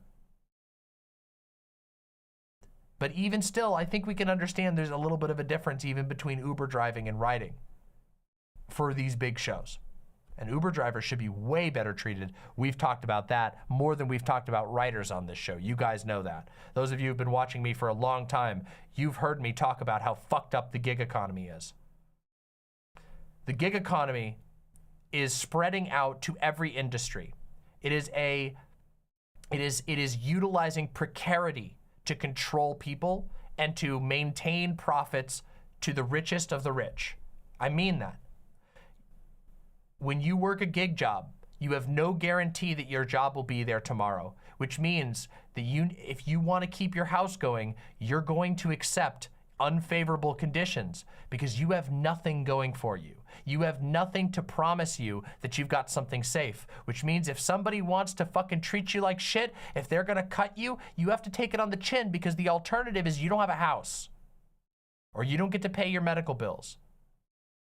And that's what's spreading. And that's part of what the Writers Guild is attempting to fight back against. Now, keep in mind that the Writers Guild is not the only organization, but they do indeed staff a vast majority of the writing jobs are in partnership with the Writers Guild. That's how these sorts of guilds function, is they get as many people to join as possible. Now, there's another thing, and I want to tell you how outrageous it really is, okay? Okay? I want you to understand, one of the things that led to the strike, I can't even believe to tell you, like, once again, this is a moment of me peering into the future, like an oracle, pondering my orb, doing a dance with the smoke and telling you the future. You guys know how I've ranted about AI? One of the things that the Writers Guild asked for, okay, they had the gall to ask the studios, okay? Here's what they said. The Writers Guild said, we demand that you do not use AI to write scripts for television shows, that you do not use, and that you especially do not use AI for rewrites, which means if there's an episode that needs to be rewritten for whatever reason because of changes, that they will not use AI tools to rewrite that episode. And third, and this is the most important one, they demanded that Writers Guild work, it will never be used to train AI algorithms, because that's a big problem, right? Like, let's say that you have a team of extremely talented veteran writers, and they're using, they're writing a show, and then the owners of that show are just taking their scripts and feeding them into an AI that they've paid $100,000 for, and they're training it to write exactly like the writers who actually created that stuff. So those demands seem pretty, those demands seem pretty reasonable, right? Don't feed our writing into your AI algorithms. Don't use AI to write episodes, and don't use AI to rewrite episodes. The studios unilaterally denied that demand. I'm not kidding you. They actually denied that. They said, nope, that's a bridge too far. We want to be able to buy and train up AI algorithms to replace you, and you should have no say in it.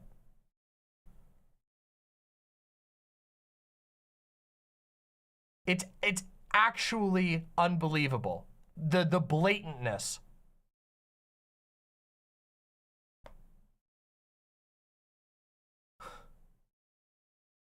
And it's bad, not just for the writers, it's bad for you viewers out there. All of you out there who watch TV, you guys want to watch nightmare, horrible nonsense that is made by AI, that is completely repetitive and just dressing up in the skin of an actual writer, a writer who lived and breathed and learned to create art that was meaningful. They're gonna feed you fake, made-up pablum, and we all know it. We've all seen the AI. It's not exactly hard to tell when something is made by AI. All of these stupid idiot AI evangelists out there are literally coping. They're the biggest copers on the planet. There is no fucking AI art that tricks anybody, and everybody knows it. Even the least media aware people can tell when something has been made not by a human. But hey, what if you don't have a choice?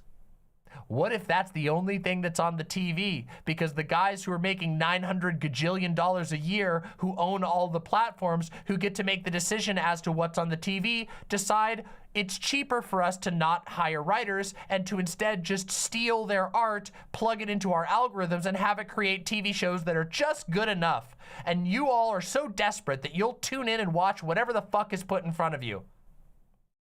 Is that the world we want?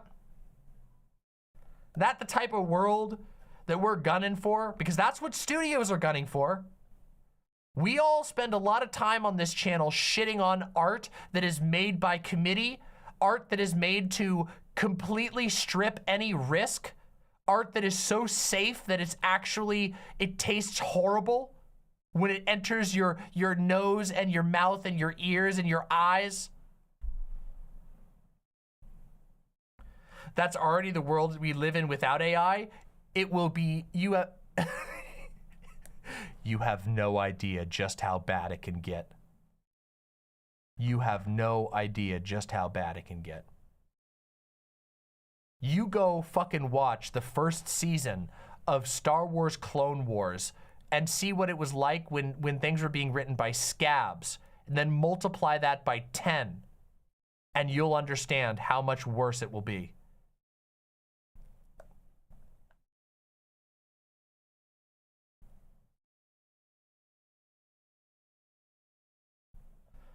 I call your bullshit, Ellen Degenerate. I call your bullshit. This is one of those moments where in the future, the AI world, I will be wrinkled up and holding on to my infernal orb, and you're gonna see my face in the future going, I tried to warn you!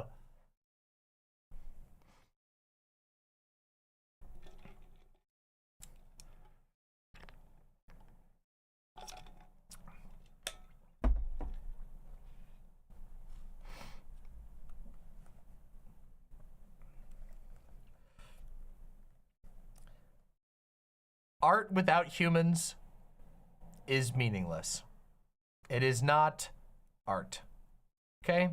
That's not to say that there aren't aliens out there that we could share art with, but in the context of the world that we currently live in, there aren't many other beings that are capable of making art. Art is a tool to communicate very complex emotional messages from person to person. It requires history, context. It requires intentionality. AI cannot provide that and never will. Anyway, that was one of the things that the Writers Guild of America was attempting to win for its writers and could not, which is why the strike is happening. So let's see if I can get a full list. I would love to read a full list of the demands.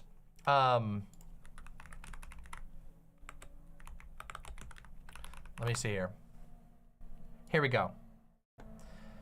Here are the demands. I'm going to read off the demands right now from the WGA on strike website, okay? And by the way, this was a unanimous vote. This list of demands was approved by a 98.4 yes vote, a percentage yes vote, only 90 people total. 1.6% of the membership of the WGA voted against these. So overwhelming support. Writers are in support of these demands. Here's the demands. I'm gonna read them out right here, okay? Here we go. I'm gonna put my face on the screen here. Increase minimum compensation significantly to address the current devaluation of writing in all areas of television, new media, and feature films. Standardize compensation and residual terms for feature films, whether released theatrically or on streaming. You'll notice that one is specifically about the streaming, because as it stands right now, a lot of films are released on streaming. Even though they go on to make millions upon millions of dollars, the writers get paid less because it's on streaming, even though the companies are making millions of dollars. Address the abuses of mini rooms. I want to get a full definition of that. Let's see what their definition of mini rooms. Here we go. This is a statement from the WGA. As shorter episode orders have become more common, so too have what studio networks call mini rooms, where groups of writers are gathered in advance of the production of a television series to break stories and write scripts. Writing in advance of production or before a series pickup can prevent issues in terms of how to structure your contract. A mini room is a writer's room above all. This is the assertion from the Writers Guild. Guild members should understand exactly what they're signing up for when they are engaging in a mini room project. Because there is often no production commitment at the start, experienced writers may find themselves working at WGA scale. For that reason, writers should try whenever possible to negotiate an overscale weekly rate for each week in the room. Your work has the same value in a mini room as it does in a writer's room. Your fee should accurately reflect your title and your experience. So basically, mini rooms are a loophole, is what I'm understanding here. Mini rooms are a loophole way for studios to get away with paying people less because the structure is slightly different for ultimately the same room, same work. So, address the abuses of mini rooms. That's the third demand. Fourth demand, ensure appropriate television series writing compensation throughout the entire process of pre-production, production, and post-production. So one of the big problems that writers have is that they are underpaid for pre-production work and they are underpaid post-production. What this means is that writers don't end up getting residuals. If a show does really, really well, they don't actually get to see any of the money. And if they do a lot of work for a pre-production, they are often underpaid because it's a risk, even though they're still actually doing the work and the company is getting all of the labor there. Now, this is a very manipulative thing that studios do. They've done this for a long time, is that because they don't know for sure that they're going to use the script, they'll pay less for the pre-production work. Even though, as we've seen many times over, they will often hold on to a script and then use it later and make a ton of money off of it. So, there you go. Demand number 5, expand span protections to cover all television writers. 6, apply MBA minimums to comedy variety programs made for new media. So comedy variety programs online, they want protections for those people. Increase residuals for undercompensated reuse markets. What that means is they want people to be paid residuals for stuff that is getting rebroadcast on other, as specials, that's being rebroadcast on streaming. If there are shows that were originally made for the theaters but are now being brought to streaming, they want to make sure that writers are getting paid for that. Restrict, and then finally, for this part, for compensation and residuals, this is there. We are on number 1, 2, 3, 4, 5, 6, 7, 8. Demand number 8, restrict uncompensated use of excerpts. I think that's fairly obvious what that means. They're taking excerpts of a work and not actually paying the writer for it because they're only using a small bit of it, quote unquote.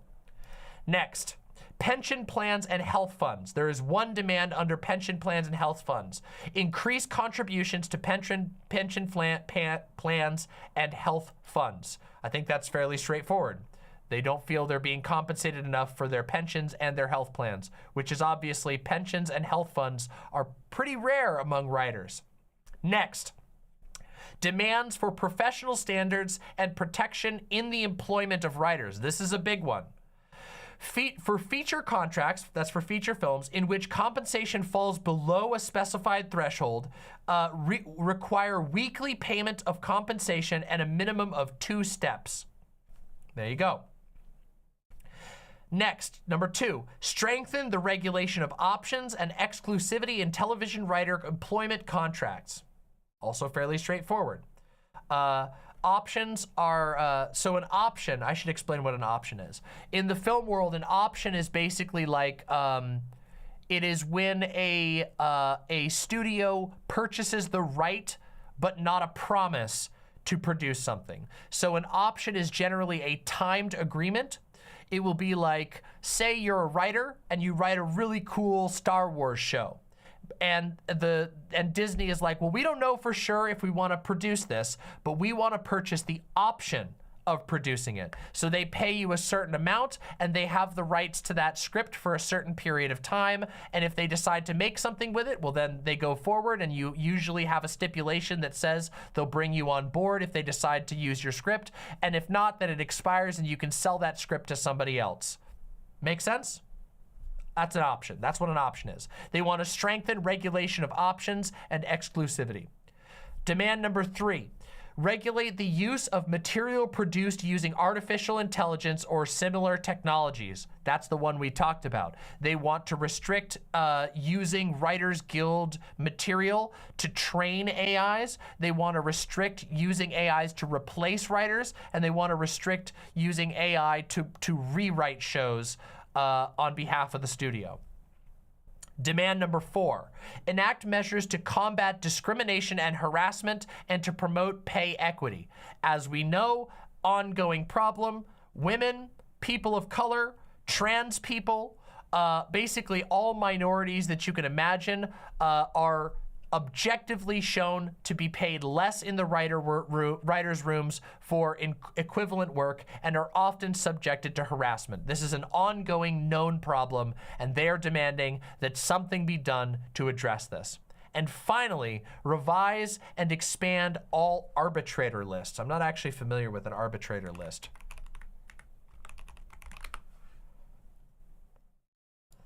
Okay, so that's lawyers. Basically, they're saying that they need to have a broader list because the studio's list has way too many studio-favoring arbitrators. So an arbitrator is basically a lot of contracts will say that instead of suing, you have to agree to arbitration, which means you sit down with a legal arbitrator and you have to work out. You basically have to work it out in private. You're not allowed to sue if you sign this type of contract. They're asking that the list be expanded, presumably because there are too many studio favorable arbitrators on that list. That's all the demands for currently. So it's a fairly simple list of demands.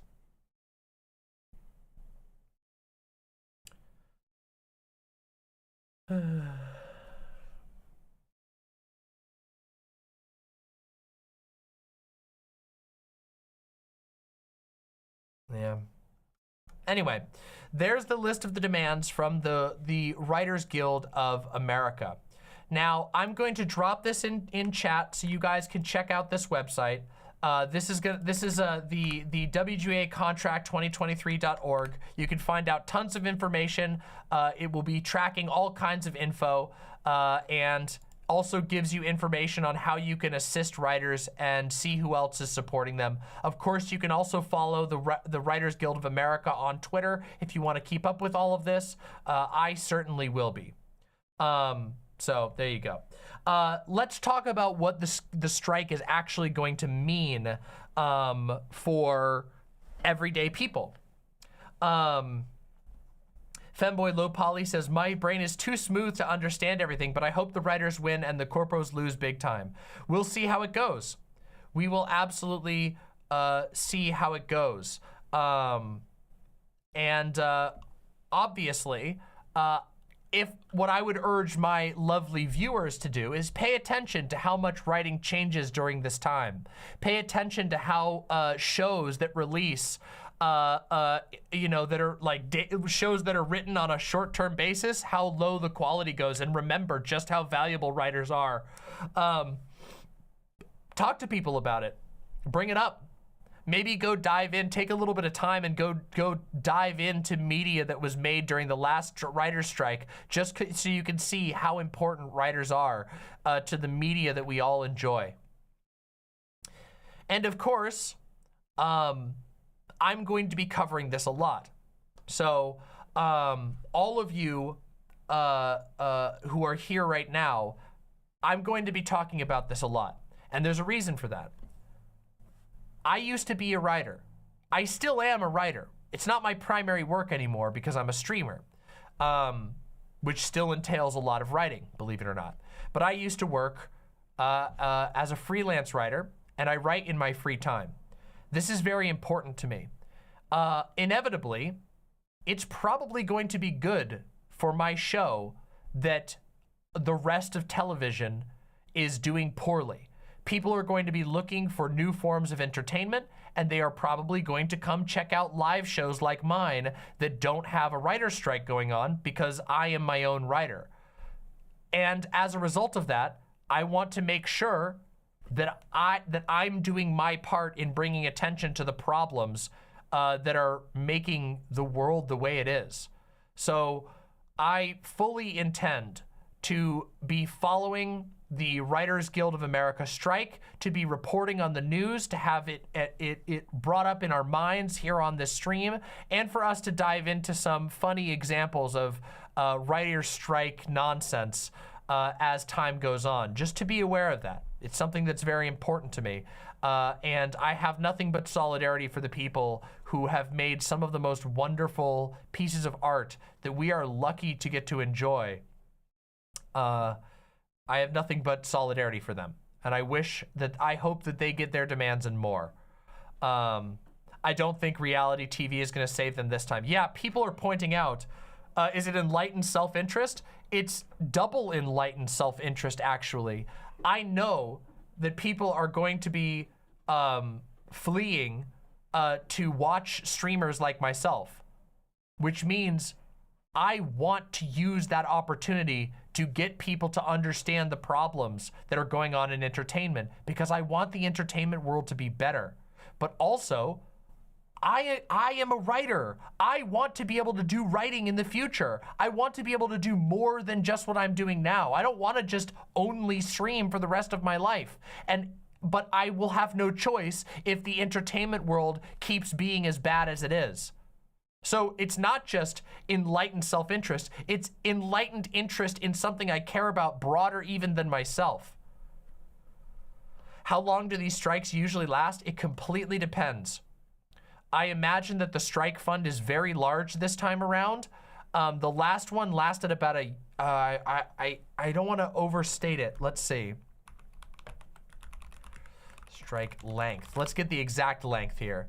It was about a little over 3 months was the last one. And by the way, this is just out of pocket. The last writer's strike lasted 100 days and cost the California economy $2 billion. $2 billion.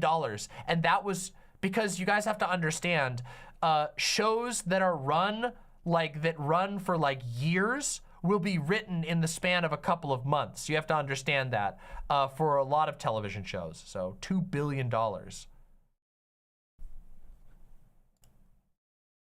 Anyway, somebody mentioned here that reality TV won't save them this time. Yeah, part of the reason there were not as many victories in the last writing strike is because the studios were able to throw out a bunch of garbage reality TV. You guys are probably familiar with some of the famous television shows that arose during that time. Reality TV became a go-to because you don't need writers for reality TV. The weirdos that you find to put cameras on and do weird stuff in real time are your writers.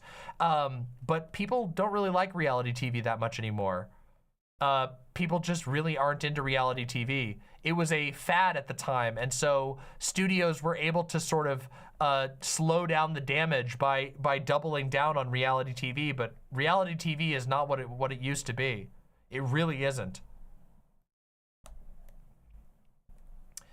Killjoy 40K says, just a quick reminder, streaming networks are about to be hurting really, really bad, as basically every Disney show is gonna have to be delayed or be written by scabs. Yes, this is a very pivotal moment for them to strike, which is good. We want the union, we want the guild to be able to do as much damage as possible, as quickly as possible, because that will force the studios to agree to their demands, and we want that.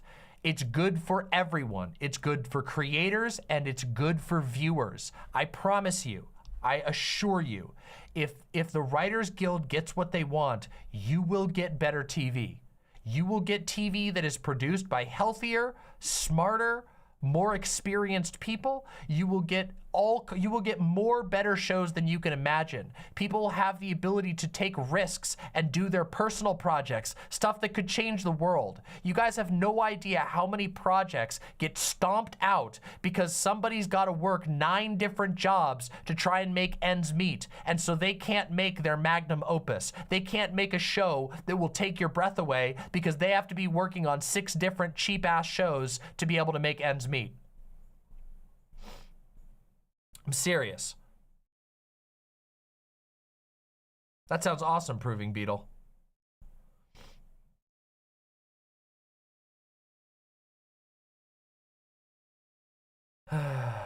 Anyway, that is the current state of affairs for the Writers Guild of America. The strike that started literally today. Keep your eyes on it. Pay close attention to it. It's a really, really major story, and we're going to be covering it here a lot. All solidarity to the Writers Guild. I wish them the best. I hope that they get all of their demands. Here's to that. We covered basically everything. What to expect, what are they actually demanding, why is it happening, what happened in the past.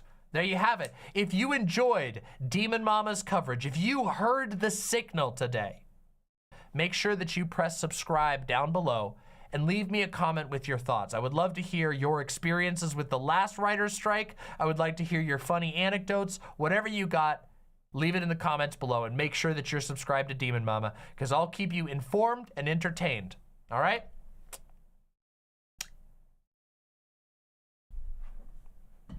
There you have it.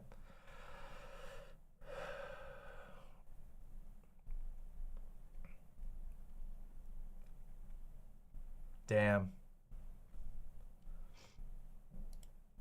Holy shit, guys. Take a look at this. Take a look at this. Oh, yeah! We had 666 watching during that segment. Woo! Hell yeah!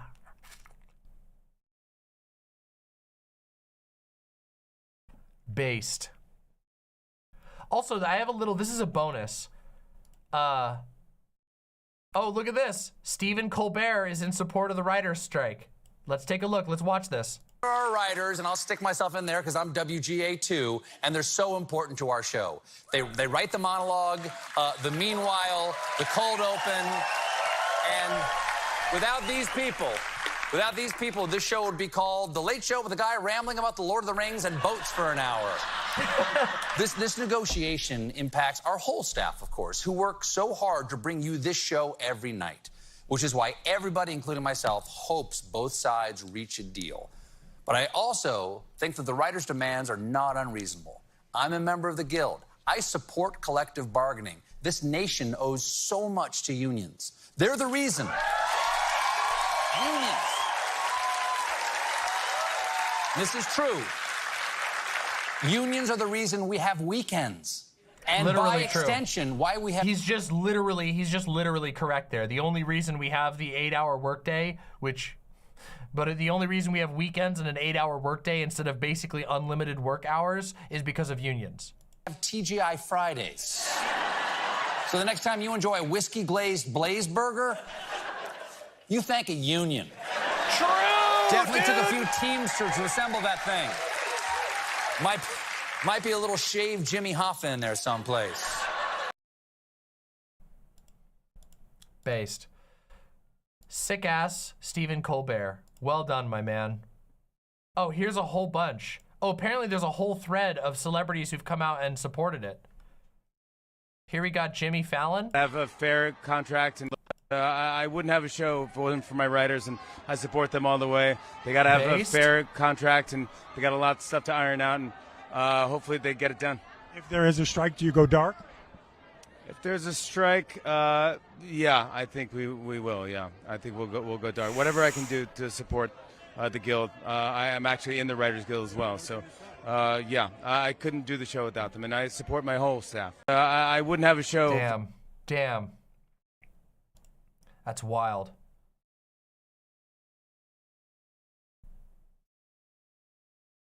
There's a whole thread of people speaking out. We all are, but I support I'm a member of WGA and support WGA, and you know them getting what us getting what we need. So I hope that no one wants to strike, but I hope that we're able to rectify this, whatever that means. So yeah. Yep. Obviously, the writer strike is looming. What do you think is going to happen? It's necessary. I don't know. My writer friends think it's going to happen, but Yep. I don't know. It's just like I'm not in the rooms. I don't get what the problem is. Like, everything change with streaming, and everybody needs to be compensated for their work. That's fucking easy. I don't get it. Base, it is true. Whatever. It's fucking easy. Pay people for their work. But see, it's not that easy because studios are beyond greedy, more greedy than you can possibly imagine. The greed from fucking studios is unabashed. They will take everything they can get because that is what they exist to do. Amanda Seyfried.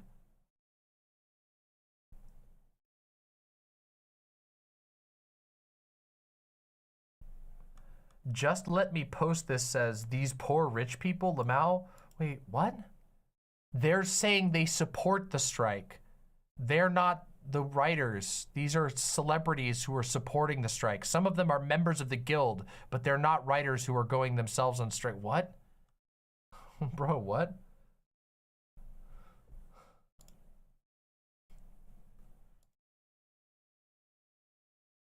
Whatever.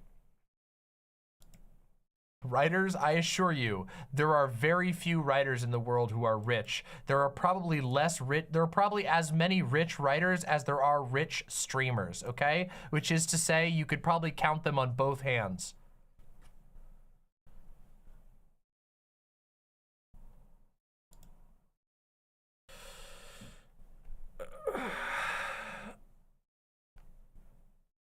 You guys really don't know how few streamers there are who actually make it, okay?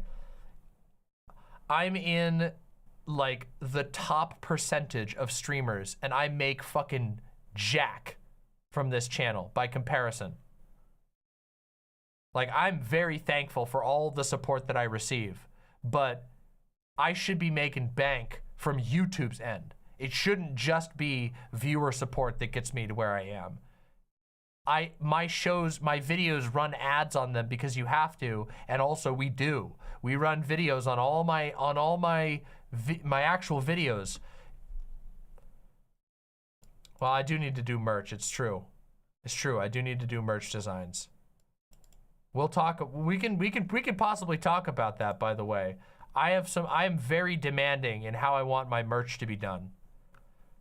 I do want to do merch. It's just a very complicated process. Real quick, I just want to look at this.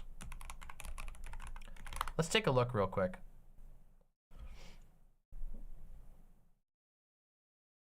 Sorry, just not a fan of Hollywood nonsense. Okay, well, you have to understand, the writer's strike is trying to fight against Hollywood nonsense. The writer's strike is trying to make Hollywood less nonsense. Hollywood is nonsense because writers are getting completely and utterly fucked constantly, as are crews, as are basically everybody who's not a studio head.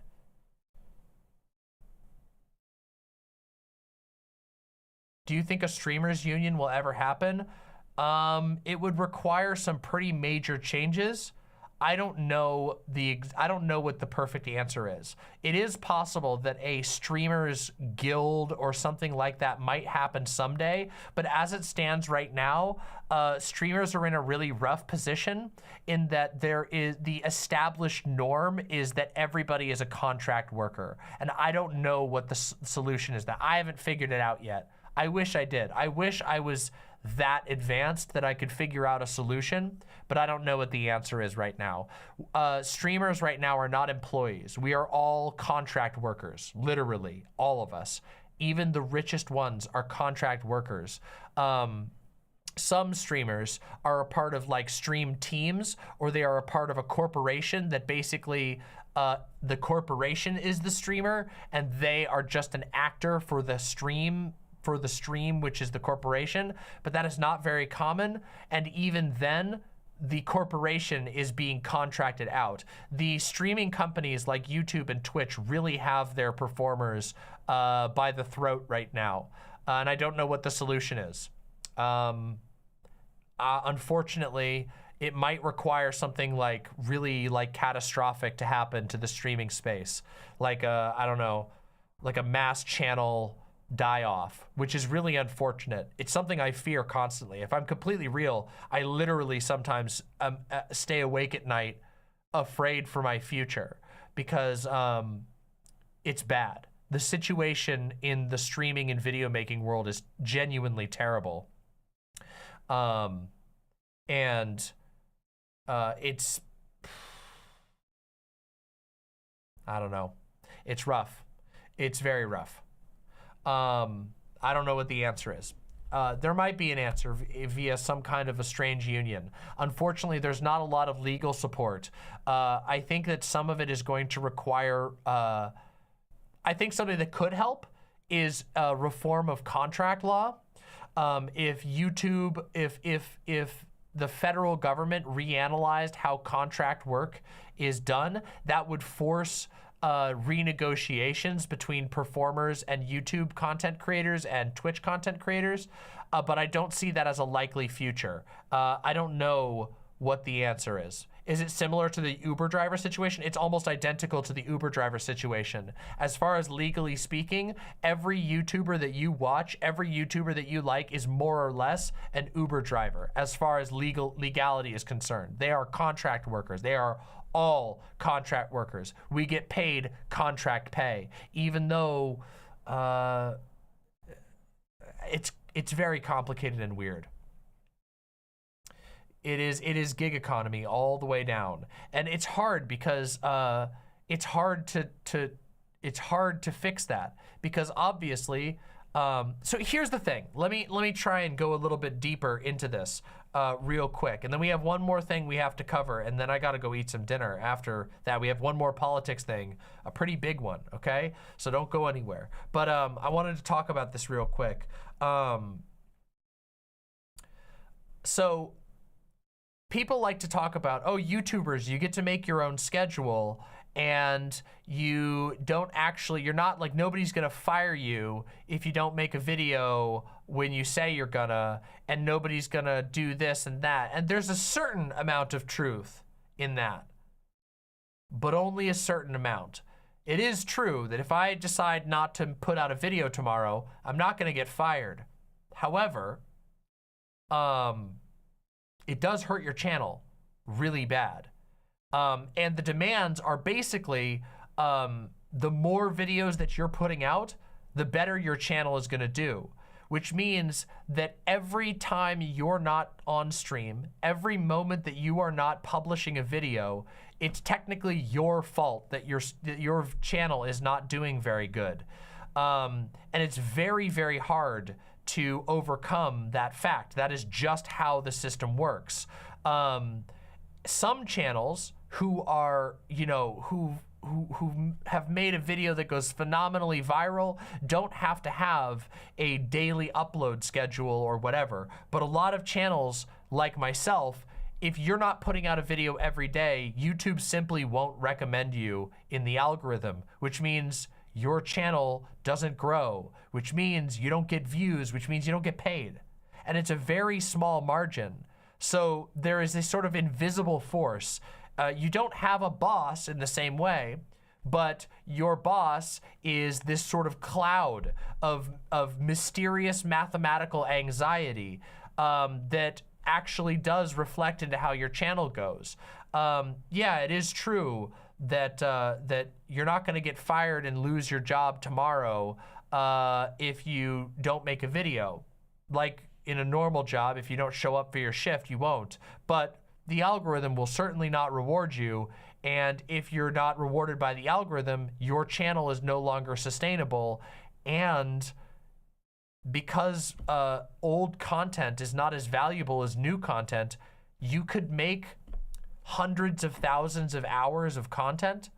And if you're not making new stuff, you're not going to make as much money on it. It's really, really complicated, and it's really confusing, and it's hard to come up with a perfect answer. Let me just give you some quick stats, okay? I want to give you guys some quick stats. By the way, I'm very proud of these statistics, okay? My channel has 3.4 million cumulative views. 3.4 million times people have clicked on my videos to watch them. And here's the thing that's even more wild, okay? My watch time for my channel, listen to this, 1.6 million hours of watch time. 3.4 million views, 1.6 million hours of cumulative watch time. Human beings have spent 1.6 million hours checking out my stuff. I'm very proud of that, okay? And I think that I never would have believed that was possible. When I was younger and I was dreaming about someday making art that would be seen by people, I didn't even have a conception that someday people out there would have watched 1.6 million hours of stuff that I made, let alone of me doing things for a camera. I never would have imagined that that was where my future would be. But here I am. That's the exciting and cool part.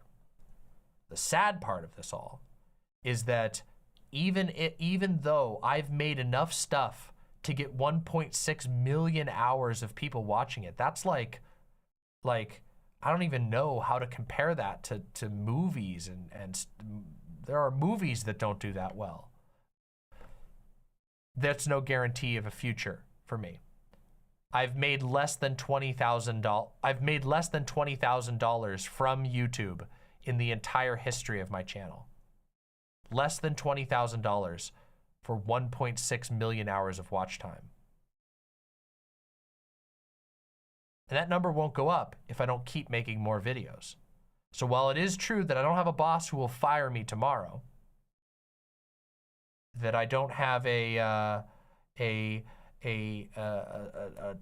work schedule posted in the break room, there is demands, and the demands are very high. Now keep in mind, I have made a lot more than $20,000 from my work because of you all, because of people who support me from the website. Those of you who donate through demonmama.com/live, those of you who donate through my website, I've made way more, so much more. Like, I've made so much more than that. That is literally what keeps this show going. It is not the YouTube channel. The YouTube channel is how new people discover my channel, but it is people who donate through my website who keep me alive. I'm not kidding you. It is so drastic. It's not even close to the same. Now, of course, I have to keep making stuff in order for the money to come in from the website. So there's another demand. If I don't stream, I don't make money. So I have a schedule. Just nobody tells me what the schedule is. I have to use my brain to self-create a schedule if I want to make money. And truly, it is literally viewers like you who are throw some money into the tip jar who make this possible, because YouTube doesn't pay shit to us. Now, that wasn't always the case. Just so you know, a channel like mine 10 years ago would have been, I would have been big money, okay? I would have been big money 10 years ago. But we don't live in 10 years ago. We live in now. So anyway, I just wanted to talk about that very frankly. I know that some of you have heard me talk about this type of stuff before. Some of you have heard about me go over some of these statistics before. But I feel like it's important to be honest about how this type of stuff works and what it's like actually being a YouTuber. Because I never really knew I was going to be a YouTuber. I went to film school to be a writer and a director. That was what I originally went to film school for. I had aspirations to be a novelist at one point. I did a lot of writing of that. I self-published a little novella. That was what I that was what I sort of thought about a lot. And entering the YouTube world has been remarkably amazing. It's been an incredible and wild journey, but it's also been a very difficult one, and it's mind-bendingly confusing. So I think it's valuable for people to hear what it's actually like to be a YouTuber and what the types of, the way that these platforms work. Because let me tell you, these platforms are kept, like, I'm a small-time content creator, but by comparison, but I'm still pretty big as far as things go. Sorry,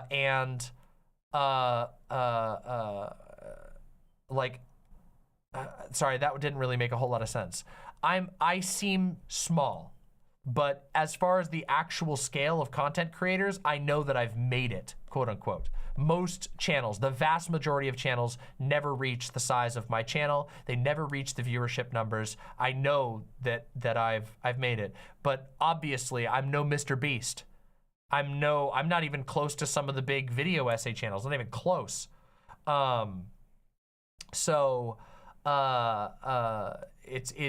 It's a very complicated and weird thing.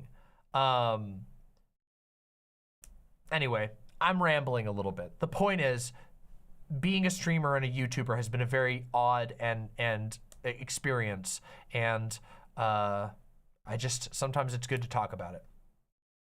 Yeah. Anyway, I gotta read a couple of donos real quick, and then we gotta do the last politics segment of the day, and then we'll see how much energy I have, because I was supposed to talk about Rise of Skywalker. We'll see if I can. Piftle Cakes with the incredibly generous tier 1 sub. Thank you very, very much. 123, my dear, with the unbelievably generous $10. You've helped me more than you could possibly know. Thanks, Mama. Thank you. I'm happy that I was able to inspire you in whatever ways that I have. That's why I make the show. So thank you very, very much. Any with the gifted tier 1 sub, thank you so very much. Appreciate all of that. And on the YouTube side of things, Daedalus Media with the Daedalus Media with the $2 super chat. Thank you very, very much. Thank you for making art. You're very, very welcome. Irascended Kitten. IDT in Iowa is attempting to unionize under the Teamsters. That's super interesting. I wish them luck. Thank you very much for supporting this show, Irascended Kitten.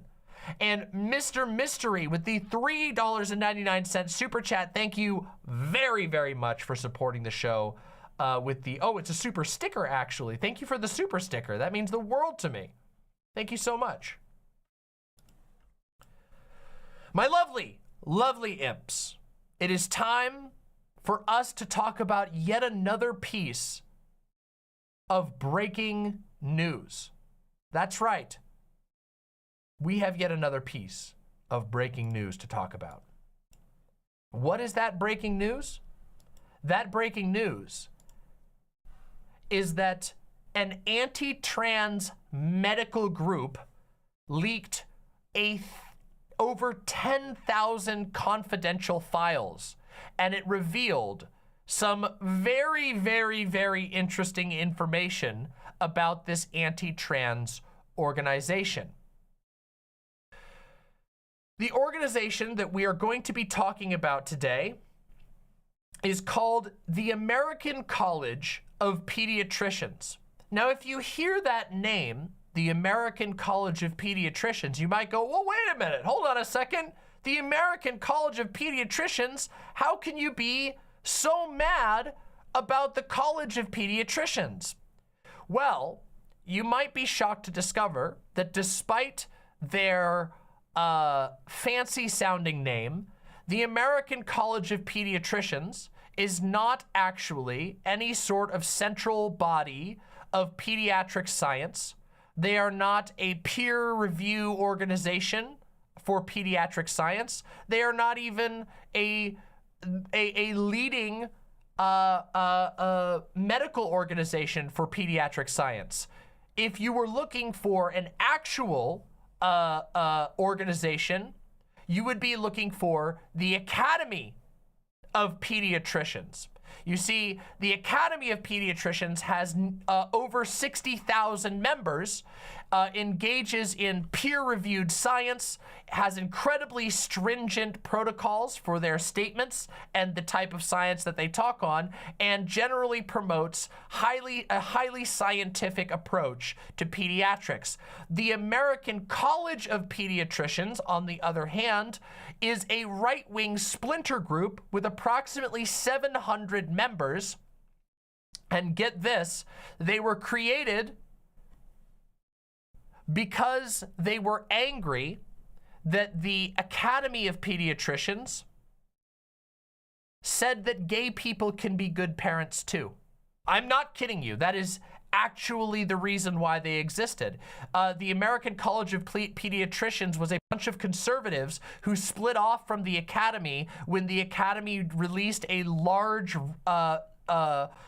summary of research that showed that actually gay parents are just as good as heterosexual parents, that there is actually no evidence that gay parents are any worse than heterosexual parents at all. So that's the group that we're talking about today. The group we're talking about today, of course, is the American College of Pediatricians, a right-wing political splinter group that attempts to pass itself off as a legitimate scientific institution.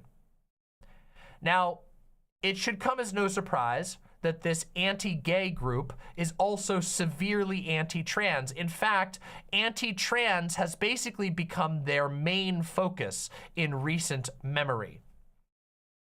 That is what they do. They're all about the anti-trans stuff. But you see, they made a bit of an oopsie. They made a pretty major oopsie, as it seems.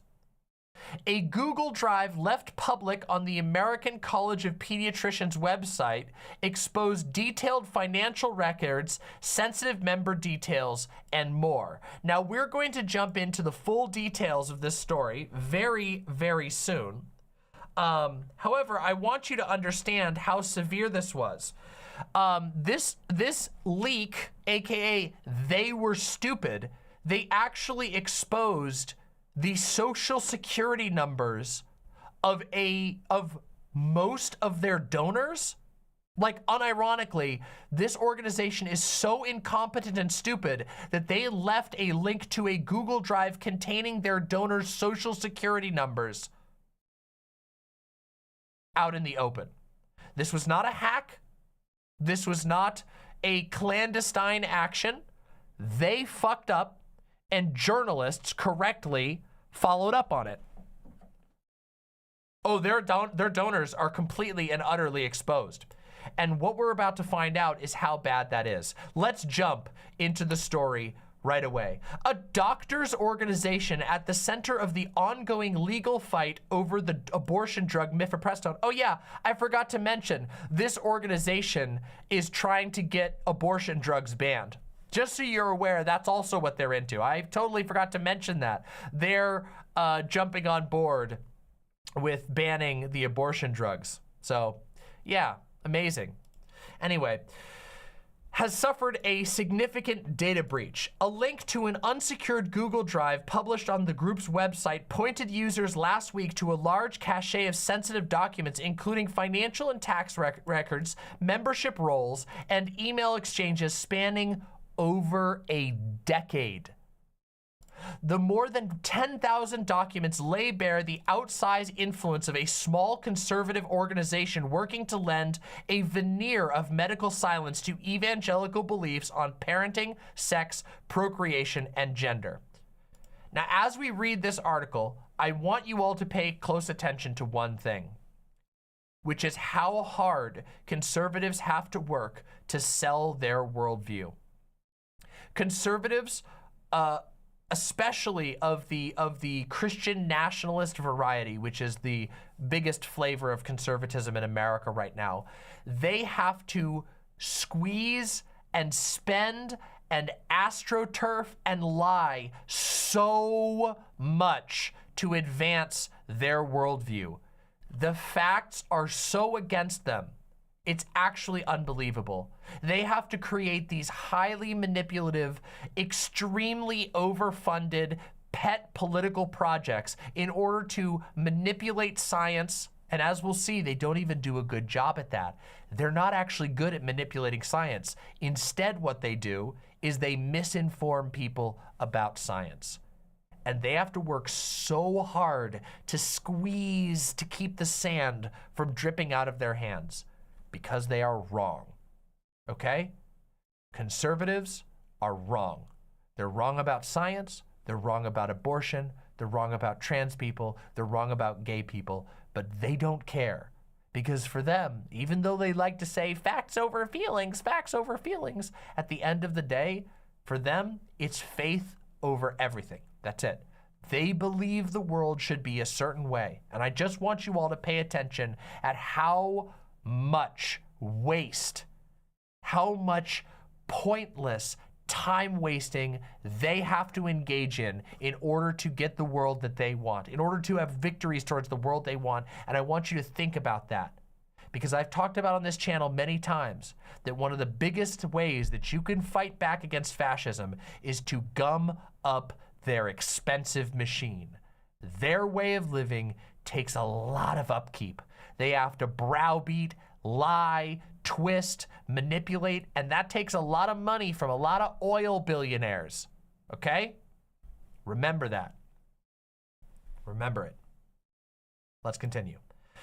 The American College of Pediatricians, which has fought to deprive gay couples of their parental rights and has encouraged public schools to treat LGBTQ youth as if they were mentally ill, is one of a handful of conservative think tanks leading the charge against abortion in the United States. A federal lawsuit filed by the college and its partners against the FDA seeks to limit nationwide access to what is now the most common form of abortion. The case is now on a trajectory towards the U.S. Supreme Court, which not even a year ago declared abortion the purview of America's elected state representatives.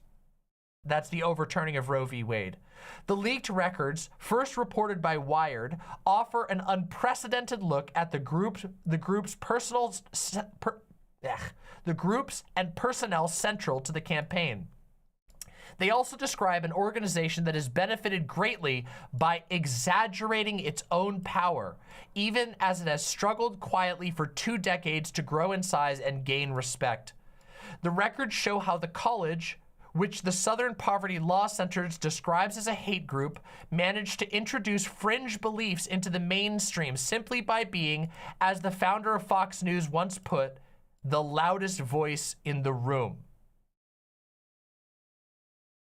I talk about this a lot. The people who hate trans people, the people who hate gay people, there's not all that many of them. They just cry really, really loud. And a couple of them are really, really rich. And they're going to use that money to twist and manipulate the world to their disgusting, fucked up worldview, no matter what it costs. And we should outsmart them. We should outfox them. Now, in this case, nobody had to do anything. But hey, if somebody had found a way to attain this type of documentation, it sure is awesome when it ends up in the hands of a journalist. People who have the talent to find truth, to reveal truth, should engage in that more now than ever. This is the time. Let's continue. The leak. A Wired review of the exposed data found that the unsecured Google Drive stored nearly 10,000 files, some of which are compressed zip files containing additional documents. These records detail highly sensitive internal information about the college's donors and taxes, social security numbers of board members, staff resignation letters, budgetary and fundraising concerns, usernames and passwords of more than 100 online accounts. The files include PowerPoints, QuickBook accounting documents, and at least 388 spreadsheets. One spreadsheet appears to be an export of an internal database containing the information on 1,200 past and current members. It contains intimate personal information about each of these 1,200 members, including contact details, where they were educated, how they heard of the group, membership dues were paid, and when membership dues were paid. The records show past and current members are mostly male. Who could have foreseen that the anti-trans, anti-gay, anti-abortion organization was funded by mostly men? And on average, over 50 years old. Old white men? Oh my God! As of spring 2022, the college counted slightly more than 700 members, according to another document reviewed by Wired. Oh my God. Leaked documents obtained by Wired detailed where current and former members of the college reside. Almost all. The heaviest is in Texas and Florida, and then New York and California. Who could have seen that coming? Oh my God. The breach exposes material dating back to the group's origin. It includes mailing lists gathered by the group of thousands of conservative physicians across the country. One document outlining recruitment efforts states in bold red letters, target Christian medical doctors. No guys, the conservative movement isn't one and the same as Christian nationalism. Nope, they definitely aren't explicitly targeting Christian doctors to get them to give crazy money to their hateful organizations. The ongoing recruitment of doctors and medical school students seen as holding Christian views has long been its top priority. They are explicitly seeking out Christian views for their recruitment. And remember, just remember, this is an organization that is trying to present itself as a scientific organization that is explicitly seeking out to recruit and report on and support Christians over anyone else. That is their top priority. Super scientific though, guys. Super scientific. While the group's membership rolls are not public, the leak has outed most, if not all, of its members. A cursory review of the member list surfaced one name of particular note: a recent commissioner of the Texas Department of State Health Services, who, after joining in 2019, asked that his membership with the group remain a secret. Wired was unable to reach the official for comment in time for publication. The commissioner of the Texas State Health Services is involved in a labeled hate group that explicitly was created to try and remove the rights of gay parents. The SPLC's hate group designation, which the college forcefully disputes, haunted its fundraising efforts, records reveal. A barrage of emails in 2014 showed that the label cost the group the chance to benefit from an Amazon program that would have eventually distributed $450 million to charities across the globe. They tried to get charity money. Amazon would deny the college's application, stating that it relied on the SPLC to determine which charities fall into certain ineligible categories. Damn. Credit to the SPLC for that. A strategy document would later refer to a unified plan among the college and its allies to continue discrediting the SPLC. Oh no, the SPLC called us a hate group, let's discredit them. Which included a campaign aimed at lowering its rating on Charity Navigator. Oh my God, they tried to do a mass downvote campaign on the SPLC on Charity Navigator? One of the internet's most influential nonprofit evaluators. One of the group's admins noted that despite the SPLC's label, another charity monitor, GuideStar, listed the college as being in good standing. The college's GuideStar page no longer says this and appears to have been defaced. I think you can go there. American College of Doo-Doo Fartheads with a sus! Oh my God!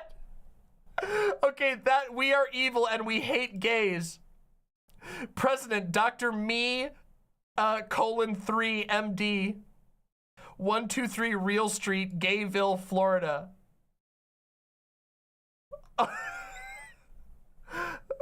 It links to E621. Oh my God.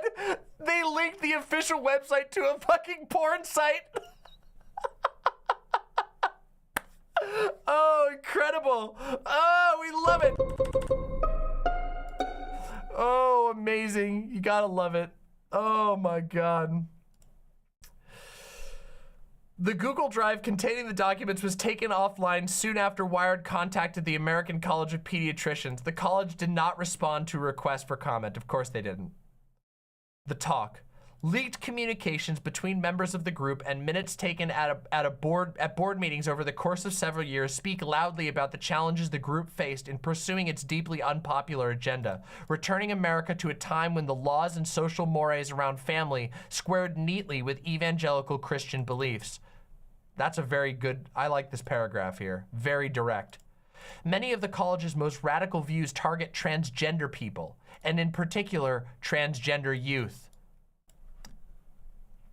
Remember how I said that right now trans people are the tip of the spear of hate? They are the tip of the spear of fascism. Hatred for trans people is being used to try and create a wedge in the entire nation, and it must be resisted. Must be parried.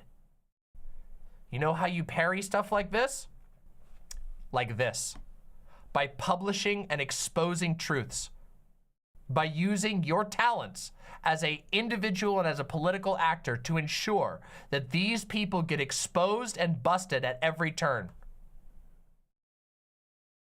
That's how you parry the spear of hate. The leak, which had been indexed by Google, includes volumes of literature crafted specifically to influence relationships between practicing pediatricians, parents, and their children. That's so evil. They're creating pseudoscientific literature to try and influence doctors, parents, and trans children. It includes reams of marketing material the college aims to distribute among public school officials. This includes pushing schools to adopt junk science, which paints transgender youth as carriers of a pathological disorder, one that's capable of spontaneously causing others, a la the dancing plague, to adopt similar thoughts and behaviors. So these guys are going around trying to get schools to adopt social contagion theory. This is one of the group's most dubious claims. While unsupported by medical science, that's right, social contagion theory is not scientifically accurate, it is routinely and incuriously propagated through literature targeted at schools and medical offices around the US.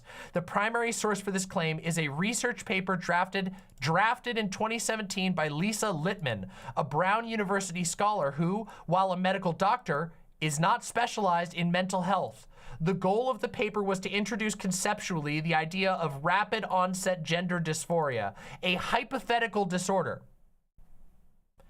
As was later clarified by the journal that published it, it's not a real disorder, it's a hypothetical. She was just thinking about it.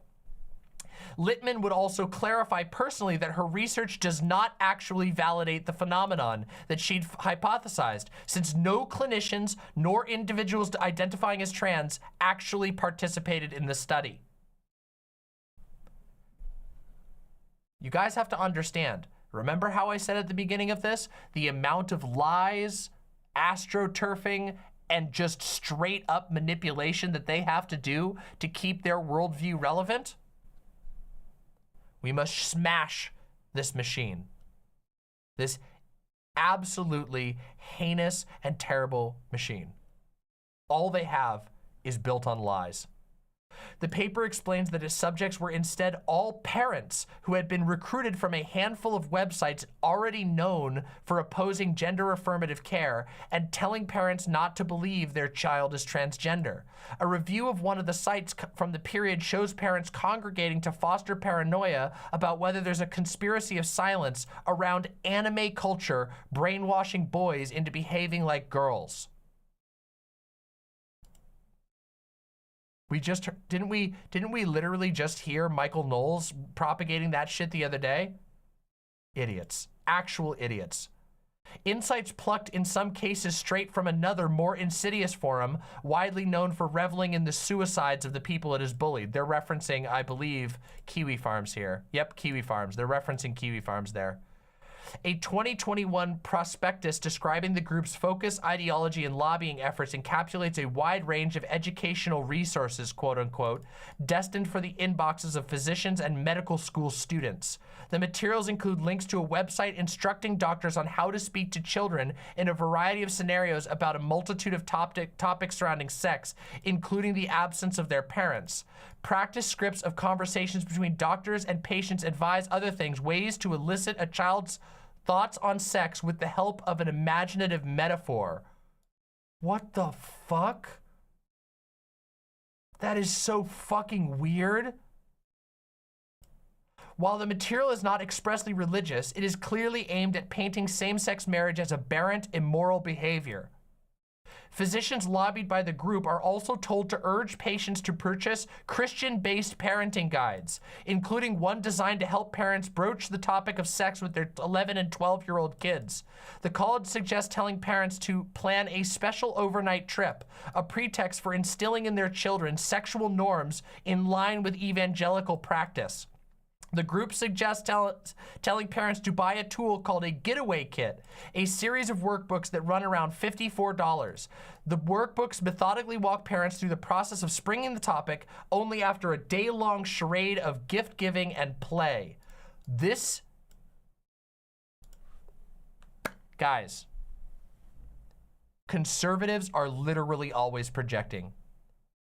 You're telling me that this fake science organization was running a grift where they teach parents to groom their children into heterosexual evangelical norms using a secret day of play where you play games and give gifts while before you broach the concept of dumping them full of heterosexual normativity. It is always projection, okay? Guess what, guys? Homosexuality occurs naturally. It is a naturally occurring phenomenon. Transgender identity occurs naturally. It is a naturally occurring phenomenon. They have to groom their people. They have to ideologically brainwash their kids in order to suppress what is naturally there. They fear that their kid might be gay. And so they go out of their way to hide it and to instill their freak-ass values into them. Deranged. Absolutely deranged. These books are full of games and puzzles for the parent and child to cooperatively take on. Throughout the process, the child slowly digests a concept of sexual purity. Lessons aided by oversimplified biblical scripture and well-trodden Bible school parables. Another document the group shared with its members contains a script for appointments with pregnant minors.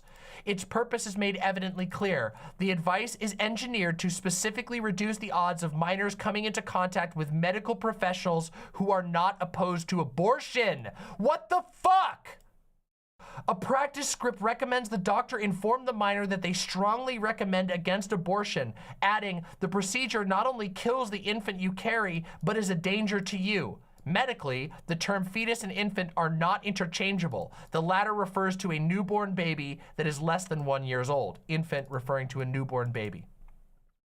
The doctors are urged to recommend that the minor visit a website that, like others shared with patients, is not expressly religious, but only directs visitors to Catholic-run crisis pregnancy centers. Do you see how manipulative this shit is? Do you see how disgustingly unscientific they have to be, and they masquerade as the College of Pediatricians, the American College of Pediatricians, which conveniently only sends you to Catholic-run organizations and conveniently sets you up with scripts to tell people how to be a good Christian, and conveniently only ever tells you a worldview in which Christian values are put forward, and deliberately asks you to avoid all other ways of looking at the world. I've talked about this many times on my channel. I grew up in a Christian cult. I've even mentioned this today. I grew up in a Christian cult, and one of the most important things that extreme fundamentalist Christianity does is they build a shell around you of indoctrination. They build a shell around your brain. They make sure that you can never come in contact with a worldview other than the one that you do, and they build up defenses in case you do. The idea is that if you encounter an idea that is different than the worldview you've been taught, it will bounce off that shell. And it is very hard to crack that shell once it's been made. This is why I think it's very, very important to fight against the indoctrination happening in the first place. Because as somebody who grew up in that environment, leaving it was very difficult. Once they've created a shell of indoctrination, it's very difficult for other ideas to get in. And you've been trained to actively avoid ever seeing anything other than what reinforces your worldview. It's part of how it works. Fundamentalist Christians build a system that trains you to avoid contradictory truths. Of course I got out. It was very difficult. Doctors are urged to recommend the minor visit. Oh, we read that part. The same site is widely promoted by anti-abortion groups such as the National Right to Life, which last year held that it should be illegal to terminate the pregnancy of a 10-year-old rape victim. The professionals. The effort to ban mifepristone, which the Supreme Court paused last month pending further review, faces significant legal hurdles, but could ultimately benefit from the appellate court's disproportionately conservative makeup. Most of the legal power in the fight was supplied by a much older and better funded group, the Alliance Defending Freedom, quote unquote, which has established ties to some of the country's most politically elite, former President Mike Pence, Supreme Court Justice Amy Coney Barrett among them. The state of the Supreme Court is so bad right now. It really is. A contract in the leaked documents dated April 2021 shows that the ADF, the Alliance Defending Freedom, agreeing to legally represent the college free of charge. It stipulates that the ADF's ability to subsidize expenses incurred during lawsuits would be limited by ethical guidelines. However, it could still forgive any lingering costs simply by declaring the college indigent. In contrast, basically what this is saying here is that this massively super funded political group, this massive dark money organization called the ADF, an organization that corporations can conservative corporations can dump all kinds of money in, is saying that it would use its power to allow the college to avoid the costs incurred by taking huge risks to try and push their agenda. So basically, college, file as many lawsuits as you can. Do whatever you have to do to make sure this Christian ideology gets forward, and we will help you with all of our gigantic money get away with it. The insane cost of the machine of fascism. In contrast to the college's some 700 members, the American Academy of Pediatrics, the organization from which the college's founders split 20 years ago, has roughly 67,000. The rupture between the two groups was a direct result of a statement issued by the American Academy of Pediatrics in 2002. Modern research, the American Academy of Pediatrics said, had conclusively shown that the sexual orientation of parents had an imperceptible impact on the well-being of children, so long as they were raised in caring and supportive families. Amazing. The college would gain notoriety early on by assailing the positions of the American Academy of Pediatrics. In 2005, a Boston Globe reporter noted how common it had become for the American College of Pediatricians, the conservative org, to be quoted as a counterpoint to literally anything the AAP, the actual organization said.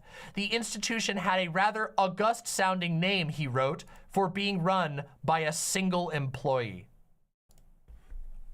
That's right. When the American College was founded, it was one conservative nutjob who was mad that the Academy had released a statement after analyzing the scientific evidence that showed gay people can be just as good parents as anybody else. And this guy freaked out. And since then, he has been waging a war with a handful of other loyal people, now a whopping 700. Wow. So this small minority has been a millstone around the neck of Americans. I've said this again and again, and I will never stop saying it. Conservatism, the American conservative movement, is holding back the entire planet. A handful of insane, hateful, deranged, fearful, and paranoid bigots are truly holding us back, and they must be defeated.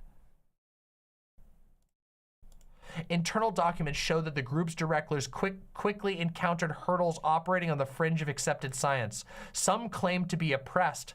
Most of the college's research had been written by one person. According to minutes from a 2006 meeting, which were included in the leak, the college was failing to make a splash. In the future, one director suggested, papers rejected by medical journals should be published on the web. This guy is suggesting that they publish bunk science. He's saying that if you get rejected by a medical journal, if you get rejected by peer review, if you've written bunk science, we should publish your crap. The vote to do so was unanimous. Though the board later decided the term not published was nicer than rejected. Another manipulation. They're publishing rejected science as not published science. A second director put forth a motion to create a separate scientific section on the group's website, strictly for linking to articles that were published in medical journals. The motion was quashed after it dawned on the board that they didn't actually have enough articles to make the page look professional. Holy fucking shit! That's so good! Guys, we don't have enough science. It looks like shit. Okay, just mix it all in with the bunk science. Give him more bunk. Here's a guy who wrote about his magical potion that cures gender dysphoria. Quick, get the potion from the potion seller. The college struggled to identify the root cause of its runtedness. To get enough clout, one director said, it would take substantial numbers, maybe even 10,000. The college's recruitment efforts would fewer than 7% of this goal in 17 years.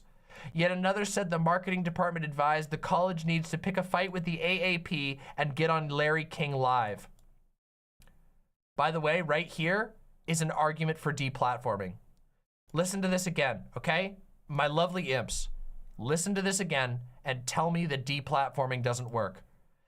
It would take substantial numbers, maybe 10,000. The college's recruitment efforts would yield fewer than 7% of this goal in the following 17 years. Another said the marketing department advised the college needs to pick a fight with the AAP, the actual scientific organization, and get onto Larry King Live. Another board member, the notes say, felt the organization was too busy trying to walk the fence by neglecting to acknowledge that we are conservative and religious.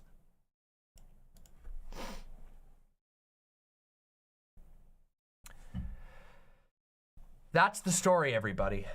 A complete and utter expose on a heinous organization. And I want you guys to understand how these tiny hate groups manage to be blown up to massive proportions. Small religious extremists utilize money, literally. They utilize connections to conservative capitalists. This shit doesn't happen without the bankrolling by massive monetary funds. none of this would have happened. The mifepristone thing is being done by this piddling, pathetic Christian conservative fascist organization. These motherfuckers are the ones who are pushing for abortion medication to get banned because they're getting bankrolled. Because they're getting bankrolled by idiotic conservative demagogues with a fuckload of money. Keep that in mind. And we've talked about basically everything there is to talk about with this, with one exception, which is this. Today, all that we've talked about today, it should make it abundantly clear just how important it is that people get engaged in the fight, okay? In the fight against these heinous, hateful freaks. We need as many people exposing their crap as possible. And there are a lot of ways to do that, okay? Out in my audience, there are many, many, many talented people with many different talents. I don't know the talents of everybody out there, okay? But let me tell you, exposing the lies, not just debunking, not debating them on social media, exposing them to the light of the sun, making sure that they have no mask to hide on, slowing them down, embarrassing them as much as possible, destroying their orgs with exposure, destroying their orgs by turning their own lies against them. This is more important than ever before. And there are a lot of people out there. I'm doing my part. Every single day I log on to this damn website and I boost this story to hundreds more people. I make sure that shit like this reaches your ears. But people out there have different talents than me. People out there can tee stories like this up and make sure that people like me can get the word out there so that people beyond can coordinate to push back and stop this shit. We've had to deal in the last few years with a lot of horrible political outcomes. Life is not good right now in America for a lot of people. The economy is really bad. A lot of people are seriously struggling. Rights are being stripped away in real time, rights that we thought were stuck around for good. And a lot of this is being done because of the absolute dirty politics just like this, where 700 fucking psychopaths can determine, can help play a major part in determining whether women everywhere are able to have safe access to abortion. Okay? We have to take this seriously. It doesn't take a lot of us to fight back, to gum up their machine and make them waste. And the sooner that we defeat this horrible conservative movement, this Christian nationalist, white supremacist trash, the sooner this world will reach a better place. It is now. It is time. The time is now for people to get more politically involved. And I'm not talking about just voting.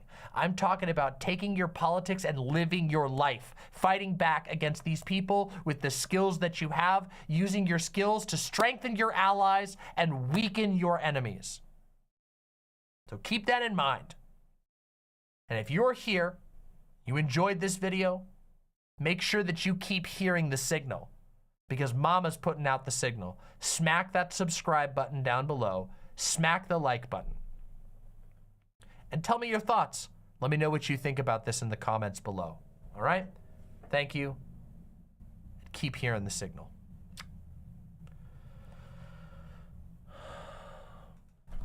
Oh.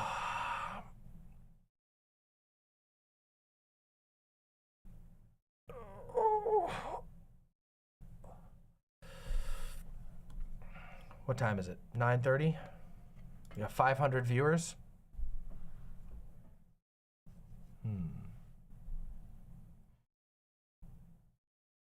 Is it time for us to do something light? We've done a lot of politics today. Is it time for us to do something fun? I think it's time for us to do something fun.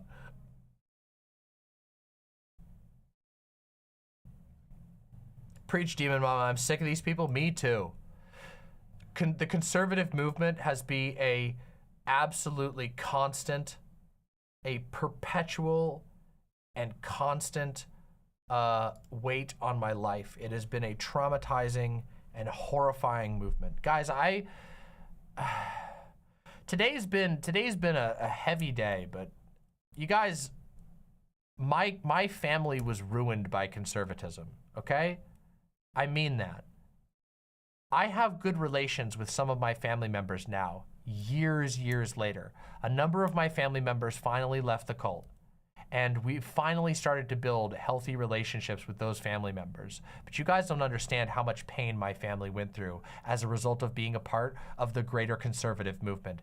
And by the way, when I say like being a part of the conservative movement, my church is represented in TPUSA. That's right, Charlie Kirk, that goofy little guy that you see memed in all the political videos on the internet, my church was a part of TPUSA. They were actively contributing. They would go and speak and participate and help fund TPUSA. These things are inseparable. The exact cult that fucked up my entire family, that led my family to disown me for being trans, that led my parents to suffer so much and my siblings to suffer so much, that exploited my family so much, they're hand in hand with the rest of this fucking horrible conservative movement. And they are a minority, but goddamn, they're trying to, like, the stakes are really high, guys, okay? And I'm fucking tired of these people. You know that, like, most of the history, well, not the most of the history of the world, but the history of the last few thousand years of the world is one that is defined by forcible Christian imperialism. Not the will of the people, not liberation. People lived forcibly under the rule of an incredible minority, an unimaginably small number of people forced millions to die in religious conflicts, in fucking stupid ass wars informed by fascism and Christianity. We have to break this shit or the world will never get better. And in our era, Christianity and capitalism have simply fused together. They were like designed for each other, okay? They really were. This is how they do it. They get a handful of Christian billionaires to bankroll a completely undemocratic, completely unpopular system, and then they have an army of paid soldiers. If you make it illegal, okay? If you make it illegal to be not Christian, the cops are an army, or a Christian army, okay? I need you guys to understand that. And the cops are a Christian army.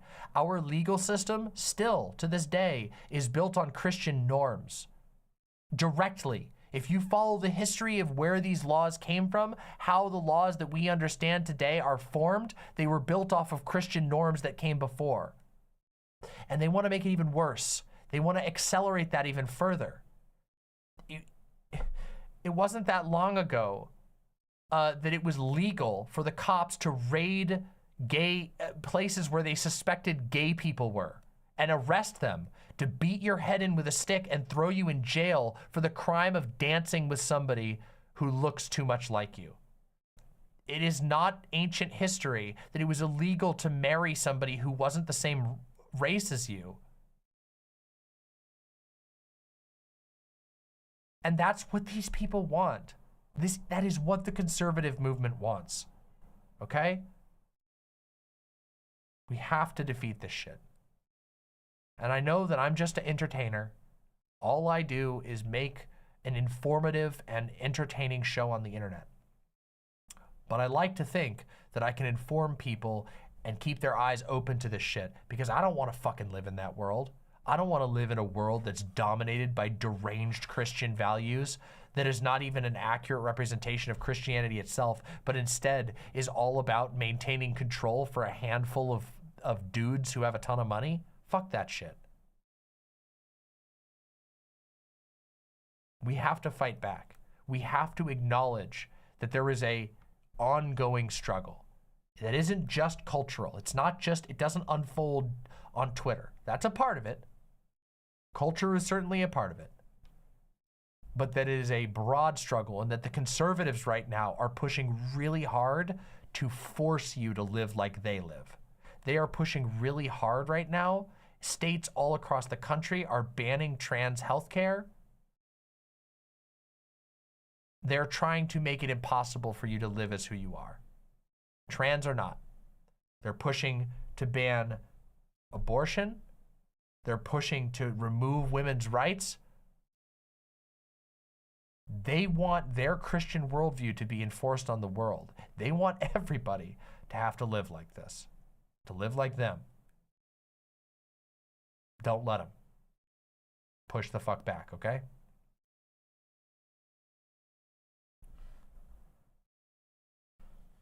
Embrace that life is a struggle and be ready to fight in however you can, okay? Seriously.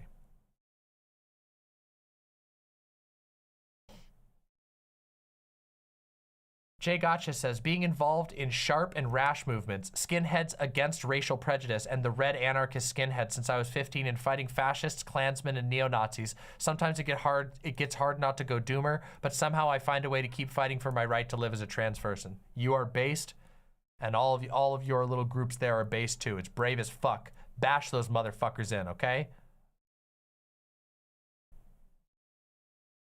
Show them who's boss, okay? Fuck fascists. Fuck Klansmen, and fuck neo-Nazis. Fuck them. Damn it, I dropped my little pen thing. There it is. All right, everybody, you know what time it is? It's time for something fun. I promised that at the end of this stream, I would review Star Wars Rise of Skywalker, and guess what, you motherfuckers? I'm delivering on that promise. So if you normally watch for my politics stuff, stick the fuck around, okay? Because I'm passionate as hell about media, and boy, oh boy, do I have a lot to say about Rise of Skywalker, okay? This is the reward for dealing with all of the complex politics, okay? We got a clip? What's this clip?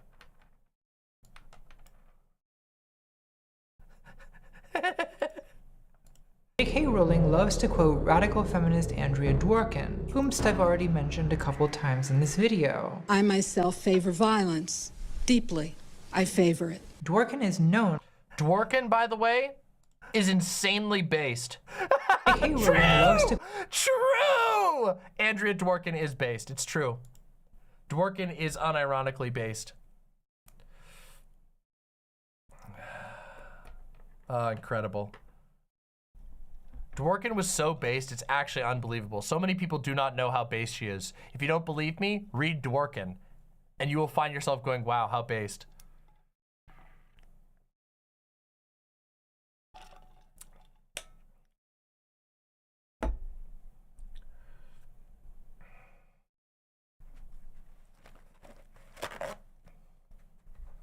Getting clipped is so funny.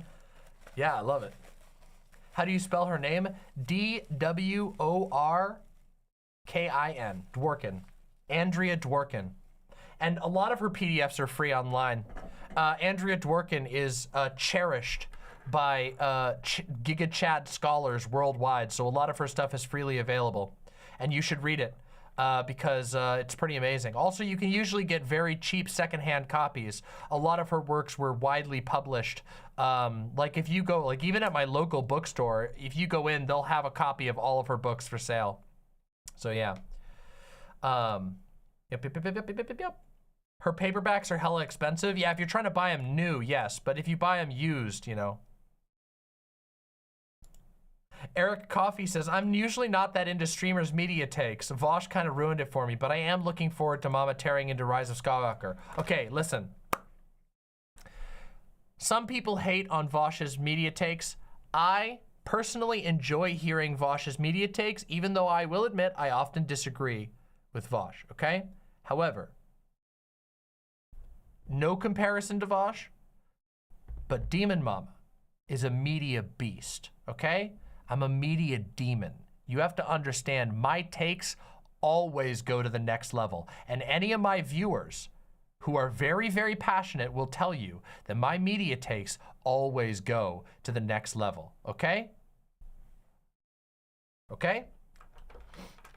Regardless of how you feel about other streamers, my media takes are very special and very important, and I promise you'll have a good time, okay? I will say though, before I get into this, I really like that Vosh does media takes. I don't always agree with Vosh's media takes, but I like hearing them. And part of the reason for that is because I just really like it when I get to see content creators talk about things that they're passionate about, especially in the political spaces. You guys gotta understand, I've whined about this a bunch and talked about it a bunch and you know, vented and whatever you wanna call it. Today, being a political content creator is really fucking tiring. And so it makes me happy when I get to hear other content creators give their opinions, even if I don't agree with the opinion. So, yeah.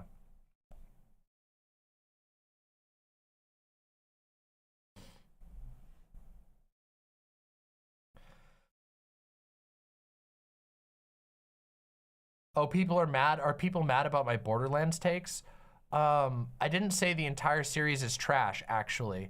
I said the entire series is insufferable. And that's because the entire series is insufferable. The gameplay is pretty cool, but you know what it is? You know that tweet, hold on.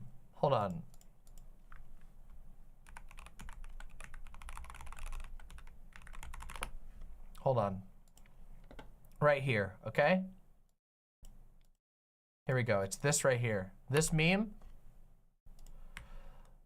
Little Caesars tastes so good when you don't have a bitch in your ear telling you it's nasty. Okay? That tweet is how I feel about Borderlands. Borderlands tastes real good when you don't have a bitch yapping in your ear telling you it's nasty, except it's not about it's being nasty, you just have a bitch yapping in your ear, and the bitch that's yapping in your ear is also Borderlands. So I bet Borderlands would be really good if I didn't have Borderlands yapping its absolute garbage, bottom of the barrel, trash bin, embarrassing Reddit soy, actively cringe, repulsive writing in my ear through the entire fucking thing. No, it's not just like Navi in Ocarina of Time. In Ocarina of Time, Navi goes, hey, listen, hey. It's cute. In this game, it's like, well, hey there. You thinking, yeehaw, don't you want to updoot? Don't you, oh, nice shot, nice. I'm gonna give you an updoot for that shot. Yeah! Wow, good job, buddy. Woohoo! Wow, that makes me want to retweet. I wish I could take a selfie with you right now, durr. That's the entire fucking series. Jesus fucking Christ, it's epic bacon and it never stops. And no, I didn't just play 2 hours of the third game.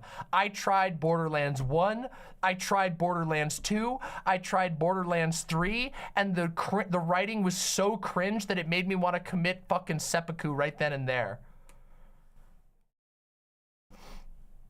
At least there's gay people in it. Yeah, all of the gay people are like, howdy, my name is Gay Johnson and I'm super gay. You should, isn't that cool? Please post that I'm a gay character on Reddit for updudes. You'll get tons of updudes. It's great, epic bacon narwhal.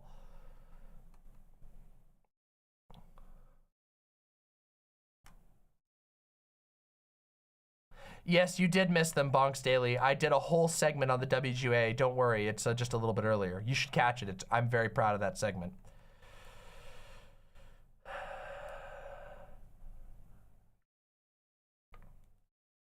I love Borderlands, and I have to say I agree. Yeah, listen, I'm not gonna shit on the gameplay. The gameplay of Borderlands seems really fun. Like, sure, but there's a lot of other games that have similar gameplay that's totally fine.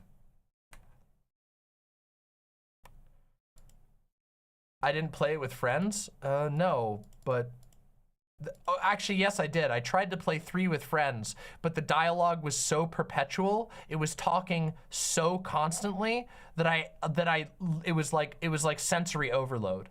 I couldn't focus on the gameplay because there's like a character whose name is Farge Marge and her friend Brungus the Third, and they're both spouting fucking comment section comedy at me. Guys, I have to deal with I have to deal with I have to deal with people who think they're funny in the comments all the time. I don't want to play an entire game that was made by scraping YouTube comments, okay?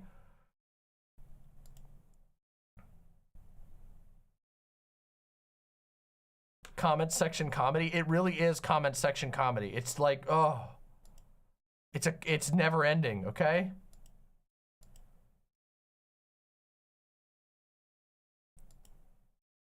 At least it's not High on Life. It's so close. It's so close to High on Life. Guys, it's like almost the same. High on Life is like, oh, guys, oh no, it just, you know, pull my trigger. Pull my trigger. I'm a gun, you know, you get it? I'm a gun. Pull my trigger.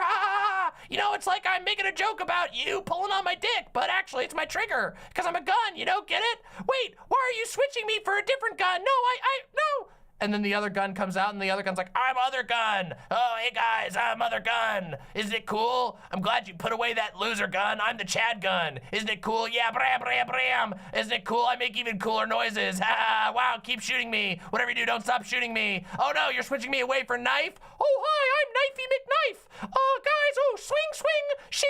Yeah, look at you. You're like some kind of kung fu guy. That's the entire, like, every second of that game. And Borderlands is just like that, by the way.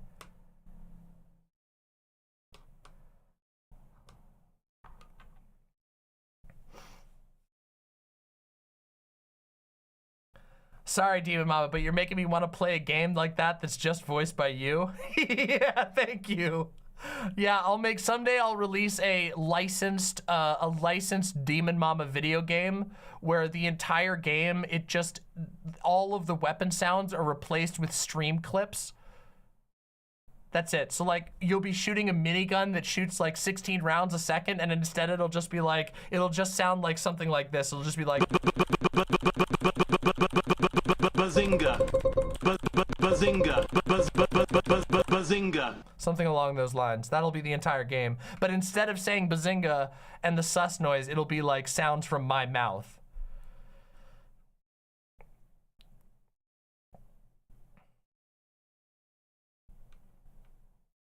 Anyway, okay, we gotta stop. We have to stop this, okay? We have to stop. We've gotten so distracted. I got triggered by somebody's comment. I'm allowed to be triggered by a comment once a day, okay? I'm allowed, okay? We have to do the review. But I've gotten myself in a, it's time. Wait, we have to do something momentous.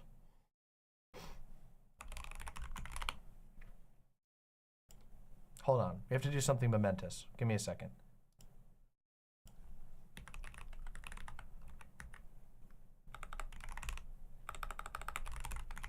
Let's see.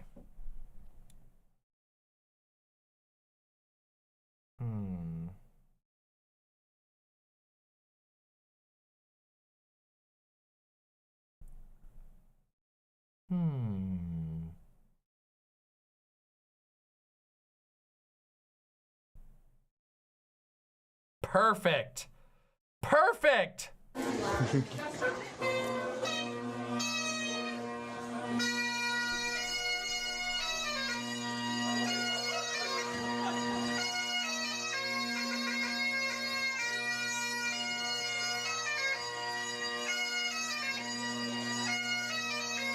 My lovely, lovely imps. Do you know what time it is? It's time to turn down this bagpipe music and review the final Star Wars movie that is remaining to be reviewed, except for all of the other Star Wars movies that are spin-offs that are not official. You know what I mean. It's time to review The Rise of Skywalker!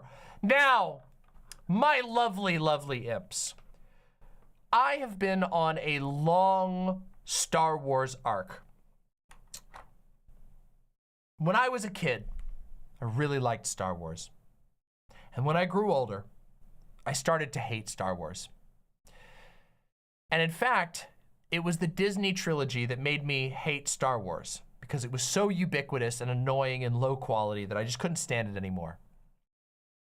And this movie, The Rise of Skywalker, was the movie that almost permanently killed my love of Star Wars. The Rise of Skywalker is one of the worst movies that I have ever seen. Not just easily the worst Star Wars movie, but one of the worst movies that I've ever seen in my entire life. And it is actually shocking how bad this movie is. I just rewatched it the other day, and upon my second viewing, I actually discovered things that I didn't even notice the first time through that are so phenomenally stupid that I can't even believe that it was put to film. Star Wars: The Rise of Skywalker is a creative war crime. It is a true failure of epic proportions. And what's even worse is that it's one of the most expensive artistic failures of all time. Let's just see. Can I just bring up real quick? The Rise of Skywalker had a budget of approximately, it's estimated at somewhere between $275 to $416 million. For $500 million. Now, unfortunately, they made all of that money back and more. The movie pulled in over $1 billion in the box office. However, just because you make a whole bunch of money on one movie does not actually mean that it is good in the long run, even for a studio, because Rise of Skywalker, I believe, permanently damaged the legacy of Star Wars in a genuinely painful way. Let's talk about that, okay? As you all know, in my reviews of Star Wars movies, I tend to talk about the social environment, the political environment, and the historical aspects of the films in addition to reviewing the movie itself. The original trilogy, one of the most famous, if not the most famous, sci-fi series of all time. Sci-fi, it's science fantasy, but still it counts as sci-fi. Star Wars defined a generation of nerds, not just one generation, multiple generations of nerds.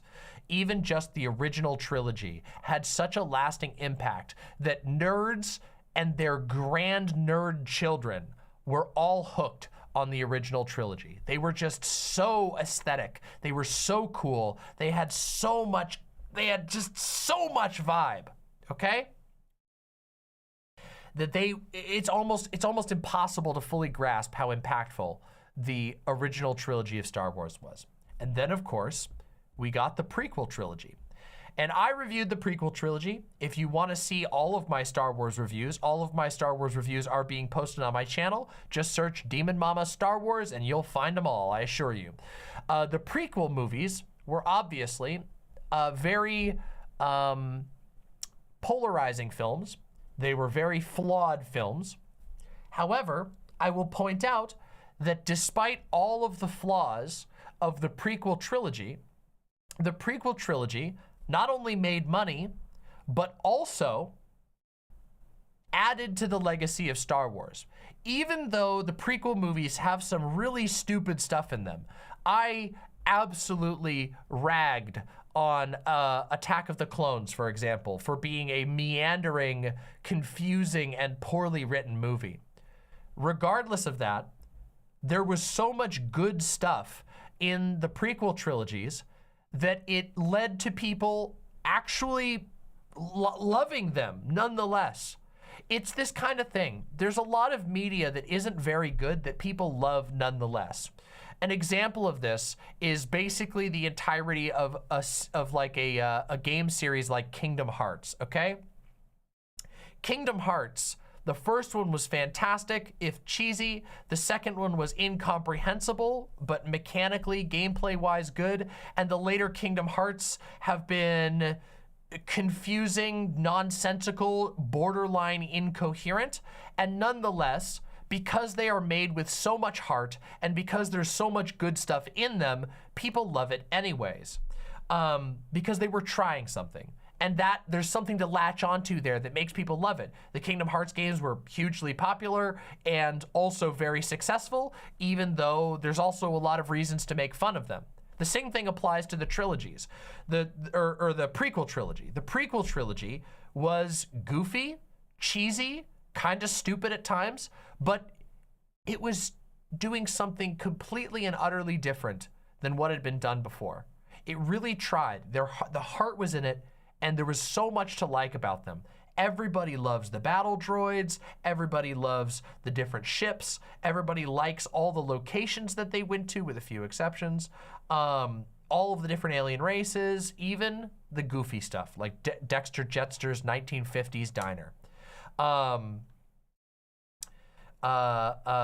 Yeah, so the prequel trilogies, basically, even though they had a lot of problems, they still inspired a lot of love.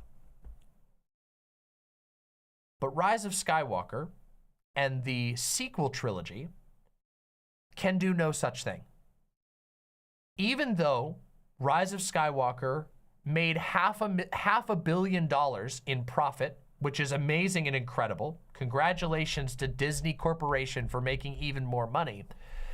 Rise of Skywalker was so incoherent, so soulless, so cowardly and spineless and empty.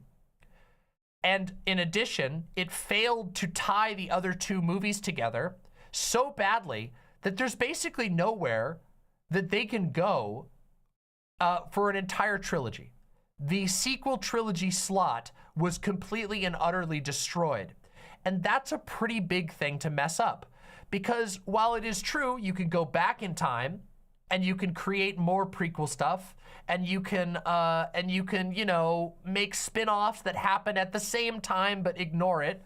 I mean, God knows, I really love Star Wars Andor. Star Wars Andor is the thing that made me like Star Wars again after all of this other crap. But that sequel slot is taken. Forever, the universe is going to have to grapple with the fact, especially because Disney will never uncanon these movies, that these three movies were a giant waste of potential, and anything that wants to move forward in time instead of going backwards in time will forever be shackled to the legacy of these films. And the prequels did not do that. None of the spin-off movies did that. None of the flops.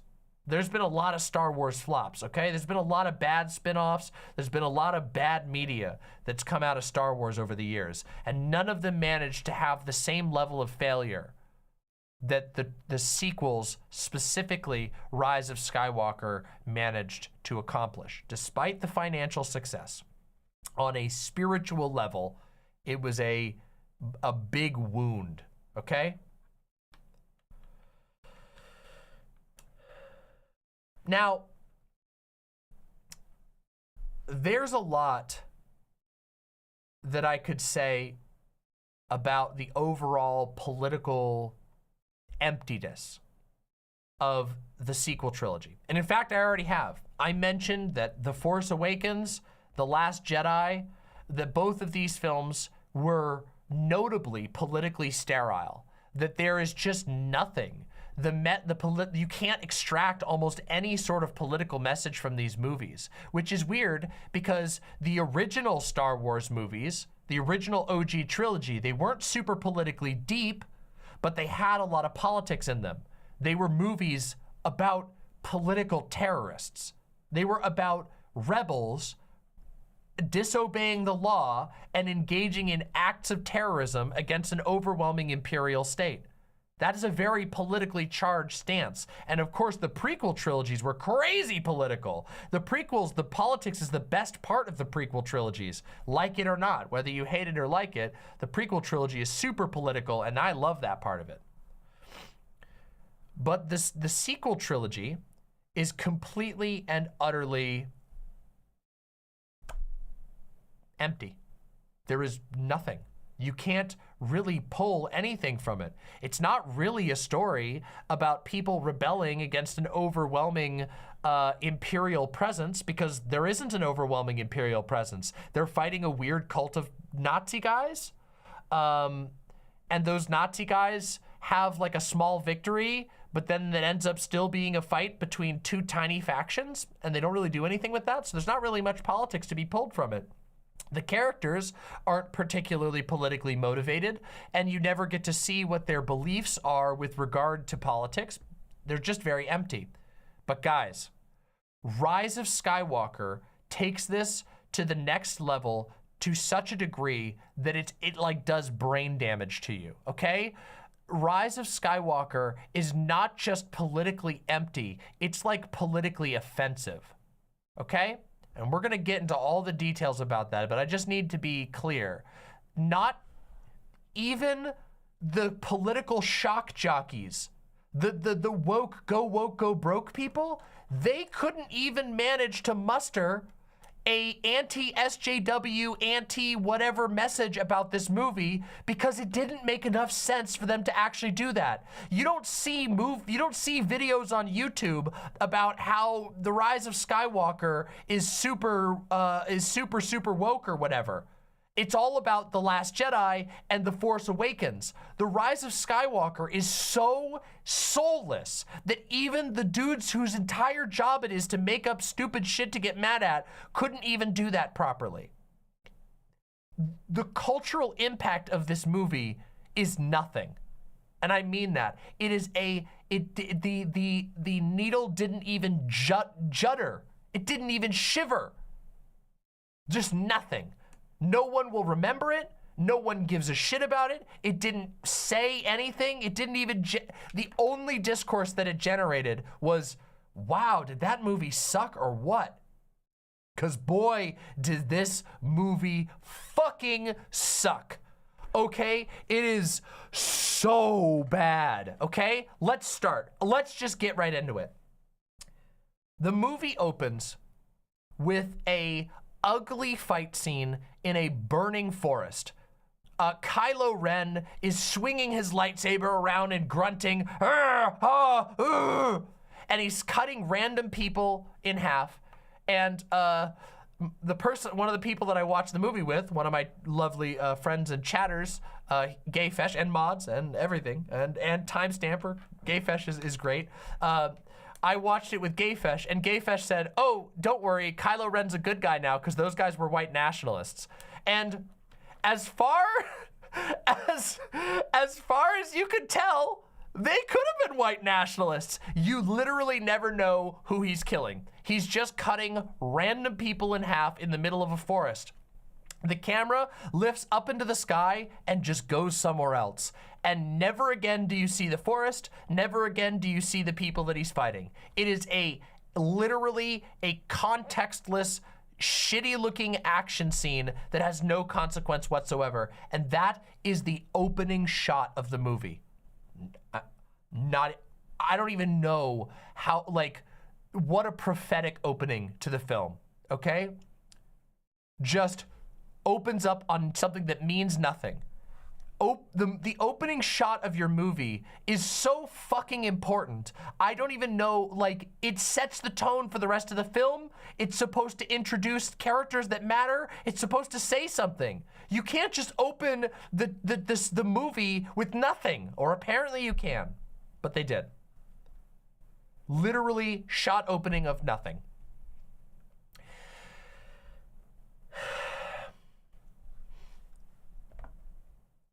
And then I'm trying to remember exactly what happens immediately next. The next thing that happens is, oh yes, it cuts to Ray. I remember now. Ray, okay? So Ray is running around in the woods, gasping. She's like, and there's that little ball. Remember the ball, guys? Guys, remember the ball? I made fun of this in the prequels because in the original trilogy, there's this tiny little ball. It's like a training ball or something. It's like a ball that shoots a little stun dart. And you know, Obi-Wan is making Luke practice with the ball. The ball shoots the little stun dart and he's blocking it, right? And this ball has been retroactively and now brought forward as like the canonical Jedi training device, which apparently for some reason Han Solo had like a canonical Jedi training device just kicking around on his ship, which is stupid, okay? And I made fun of that in the prequels, but it's twice as stupid now. It makes even less sense for it to show up in the sequels because everybody already knows that it was dumb before, and the Jedi have been completely and utterly obliterated. And so they just decide to design the exact same technology again, but for some reason it's all banged up like somebody's been using. It makes no sense, okay? She's running around in the woods and she's fighting with the ball, okay? And a bunch of dumb shit happens that doesn't have really any impact. Basically, she gets a stomach ache from the Force. She's like, ooh, something feels off.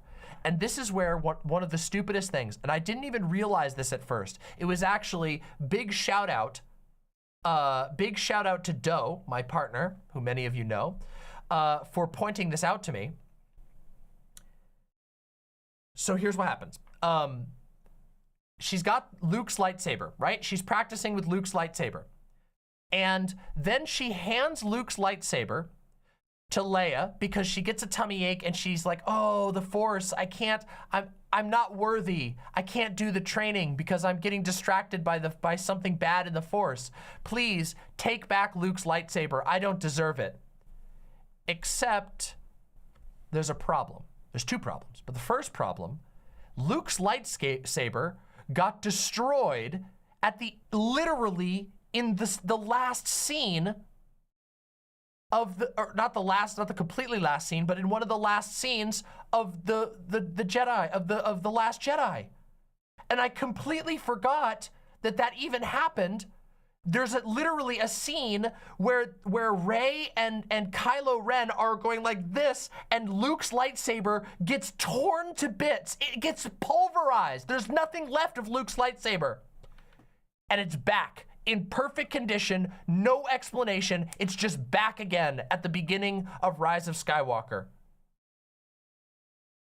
And I was just like, huh?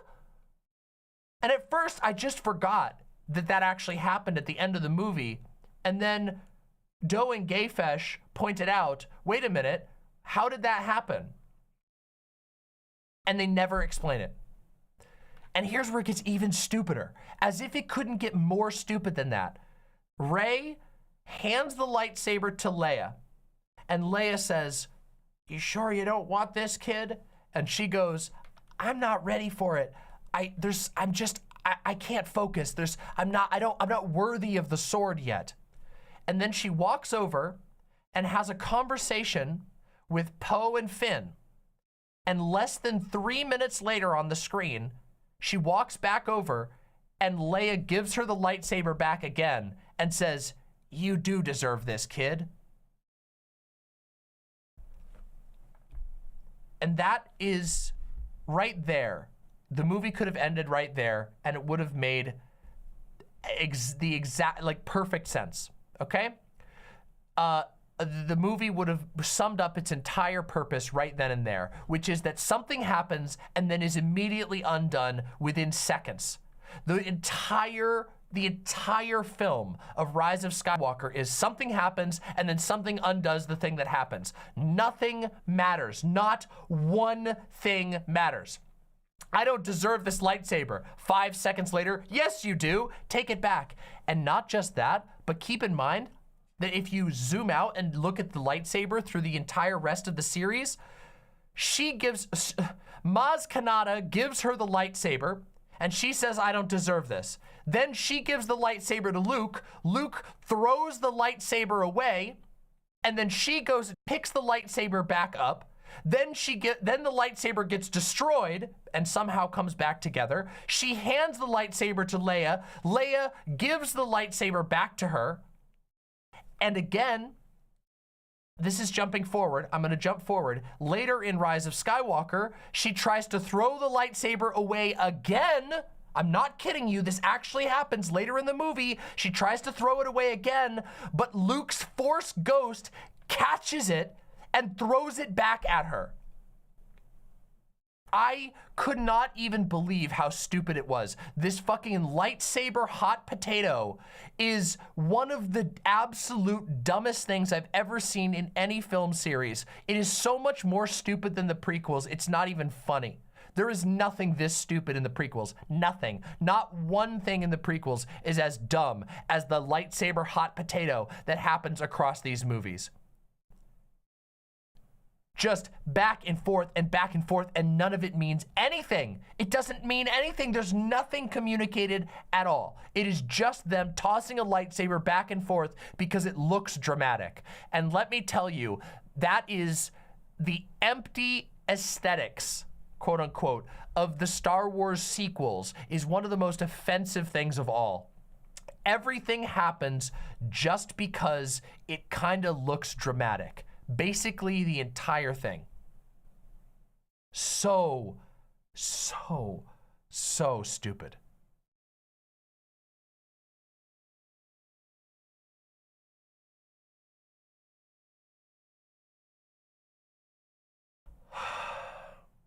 But there's more. There's more stupid crap. In fact, one of the stupidest things I've seen in any movie ever, not just Star Wars. The lightsaber thing is the stupidest Star Wars specific thing, but I'm about to tell you about the stupidest thing I've ever seen, okay? So the next major scene in the movie is they go to this big festival, and credit to the costume team, credit to the set work team. The festival that they go to, all of the little dudes look great. There's these little babies that look cute, these little baby aliens that are like, blah, blah, blah. And they have a really awkward line. One of the babies like looks directly at the camera and goes, "What's your last name, lady?" And she's like, "I don't have one." Terrible writing, embarrassing, but whatever. It happens and it's over in like 2 seconds. They have a big festival with a bunch of cool looking things. And then we receive information that there is a secret special magical item on the planet that Luke was looking for like 15 years ago. And he was looking for this item because it was supposed to help him with something, which we don't know what it is that he needs it for. And he was looking for it like 15 years ago, and Lando was helping him look for it. And apparently Lando was just hanging out on this planet for 15 years, and they never found it. Despite the fact that they knew exactly where the item was supposed to be, they're referencing it belonged to some random guy that we've never heard of before, whose ship is crashed a few miles away. And the ship was crashed for like 15 years, but for some reason, no one has touched the crashed ship in 15 years. Even though they're on a desert planet where there is definitely scavengers, nobody's touched it. I think they even show that there's Jawas there who are scavengers, but regardless, nobody's touched it, even though it's in plain sight, sitting on the top of a rock mountain.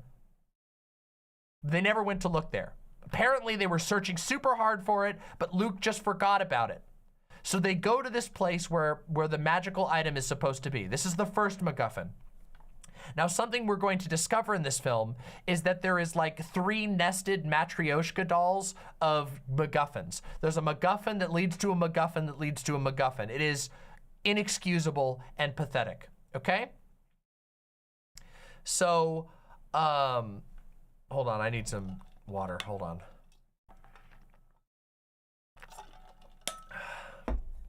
Isn't Rey literally a scavenger? Yes, she is, but that doesn't matter. So they're going to go to this untouched 15-year-old super secret magical item that's being carried on an old ship that's been sitting there forever. And while they're going there, they get attacked by stormtroopers. And it's important that you guys follow this really closely, okay? I really need you to listen to this, okay? The stormtroopers attack. Some of the stormtroopers have a jetpack. Now, I don't know if you guys know this, not to be a little bit of a nerd emoji, fucking bazinga ass nerd emoji, whatever right now, not to be a Wikipedia, but jetpack troopers have existed since the Clone Wars at the earliest. Like, they were commonplace. Jetpack troopers have existed as a part of the regular army of the stormtroopers, which Rey and Finn have been fighting now for a couple of movies. And remember, Finn was a stormtrooper. He knows about the technology in the Empire. So canonically, even in the Disney canon, jetpack troopers have been around forever. And this, of course, yielded one of the stupidest lines in movie history, which is, "They fly now?" Everybody knows that Finn says, "They fly now?" But did you know that 3 separate people say "they fly now"? It's not actually just Finn. They had to say it 3 times. Finn goes, "They fly now?" And then Poe goes, "They fly now." And then C-3PO or somebody goes, "They fly now." I just can't, I couldn't even, the soy levels were so off the chart. Everybody makes fun of the first part. Oh, 3PO said it first. Oh, I didn't even realize that. Sorry, 3PO was the one who said it first. 3 people repeat that line. That's how awesome and funny they thought that line was. But it gets even stupider. I know everybody memes on that line, but what is about to happen in the film is even more stupid than that line. And I really wish that more people would pick on this part. They're running away on speeders and the jetpack troopers are chasing them, okay? And one of the jetpack troopers blows up their ship. Oh, shit! Our speeder got blown up! And they all fall into a sand pit. Oh no, we're in quicksand, guys! Help! It doesn't even look like quicksand. It looks like Orbeez. You guys know what Orbeez are? Orbeez? I can't believe I'm doing a boomerism by bringing up Orbeez. These. They look like these. They look like these. Orbeez. Okay? Anyway, they land in a quicksand pile. And they're like, "Oh no! Oh my god! Oh, help!" And then Finn says this. Finn looks at Rey and goes, "Rey, I never got the chance to tell you." And then he sinks into the quicksand. Okay? And I need you to remember that, okay? Because they really, really wanted you to remember that. In fact, they bring it up 2 other times in the movie. And we'll get to what actually happens with it, okay? Ah, Rey, I never got to tell you. Oop! So. 2 seconds later, it's revealed. They weren't in a sand pit. Actually, that sand pit secretly falls into a cave. Wow, how convenient. So they fall through the sand pit for some reason into a cave. And in this cave, they discover a skeleton. I mean, like a Skyrim ass, like video game skeleton going like this. Like a environmental storytelling skeleton. And this skeleton is holding the MacGuffin. One of the stupidest, most idiotic writing in any movie I've ever seen. A magical, highly relevant item, which I will explain what it does, just happens to be in the bottom of a sand pit that they were running away from where they were supposed to be looking for it. They got blown up and they just happened to fall into a sand pit where a random skeleton is holding on to the magical, highly plot relevant item in the bottom of a random pit. I couldn't even believe it when I saw this. When I saw this, the first time I saw this movie, I was, my brain like short-circuited. I'm like, did they seriously just have the MacGuffin be on a random environmental storytelling skeleton that's in the bottom of a sand pit? How the fuck does anybody write that? And no, people are saying that this is like a Dungeon Master level storytelling. This is worse. I have never had a D&D like amateur writer write something this bad. It's so stupid, I couldn't even believe it. It's like, it's worse writing than like The Room. The Room is more coherent than that. It makes no fucking sense.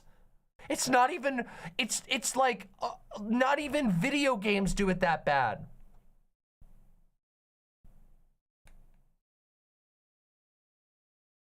It was unbelievable to me. Genuinely unbelievable. But don't worry, you don't have time to think about it, okay? You don't have time to think about it because because they have to get out of the cave. And they try to get out of the cave, but guess what? Something happens. That's right, there's a snake. So they try to leave the cave, and there's a snake sitting in front of the exit to the cave. And the snake is going, look at me, I got a snake tongue.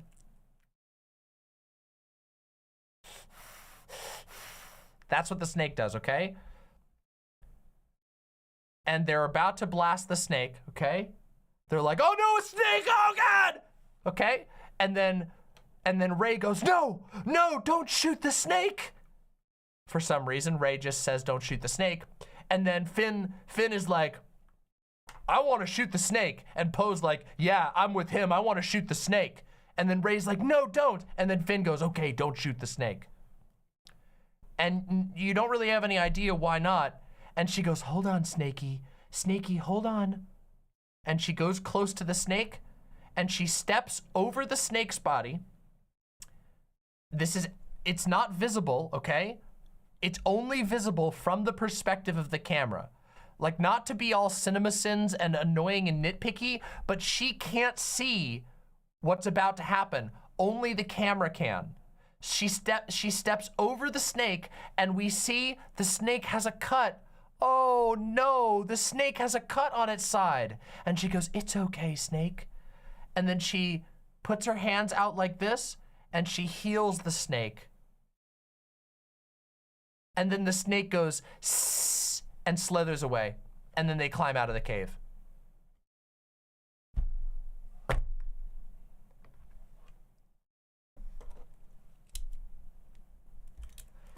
I don't even know, what am I supposed to say besides reporting to you what happens in this stupid movie? Not only does it not make sense from a camera angle, like that she can't even see the wound, she just randomly thinks, let me heal the snake, an ability that has never actually been, and it's so dumb too, because later in the movie, they actually have an opportunity to introduce the force healing, but for some reason, they thought it was necessary to have her randomly, under no circumstances, when they could have just blasted the snake if they really wanted to. It's a hostile, mean snake that's about to bite them, but there's no lesson. There's no lesson. It's not about being kind to animals because they blast a bunch of animals later on in the film anyway. So it's not about being kind to animals. It's not about patience. It's just, help, we've never used healing before. Let's introduce it now. Later on in the film, Kylo Ren gets injured in a emotionally tense lightsaber battle, and Rey uses the healing to heal him. It would have made sense to just introduce the healing then, because as we all know, it's established canon in the Star Wars universe that sometimes intense emotional situations can open people up to the Force. So I have no idea why the random snake healing scene was necessary when they already had a scene where she could have used the healing. Just, oh God, it's so dumb. Okay.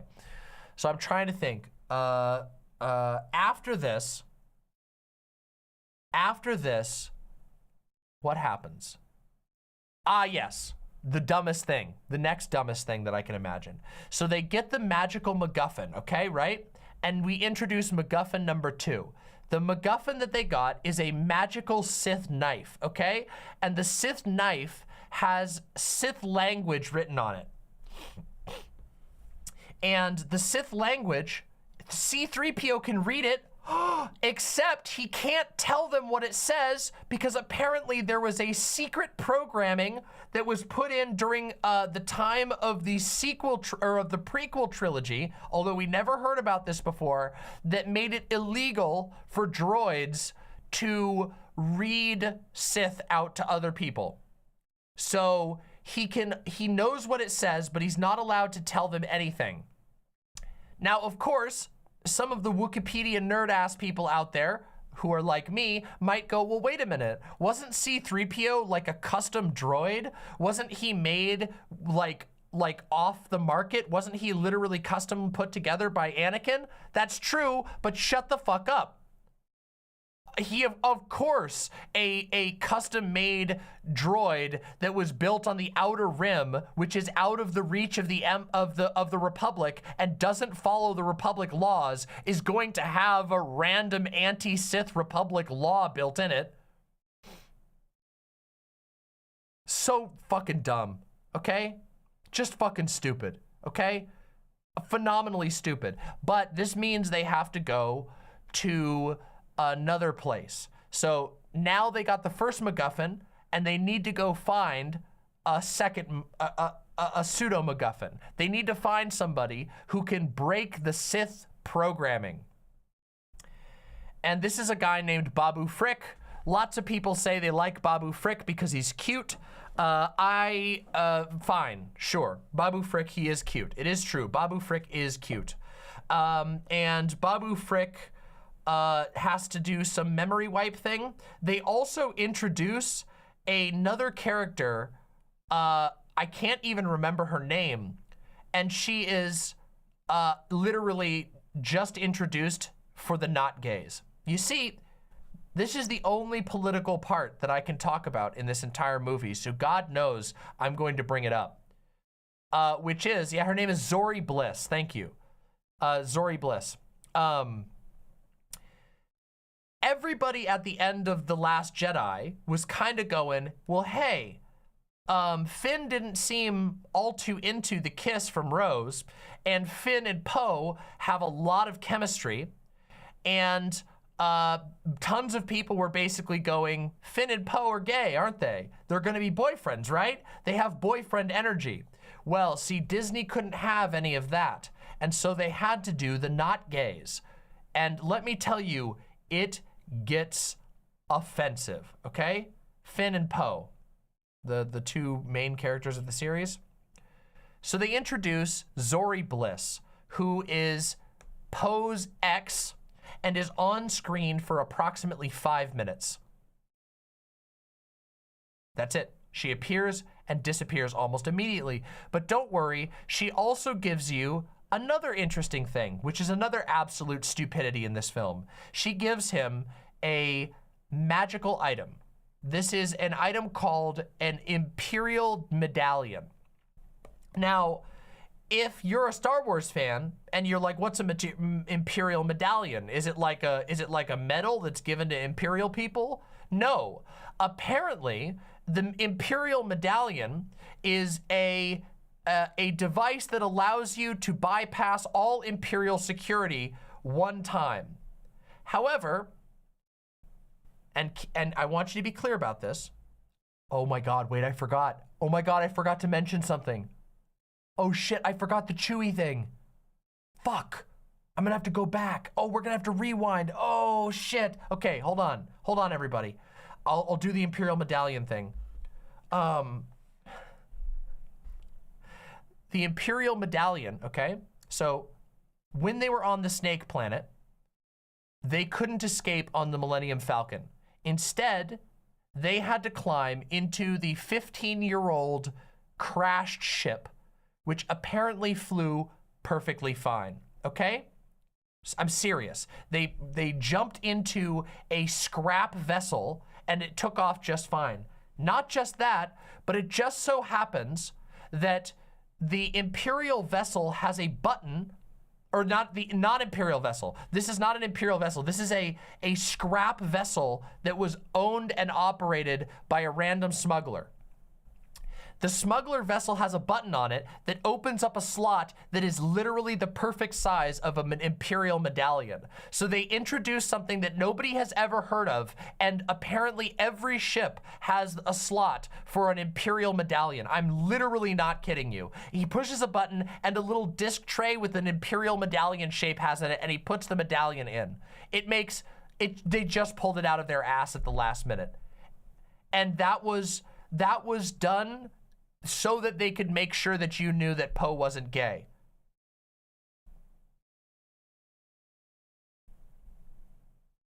Okay. I forgot something, everybody. I forgot something really stupid, okay? After they got out of the snake hole, okay, I'm very sorry. This is my apology. I'm issuing an apology, okay? I'm issuing an apology for this.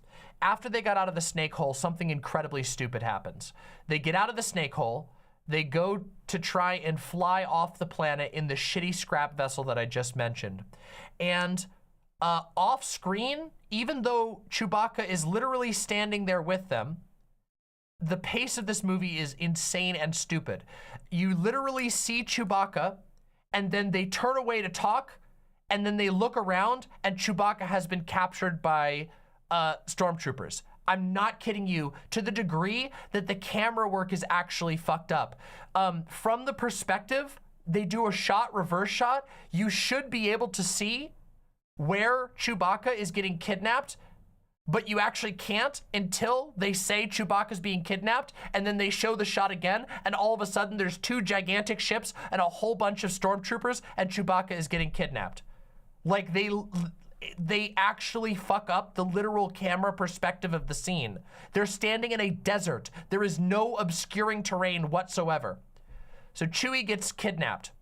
And then Kylo Ren shows up, and Rey and Kylo Ren have a tiny confrontation. And in this confrontation, Chewie gets blown up. No! They blew up Chewie. Oh no! The ship that Chewie's on goes boom, and he's obliterated. Okay, there's nothing left of Chewie. His whole ship got completely blown up. Nothing. It's like literally completely destroyed. There's nothing left. It gets obliterated. Okay. And they go, oh no, Chewie! And then they move to the next scene, okay?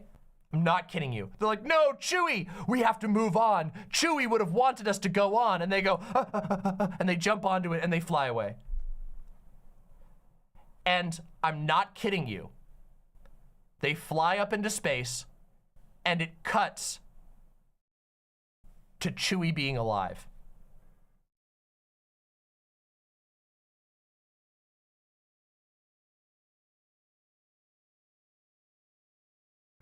They didn't even let him be dead for 5 minutes. It's just immediate, almost immediate. It might not be the literal next scene, but it's within 2 scenes, like less than 5 minutes of screen time. They just cut to Chewie actually being alive. And you're just like, huh? And you're just left to assume that there was secretly a second ship. And later on, they try to lampshade it because I think it's Poe. Poe is like, there must have been a second ship we didn't see. It's literally the next scene. Yeah, that's what I thought. That's what I remembered. So Chewie dies, and they're like, no, Chewie, we have to move on for Chewie's sake. And then they just cut to a scene of Chewie being alive. Just, like I said, handing the lightsaber gets handed back, handing the lightsaber gets handed back. This entire movie is Control-C, Control-Z. Everything in this movie is just Control-C, Control-Z. Just undo. Do, undo. It's beyond pathetic. Yes, I know that, Blaine. The ship that they take was the guy who had the dagger, but it literally was 15 years old and stupid, but yes. Isn't it Rey who blew up the ship? Yes, Rey accidentally blows up Chewie, or the not Chewie. She blows up not Chewie with lightning, which is also stupid and nothing resolves. There's literally nothing that happens. She's like, I can't believe I electrocuted Chewie. And then they're like, no, you didn't. And she's like, I didn't? That's it. Okay, we have to move on or else it's gonna be forever. This movie's gonna take forever to review, okay? Because what happens next is also unbelievably stupid, okay? So they use the magical medallion, the medallion that nobody has ever heard of before, that's never been mentioned in Star Wars before, but apparently a 15-year-old scrapper ship has a slot for an Imperial medallion, and they use that medallion to be able to land on the Imperial ship. And let me just point out, the editing in this part, they take off and they just land. They take off, they push the button and put the medallion in, and then the next shot is them landing on an Imperial ship. There's no tension, there's no like, you know how in every other Star Wars movie ever, the Imperials are like, why is this ship coming closer? You do not have authority. Announce yourself. Who are you? Turn on the tractor beam. Nope, nothing happens. They just fly their ship perfectly into a crowded hangar bay, okay? In the shot, you can see stormtroopers all over the place. You can see the little guards going like this and the droids. They just land a giant junker vessel amid a bunch of Imperial vessels, and then they just shoot two guys and nobody stops them. They just go right onto the ship. It is incredibly stupid. Then they meet a secret Imperial spy. I don't remember why they did this. Oh yeah, they go there to rescue Chewie, because then they find out that Chewie's actually alive. That was the secret. They find out that Chewie's actually secretly alive, and they're going there to get Chewie back. And while they're there, they're like, oh no, we're not gonna be able to get Chewie. And then they go, and then Admiral Hux shows up. You guys remember Admiral Hux? You guys, anybody remember Admiral Hux from the other movies? He's like the ultimate Nazi. He's like the turbo Nazi, the ultra racist. Yeah, Admiral Hux. Here he is. Or I guess his name is Armitage Hux. This guy. Admiral Hux is like, he has a gun and he's like, I'm the rebel spy. Out of nowhere, it turns out that apparently Admiral Hux, after ruthlessly slaughtering and having an unequivocal victory in the last film, decided to become a rebel spy. And he chooses to reveal this at that moment when he personally has the entire team at gunpoint. He's like, I'm the Admiral spy. I'm the rebel spy. And then he lets Chewie out. And then he's like, okay, shoot me in the leg so they don't know that I'm the spy. And Finn is like, why would you do this? Despite the fact that Finn is also a defector, and Finn of all people should supposedly know why someone might defect from the Empire. Finn's like, why would you do that, dude? And he's like, grrr, cause I hate Kylo Ren so much. And so they shoot him in the leg and he's like, oh, owie, ooh. And then they run back onto their ship and nobody stops them. No one stops them. They're in a crowded Imperial hangar in a junker ship. They just stole a guy. The base is on alert and nobody stops them. They just climb onto the ship and fly away. And I'm not kidding you, the literal next scene is Admiral Hux talking to General Pride. I think his name is General Pride. Admiral Hux is like, they got away, they shot me and they got away. And then General Pride goes, heh, and then he turns around and shoots Admiral Hux in the face. I wish that I was making this up. That's actually what happens. They just, within 2 minutes of revealing that Admiral Hux is secretly a rebel spy, they shoot him in the face.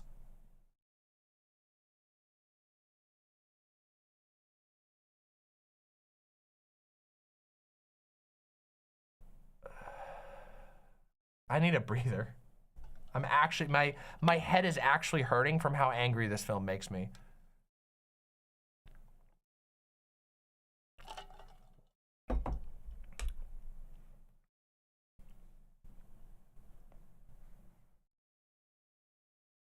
In this entire time, there has been zero character development for any of the characters because none of the characters have had to make any decisions. None of the characters have faced any dilemmas. It is literally just paste, undo, paste, undo, paste, undo. I was saying Control C before, but I meant Control V. Control V, Control Z, Control V, Control Z. Paste, undo, the entire movie, okay? But what happens next is possibly the most offensive, maybe the most offensive, I don't know. Maybe you guys can tell me, okay? By the way, if you all have been enjoying this rage review of Rise of Skywalker, please make sure you like, subscribe to the channel so you can hear the signal. And please tell me your thoughts below down in the comments. Please comment your thoughts. My Star Wars videos are very popular with a niche set of my audience. They get boosted into the algorithm if people are willing to comment with their thoughts about the movies. So please consider sharing your comments below as to what you liked, hated, what your least favorite part of the movie is. It means the world to me. Seriously, thank you. There's a little bit of a breather, okay? What happens next is very weird, okay? They leave the, so they've got the MacGuffin, right? They got the knife. The knife couldn't be read because C-3PO wasn't allowed by his programming to read it. So they had to go to this guy named Babu Frick who would restart C-3PO so that C-3PO would be able to read the Sith stuff.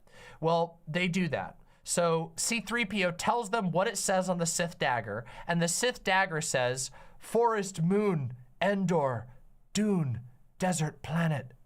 Just kidding. It says forest, Endor, moon. And so they go to a different Endor. It's not the Endor from the first one, or from the old trilogy. You guys, it's close. It's similar, but it's not the same one. A lot of people thought that they went back to the actual forest moon of Endor. No, this time they're going to actual Endor. It's confusing, and everybody was confused, and everybody who saw the movie, even Star Wars nerds, were confused. But they go to Endor. And it tells them to go to Endor. So they're following the instructions on the knife to go to Endor, and when they arrive, they land in a random field, and they're like, well, what do we do now? And then Rey goes, hold on just a second. And she looks out across the field over to the cliffs, and off the cliffs, there is the ruins of the Death Star 2. Remember, there were 2 Death Stars. So over there is the ruins of the Death Star. Now, I want to remind you, I'm gonna do a little bit of a Bazinga nerd shit because I'm allowed to do that. Let me show you, okay? Real quick. I just wanna show you. I'm gonna play this clip. Okay? Okay, hold on.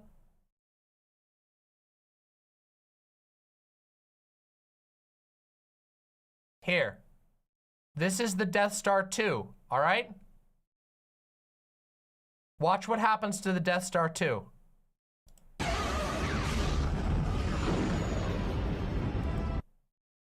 Okay, there you go. That's what happened to the Death Star 2. It got completely and utterly obliterated. There was no wreckage, okay? It was completely pulverized. It was vaporized instantaneously, okay? Regardless, there is a complete wreckage of the Death Star that is visibly, like you can see that it's the Death Star, okay? And, Flighted Crow, sorry, there's a little bit of a distraction. Flighted Crow says, can I ask what keyboard you use and are the switches lubed? Yes, the switches are lubed. This is a custom keyboard that was made for me by a friend. It is 100% custom, and yes, the switches are lubed indeed. That's why it sounds so wonderful. So just wanted to say that I always take an opportunity. My wonderful, wonderful friend Grime Dango made this keyboard just for me with my audio setup in mind. So it's very, very special. It's based off of, I think it uses the ACO 2 frame. Yeah, it uses the ACO 3098 is the frame that it uses, but the switches are custom. So yeah, I'm very proud of it. And thank you to, once again, every single time, we'll always thank Grime Dango for making my amazing keyboard. Anyway, back to the movie. So Rey they land on the field, right? Okay?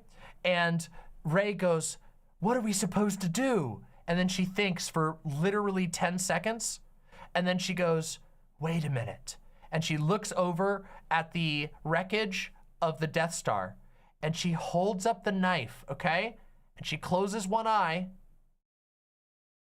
And she lines the knife up with the wreckage of the Death Star, and then she pulls on a little hidden button that you couldn't see before, and she goes, and a little thing comes out of the knife, and there's an arrow that's pointing to a spot on the wreckage of the Death Star.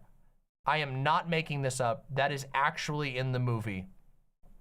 An ancient knife that was held by some random smuggler that had Sith instructions written on it. They just so happened to land at the perfect vantage point by which you would be able to line up the decaying and falling apart wreckage. And I need you to know the planet like that they're on, the wreckage is in an ocean that is constantly producing tsunamis. Literally, when you see the ocean, it is just tsunami wave after tsunami wave. And apparently this ancient Sith knife was perfectly crafted to land up with the crumbling wreckage of the obliterated and vaporized Death Star, such that you could point to the exact spot that you're supposed to go. That's not Force luck. That's not the Force. That is absolute fucking stupidity. It is one of the dumbest things I couldn't even believe that it was actually in a movie. I've said that so many times. I feel like every time I think about this movie, everything is so stupid I can't even believe it. But, my lovely imps, you will be happy to know that that's not anything. The knife is simply pointing you to the second MacGuffin, or the third MacGuffin, the 2.5 MacGuffin. That's right. The knife, which was designed to tell you, it's designed to tell you which room an ancient Sith wayfinder was in. So somebody, according to this universe, somebody crafted a knife that was designed to line up with the wreckage to tell you which room in the wreckage the Emperor stored a ancient Sith relic. Just a random one, okay? How did he know what the wreckage was gonna look like? Shut the fuck up! Star Wars is why. It's Star Wars. That's why. That's how he knew. That's how this random Sith knife maker knew exactly, so that it would point to the room that has an item in it. Now, apparently, nobody decided to go explore the wreckage to hunt for highly valuable relics, except we already know that actually they did. Because earlier in the film, Kylo Ren goes to the wreckage and he also gets a Sith Wayfinder. So as it turns out, there were actually 2 Sith Wayfinders in the wreckage. One of them is pointed to by a knife, and the other one is not pointed to by a knife. And Kylo Ren just happened to get the one that wasn't pointed to by the knife.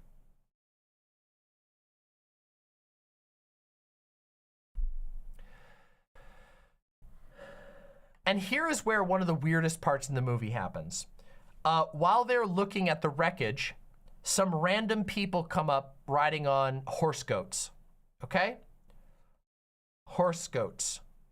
Oh, okay, hold on. No, I'm sorry, I have to pause.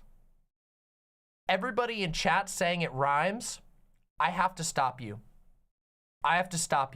Because, shing, it's time for me to white knight for George Lucas.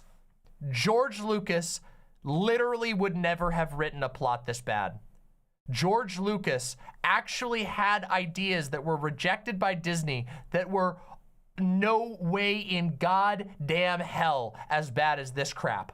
This was one of the, George Lucas, not even lazy George would have written something this bad. It might have been cheesy, it might have been stupid, it might have not made any sense in the long run, but it never would have been as dumb as this. So it doesn't rhyme, actually. In fact, there's something definitively unrhymey about this particular bit. I have to defend George Lucas on this because George Lucas never would have fucked that up. Never, he never would have messed it up.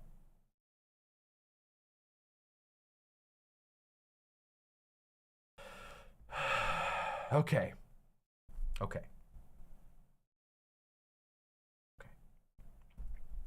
So people arrive on horse goats. And the people who arrive on horse goats, one of them is a woman. And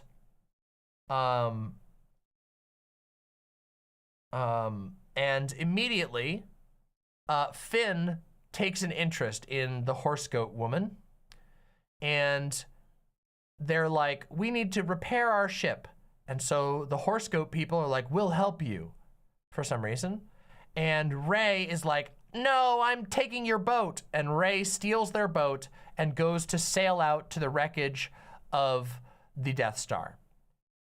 And wouldn't it be really weird if I told you that this was not only a no-gay, this woman, the horse goat woman, but also that possibly even something weirder has happened? Because remember at the beginning of the movie when I told you that there was a line, they're falling into the sand and Finn says, Rey, I never got to tell you and then he sinks into the sand. Remember that?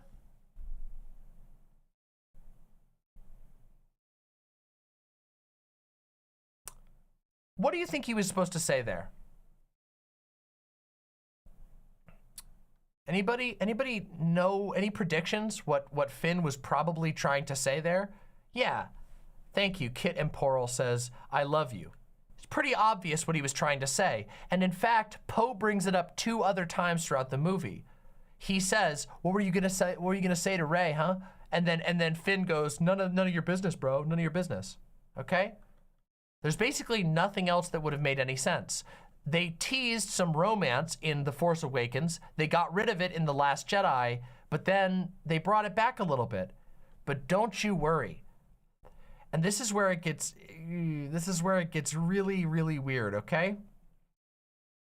Not only does Finn never actually say, not once in the movie, They actually never address it. They have Poe bring it up twice, but they never resolve it. He never says what it was that he meant, that he wanted to say. But also, he gets a girlfriend, and she just so happens to be a former stormtrooper too, and she also happens to be black. And I hope you understand what's very strange that's going on right here and right now. Because it's pretty weird to have a character heavily indicate that they're in love with the main character, who's a white woman, and write that out by having them fall in love with a black woman character, and also have a character that people theorize is gay also end up getting a girlfriend. What you end up having is a case of no gays and no race mixings, which is why I said this is probably the most offensive thing in the entire series and why this movie is so fucking offensive.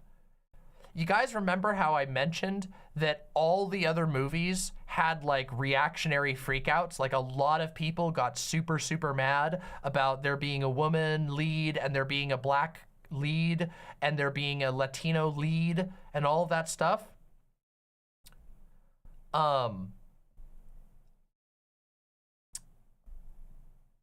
It's a little weird that Disney decided to make sure that not only did they just completely drop this weird idea that Finn would ever love Rey, but also he very visibly and very awkwardly at the last minute perfectly finds a former stormtrooper who talks about how she was basically a slave, and they immediately fall in love, and they have a kiss scene that makes sure that there's nothing offensive in this movie.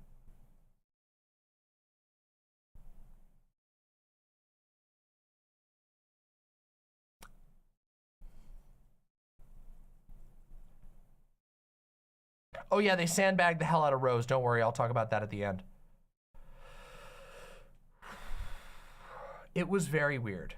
It was a very weird thing for them to do. I'm not saying that it's the only answer is that they were trying to make sure that there wasn't any interracial stuff on the screen.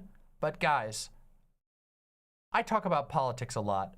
I'm quite informed on the history of racial politics in America. And let me tell you something, okay? In America, in the United States, and in many other countries as well, but particularly in the United States, a black man being with a white woman is basically the most controversial thing that you could, like interracial relationship that you can imagine. There is basically no, in American history, there is basically nothing, to the degree that it was a historical moment when like, I mean, it was a historical moment in America, an acceptable historical moment when in Star Trek, they had Captain Kirk, who was played by a white man, kiss a black woman. That was what they were willing to put on TV. I can't even think of another moment where they had a black man with a white woman as a major cinematic moment, let alone in a Disney series. I'm just saying that, oh yeah, that episode of Star Trek got banned in Alabama? Yes, I want to be clear. I need you guys to understand that that is when I said that these movies are like offensively empty of politics and that this one really is the worst, that's what I'm talking about. Disney was so cowardly that they realized at the last minute, as far as I can tell, they realized at the last minute that all that they could do was tease the idea that Finn might actually love Rey, and instead they had to write in a character. By the way, she doesn't get any characterization besides saying that she was born as an imperial slave, which, it's just bad, guys. It's just really bad and really fucking pathetic. And I couldn't even, when I saw that, I couldn't even believe that they did that. So it's not just boring, it's also offensive. It's offensive in the way that they caved to racism. They were too afraid to write two of their amazing characters, okay? Listen, I know there's a lot to hate about these movies, but the characters themselves, the individual characters, and especially the actors playing those characters are not the people to be mad at. Disney explicitly wrote out, they made it impossible. They shut down on a canonical level the idea that two characters that most people thought were gay were gay. Disney basically said, no! You're not allowed to have gay canonical characters. And then they also said, no, you're not allowed to have an interracial relationship on screen, even though we hinted at it. It is the cinematic, it's not just queer baiting. It's so bad. God, it is so fucking bad. They double did it.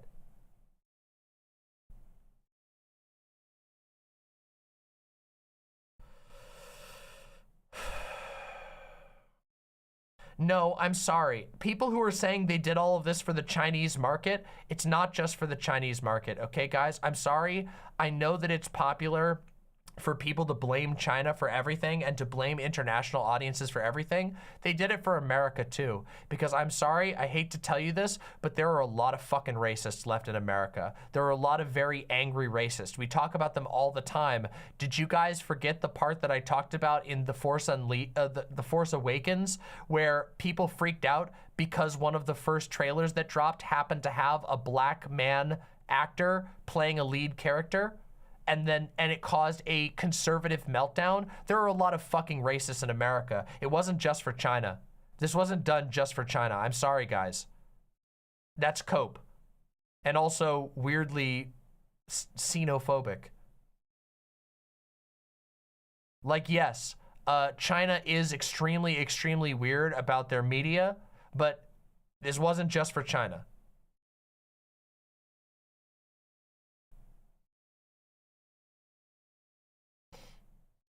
Okay, I just need to be clear about that. All right, so let's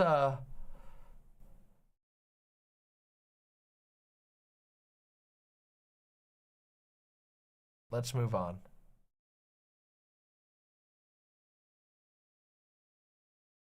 Go fast, lose cash. True though. All right, everybody. Let's move on though. So they introduce the character that Finn immediately falls in love with, who happens to also be black and also happens to be a former stormtrooper, and they just immediately fall in love, and he forgets what he was gonna say to Rey completely, and it never goes into detail on that. Rey goes and finds the second MacGuffin, which is the Sith Wayfinder. It's a little green triangle. And then she has a fight with Kylo Ren. And this fight is fine. It's kind of lame. It doesn't really have any emotional weight because the movie hasn't made any sense so far. And so they just fight. And then the healing scene I mentioned before happens. She stabs Kylo, feels bad about it, and she heals Kylo Ren and then flies away. There's not all that much to it. They whack their lightsabers around and then they move on. And then one of the weirdest things in the entire series happens.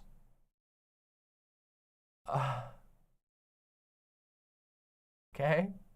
Which is, they use the Sith Wayfinder to go to a magical secret planet in the Unknown Realms. That's a new place. The Unknown Realms. They use the device and they discover Emperor Palpatine's secret planet. Now, there is some weird stuff I need to tell you that happens on Emperor Palpatine's secret planet. The first one is that there is a line slightly earlier in the film that I didn't mention because it wasn't relevant at the time, but I'll mention it now. Kylo Ren walks into Emperor Palpatine's secret planet, and and the Emperor says, "I made you. I made Darth Vader, and I made Supreme Leader Snoke." And when he says that, it pans over a giant tube of Emperor Snokes. I'm not like like a bunch of Emperor Snokes are just floating in a big cloning tube. Remember Snoke? That guy from that they killed off in The Last Jedi? Apparently he's like a weird clone. And there's no reason for it. That's all he says. They just show a vat of really crappy looking CGI Emperor Snokes. For what reason? Never said. They never explain it. That just happens. Secondly, the Emperor goes, yes, now my plans are complete. And he lifts his hands up like this, and I kid you not, from underground on his secret planet,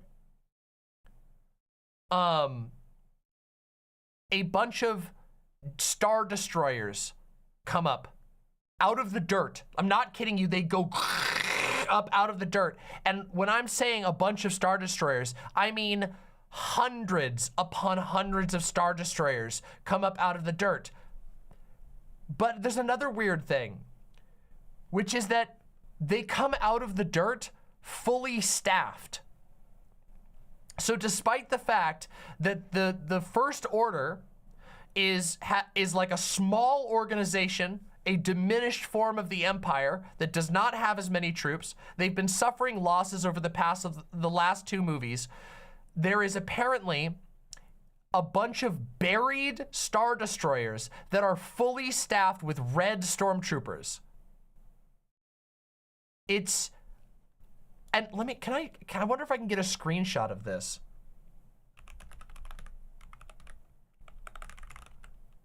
Because it looks terrible.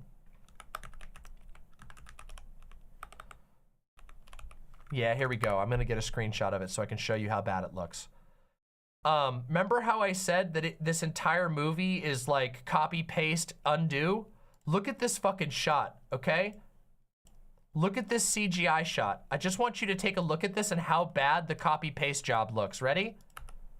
This is an actual scene. This is the actual scene. They didn't even bother lining them up well. It's actually just copy pasted images of Star Destroyers.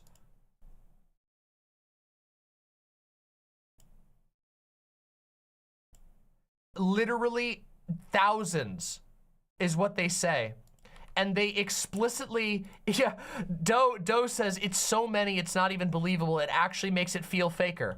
If he summoned one Star Destroyer, one super Star Destroyer from under the ground, it would have been believable. If it was like, my secret plan, and then he lifted like one super big, super badass Star Destroyer, it would have been something. But no, he brings them up.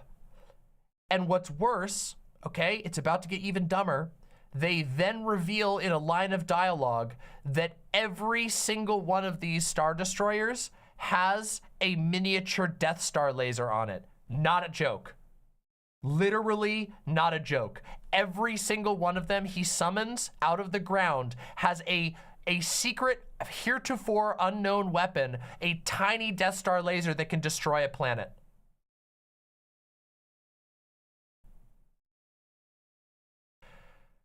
And they're fully staffed. And there's another line of dialogue that says that he conjured them, implying not that these were actually buried under the ground, but actually that he was summoning them, making them with force magic, and the people on them, because like I said, they are shown as fully staffed, that he is just creating them out of force energy.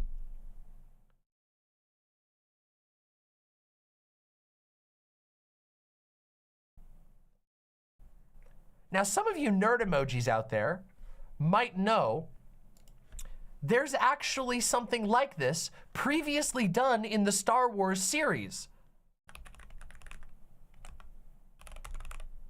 Hold on, let me see what it's called. I think it's called the Star Forge. The Star Forge. Let me show you this. This is from the Old Republic series. Okay? In the Old Republic series, there was a gigantic, and I'm talking like moon-sized superstructure that is ancient technology. It was basically, it vacuumed up the power of a star in order to have robots automatically build robotic ships, okay? They were fully automated ships. They were robot ships, and it was made by robots. And they already had this in the series, and they just decided not to use it. Instead of having the final movie just borrow the idea of the Starforge and have it be, oh my God, back in the prequel trilogy, Palpatine secretly built a Starforge and it's been building Star Destroyers that are fully automated this entire time, and then he can plug them into his brain and control them. They could have just done that and it would have been the almost exact same thing, but it wouldn't have been as stupid. Instead, they just have him summon fully staffed Star Destroyers with Death Star cannons from the ground.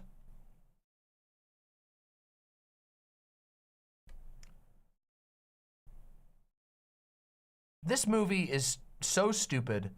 I can't be angry enough about it. There is basically nothing to like about this movie.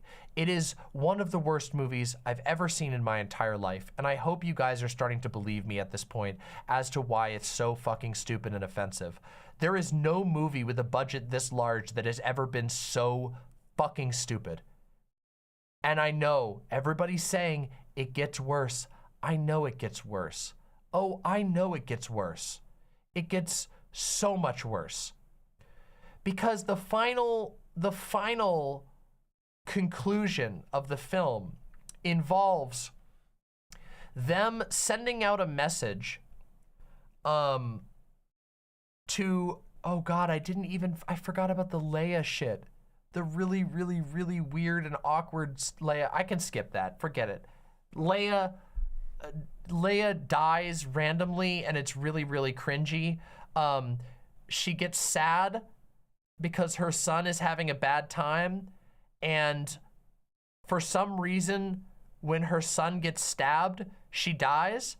But as we all know, Carrie Fisher was already dead at that point. Like, the actress who plays Leia died suddenly and tragically. I believe she like died on a plane. Like, she fell asleep and never woke up on a plane. So in the movie, they had a few shots of her, but most of them were these weird shots where you don't see her face, you just hear her voice. For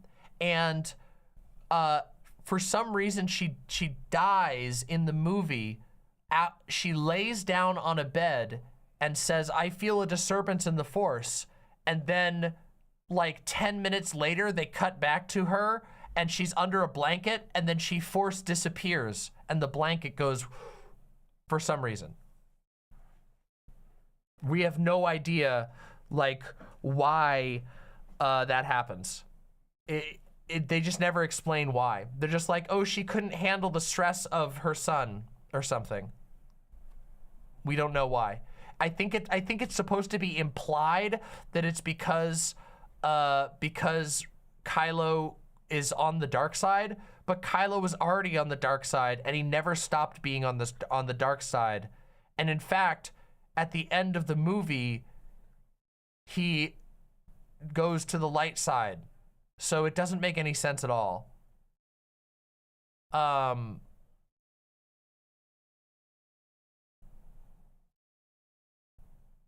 Yeah.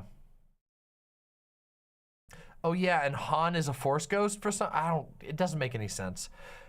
So the end of the movie. Let's talk about the end of the movie that is incredibly stupid. So the end of the movie is the worst battle scene that has ever been in a Star Wars movie. And I mean that. It's actually worse than the horrible early 2000s era Attack of the Clones CGI. It is truly terrible, okay? There's a big stupid confrontation with Palpatine. Although there is one funny part. There's one funny part that happens, okay? Which is Palpatine, he's like, I will destroy you!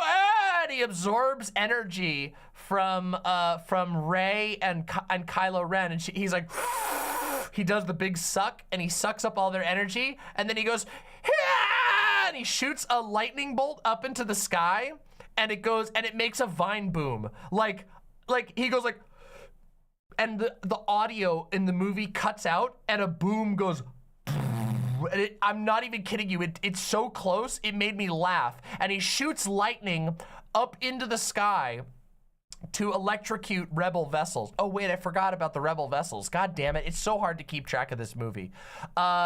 The rebels send out a really encouraging message. They're like, guys, there's still hope. We need help. Come with us right now to this planet that's on the farthest unknown reaches of the galaxy. Everybody, bring your vessels. Oh, can I show you that screenshot too? This shot is actually infamous. It's infamously bad. Yeah, here we go. Here you go, everybody. People made fun of this a ton, and it deserves to be made fun of, okay? So they send out an inspiring message to the galaxy. Yes, I know. Alora says you need to have a Sith Pathfinder to get to the planet, but they just forgot about that. They literally, even though you explicitly need a Sith Pathfinder to be able to navigate to this secret planet on the other side of the universe. Remember how I said that Star Wars doesn't have time anymore? Like that they got rid of time in the prequel trilogy? This is a perfect example of it, because it literally, like, one scene, Poe is like, everybody, all the rebels in the galaxy, come on, we need your help. And the literal next scene is this, okay? I am not kidding you. This is what the rebel fleet at the end of the movie looks like, okay?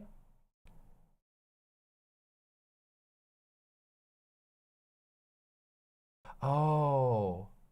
Gayfesh says, Gayfesh is offering me a correction. They explained it. They were able to follow the tracker on Luke's old waterlogged X-Wing to navigate the entire fleet. Thank you, I forgot about that. Thank you. They followed the X-Wing.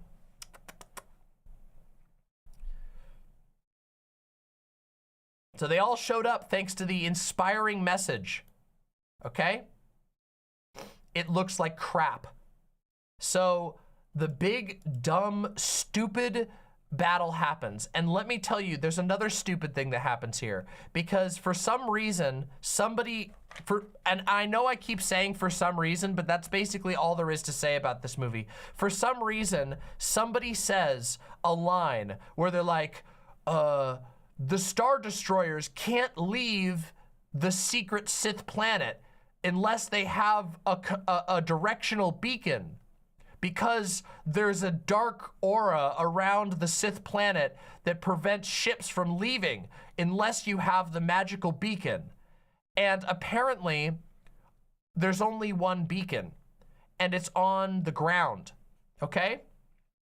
Now, lots of people have made fun of this because why wouldn't you be able to just fly a giant vessel away from the planet? It doesn't really make a whole lot of sense why that would be the case. They never fully explain it. There's just something that prevents them.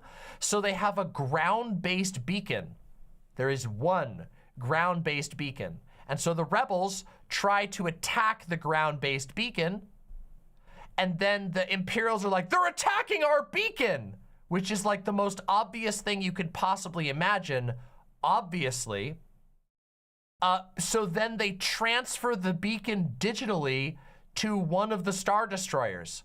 Not all of the Star Destroyers, just one of the Star Destroyers.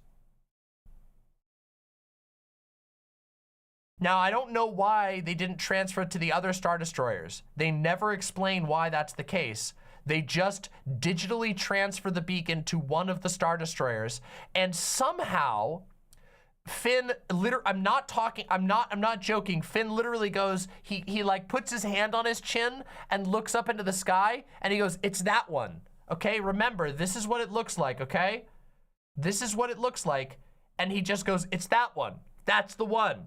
and he points at a random one of the Star Destroyers, and somehow Finn knows exactly which one is sending out the beacon. I'm not kidding you.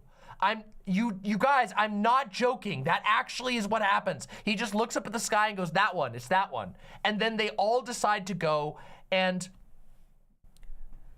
do a ground assault on a Star Destroyer. So they fly a single ship, a really crappy looking ship. They take a single ship and they land it through the shields on the Star Destroyer, and they open up the ship, and guess what comes out? It's the goat horses. That's right. Remember the goat horses? Remember I told you the cool lady that Finn conveniently falls in love with so that there's no controversy in this film whatsoever? Well, they brought the goat horses. Thank goodness. So they're riding in outer space with no gravity on the top of a ship, and they're just riding goat horses on the side of a Star Destroyer that Finn just picked out of the air at random. And keep in mind, they don't, the Imperials see them coming. The Imperials are like, oh my God, they're coming. And they don't transfer for some reason, even though they've just demonstrated they have the ability to transfer digitally the navigation beacon. They don't move the ship. They don't jump to hyperspace. They don't transfer the beacon. They just stand there and go, oh, literally. It keeps cutting to them going, oh no, the rebels, oh no, the rebels, over and over again. And Finn hijacks a turbo laser, I think is what it is. I think he like hacks a turbo laser and turns it and shoots the command bridge. And you see General Pride and he goes, no! And then he blows up.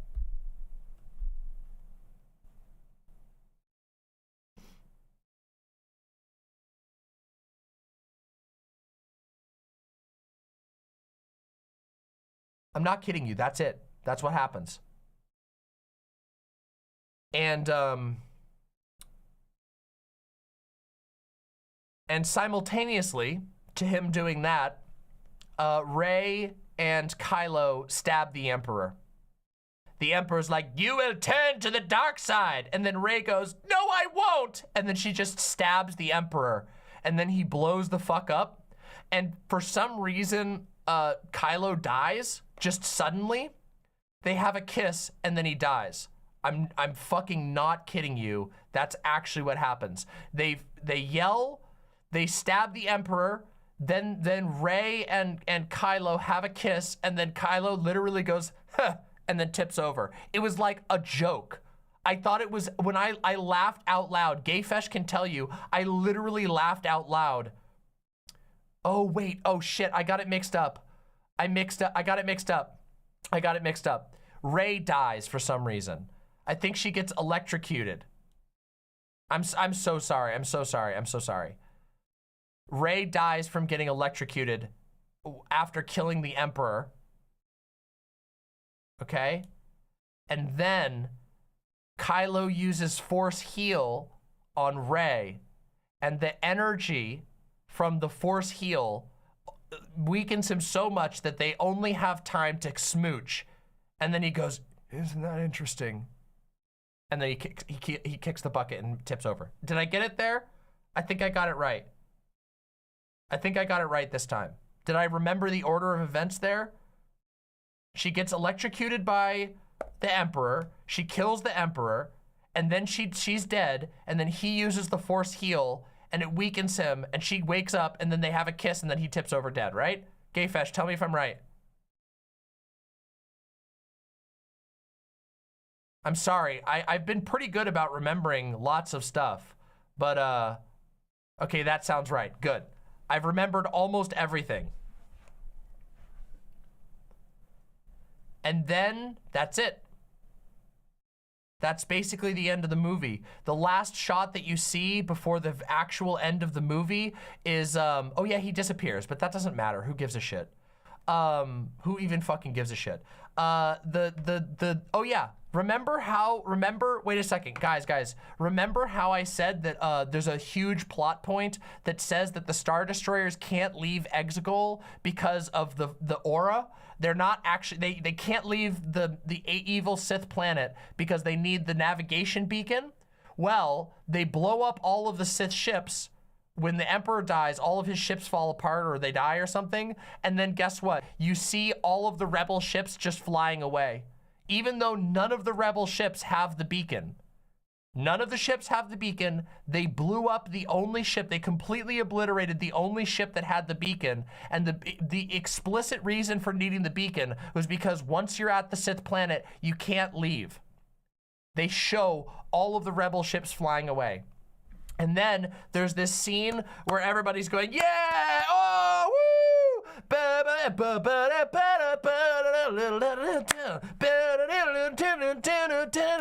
We did it, we beat the First Order, guys, yeah! And they're all patting each other's backs, and then there's a gay kiss, which was cut out for the Chinese version of the film. I will say that. They did cut that part out because they have very strict anti-gay laws in China. And the gay kiss, by the way, is 2 background characters. Oh, and then the final scene of the movie happens, okay? And this one's really dumb, okay? It's the final scene of the movie. You see, it pans down, and you see Rey walking through the sand, and you're like, oh, Rey, she went back to Jakku, really? But then you see 2 stars in the background. Oh, she's not on Jakku, she's on Tatooine. Oh, she went back to Tatooine? And then she walks up, I'm not kidding you, she walks up to the old Lars moisture farm from A New Hope. You know, the one that got set on fire and there's dead skeletons there?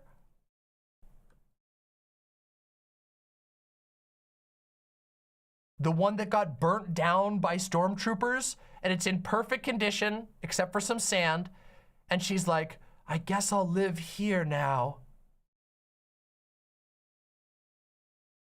Oh yeah, and then she picks up her own lightsaber, apparently, which she makes out of her staff. She's never been there. She has no attachment to that place. She doesn't even know where it is. But get this, then an alien appears. Oh yeah, that's right. An alien appears. And the alien is an old lady. And the alien old lady goes, who are you? And she goes, Rey. And the old lady goes, Rey? Rey who? And she looks directly at the camera and goes, Rey Star Wars.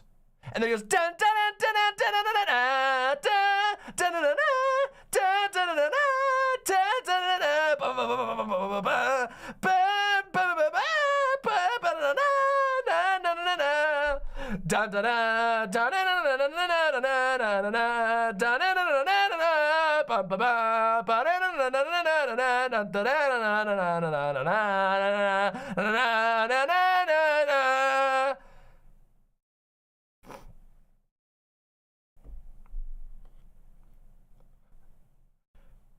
It's actually, she actually says Rey Skywalker.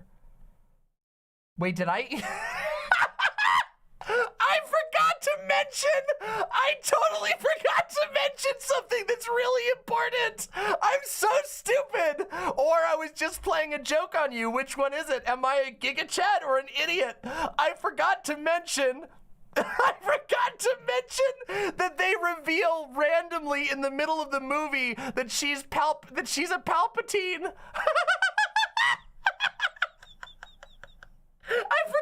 I forgot to tell you guys that. She's Emperor Palpatine's granddaughter. They just say it randomly. Oh my God. I'm sorry. I've failed you. And by that, I mean I've Giga Chatted you.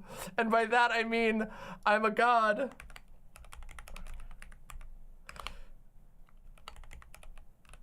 Oh, oops. There we go. Gotcha. Unmuted. Oh.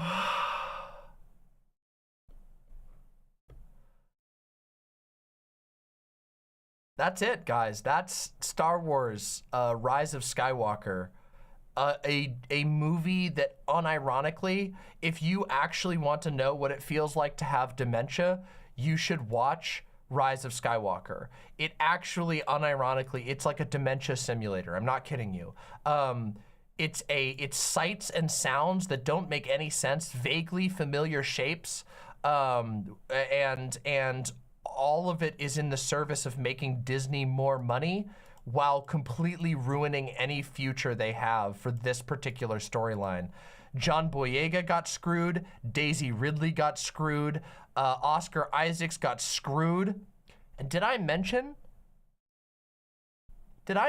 Kelly Marie Tran got screwed? Did I mention that? You guys might be going, wait a minute, you didn't say anything about Rose Tico. You didn't say anything about that. You want to know why? Because they basically cut Rose Tico completely out of the movie. Kelly Marie Tran was almost entirely cut from Rise of Skywalker, despite the fact that she was a new main character in The Last Jedi, that she was, like, she put her heart and soul into it. That was another little bit of cowardice. I told you I was saving something for the end. This is what I was saving for the end. Because remember how I said that this movie made a bunch of decisions that showed that Disney not only has no spine, but has a disgustingly low level of spine, to the degree that they were willing to, like, write out a romance between Poe and Finn, and also write out a romance because of between Rey and Finn, both because it would be politically inconvenient and potentially controversial. Well, guess what? People, when I say people, I mean conservatives. Conservatives did not like Rose Tico. They did not like the Asian woman character in The Last Jedi, and they made such a stink about it that Disney just decided to delete her out of the movie. She does actually have a few lines, but as a complete background character. Rose Tico's entire character is only ever seen in a single command room, and she has approximately 4 to 5 lines in the entire 2.5-hour movie. A long movie. A main character got cut out to the degree of having 4 or 5 lines in the entire movie. Why? Because a couple of whiny fucking bitch-ass conservatives made Disney worried. So they cut her out of the movie, despite the fact that she put her heart and soul into The Last Jedi. Horrible. Fucking pathetic.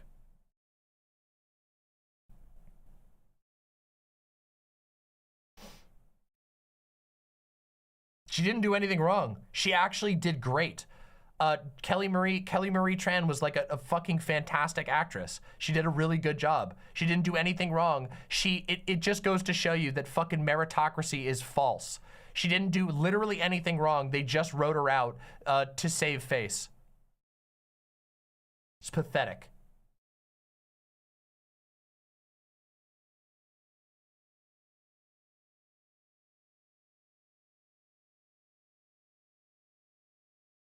Those were the same conservatives that ruthlessly bullied Kelly Marie Tran relentlessly until she disappeared from acting altogether. She doesn't even have social media presence anymore. Yeah, it was brutal. She was a relatively new actress, and she did a really good job. And a bunch of insane conservatives treated her like shit.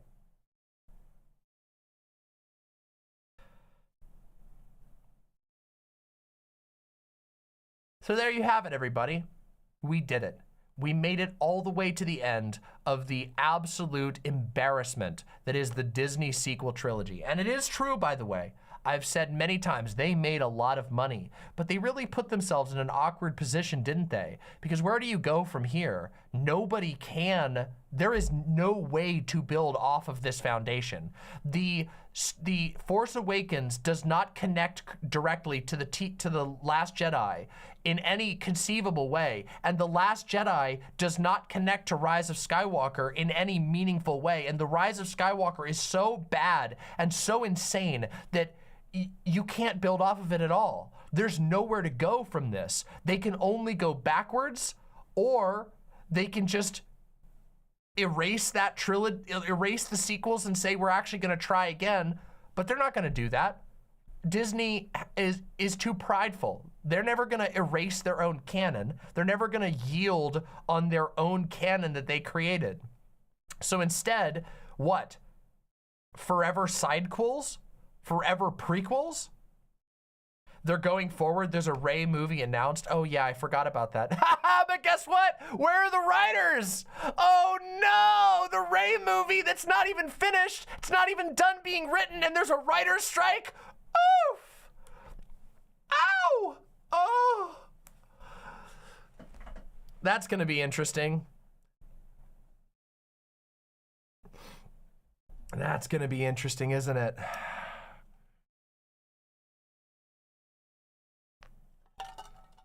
Anyway, to wrap out my insanely long rant, my absolutely unbelievably long rant on Rise of Skywalker, there's a reason, and I hope you all understand now why I said that this movie is not only the worst Star Wars movie that has ever been made. It is actually, I unironically mean this, I think it's worse than the Star Wars Christmas special, because the Star Wars Christmas special will make you laugh. If you watch the Star Wars Christmas special, you'll be laughing your ass off because it's so weird and looks so bad and the puppetry is so horrible. This movie is worse than that. It is one of the worst movies I've ever seen. It had the most monumental budget you can possibly imagine, a budget of nearly $500 million, and all that they could produce was an ugly, horrible looking, steaming pile of dementia nonsense. Disney just goes to prove that money doesn't buy talent. You cannot buy your way into a good movie, even if you throw $500 million into it, and you certainly can't buy your way into into bottling lightning. You absolutely cannot. And also, as a final note, I just want this to show a vindication to everybody who was mad at me about saying nice things about the prequels, because the truth is, the prequels were very dumb, and I reamed the prequels where they deserved it. But the prequels were able to do something that the sequels could never dream of, which is have a spine, have a heart, and have a soul, okay? The prequels were not perfect films. In fact, they were very stupid films at times. But the prequels actually did something. They were an artistic venture, even if they were a bungled artistic venture. The sequels, but specifically Rise of Skywalker, shows you what it's like when all the life has been sucked out of something and only the intellectual property remains. When only the loosest action figures that are shaped like Star Wars remains. This is what you get. You get a hollow, offensive, spineless, boring. The sequel trilogy is the most boring series of movies to watch ever. I was struggling to stay awake through all three of these films. Okay? They are terrible. Just horrible. And I rest my case. If you've enjoyed my Star Wars reviews so far, if you've been having a good time, if you thought this rant was cathartic and interesting and it made you laugh, smack that subscribe button. And please tell me your thoughts in the comments. Comments mean the world to me. So tell me all your thoughts down in the comments. I'd love to see what you have to say. Plus, you can help make sure lots of people see this video and get to enjoy my unhinged, dementia-ridden rant after viewing Rise of Skywalker, a film which actively damaged my brain. And I did it for you, folks. So thank you very much, and thank you for watching. Keep listening for the signal.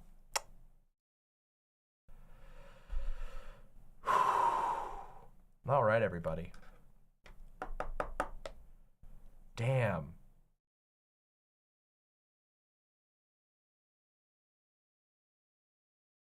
Oh.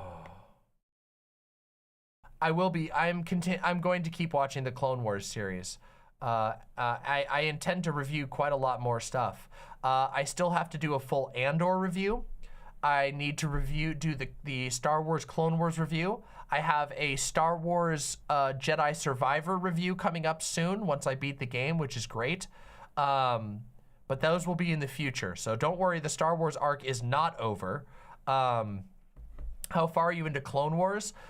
We've finished the 2nd season and we're moving into the 3rd season now. We're using a watch list, which has us bouncing around a little bit, but we've watched every episode in the 1st and 2nd season now, I believe. So we're moving into the 3rd season episode. So yeah, I do want to watch Mando.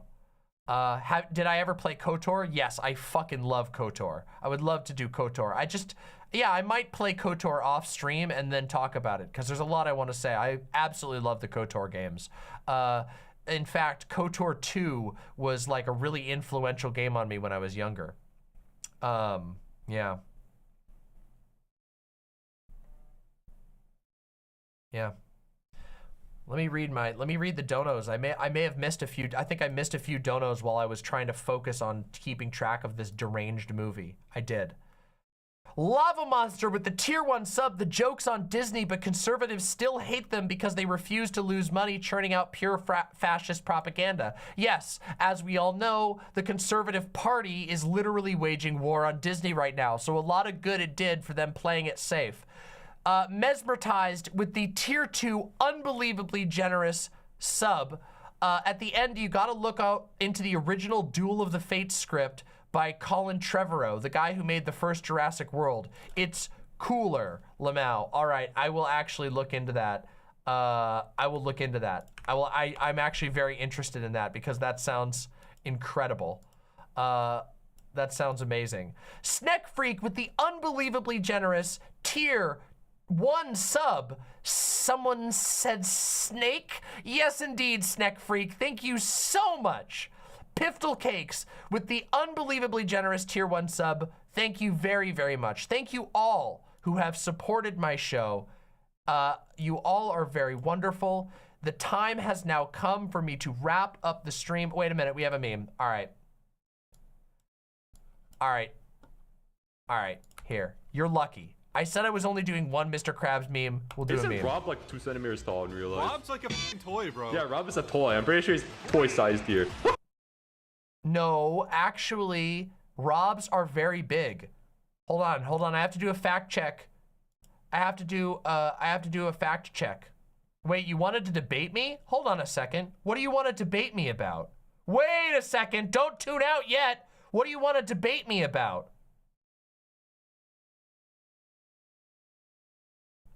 Shiver. I was about to end stream.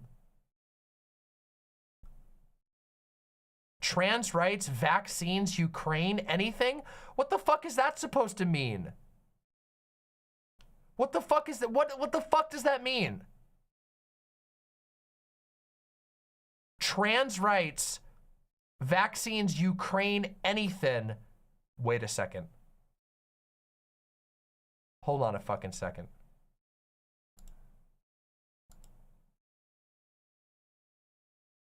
Hold on. Oh, real quick. Kit Emporal, do you have a YouTube channel? Do you have a YouTube channel, Kit Emporal? You don't. Have you ever done a debate before?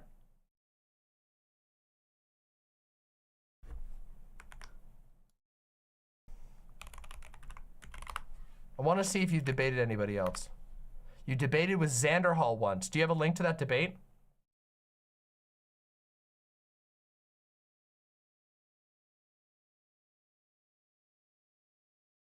You got a debate to that? You got a link to that? Here, let me see your debate with Xander Hall real quick, and I might do it.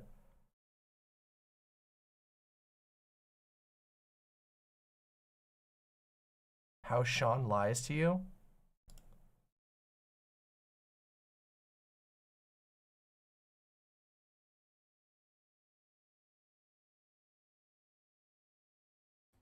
Hello, my name is DialgoTime32. Is this you?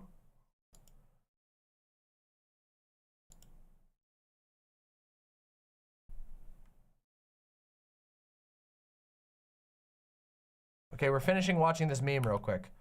Oh, hold on, I have to tell you.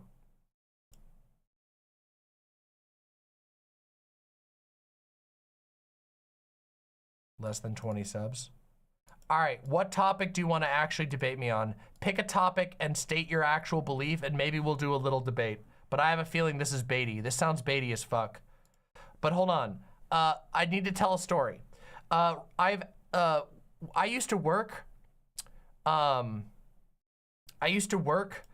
at a Best Buy, and one of the stories that went around at Best Buy was that one time someone brought in a inbox Rob the robot. Now, I don't know if this happened at my store or if it was at another store, but it was a story that would be passed around when I used to work at Best Buy. And that an employee, they were going to trash it because it was brought in for recycling, and they were supposed to do it. But the employee just took the Rob and then ended up, they just took it, they refused to trash it. They walked out, got fired, and gave it to a museum. That's the story. And that's based. But the reason I was saying this is that Robs are actually really big. The Rob toy is like, it's like as big as my upper torso. They're very large. They're not tiny. So this person who's saying this is just not correct. Let's go. Yep. I can't even tell if it's store was bigger or not, but it doesn't really matter because I'm still getting fricked up. What the hell? Wait, yeah, you're at 90? Yes, it's 20 seconds in. What is going on? What are you talking about? Yeah. No, wait. This is the worst game ever. Rob wins by doing absolutely nothing. That's crazy. You two just killed each other. By doing absolutely. Okay, Falcon is my actual last hope. Isn't Rob like 2 centimeters tall in real life? Oh, wait, it looped. All right, that was a pretty good meme, but it's not accurate. Okay, real quick. All right. Okay, hold on. You responded. The U.S. shouldn't help Ukraine at all, nor should anyone. Why? Why would that be the case? You're telling me that no one should, for any reason, assist Ukraine against Russia? That's just fucking dumb. Like, I don't know. It sounds dumb. Okay, here's the deal. Kit Emporal, get into the Discord. Here's the deal. I'm going to do a bonus content because you all have been very, very lovely, and I want to hear what this idiot has to say, but I need to go to the bathroom. So here's the option. Kit Emporal, get into the Discord, discord.gg/demonmama. Mods, help this person get into the Discord, and we're gonna have a conversation because I'm very interested to hear. It's not gonna be long. You got a short amount of time. We'll do a little quick debate, but I'm gonna go to the bathroom while this happens, so don't go anywhere if you wanna see the debate. I'll be right back. Hey, Intentions. I'll be right back.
Okay, all right, okay. All right, let's do it. All right, let's see.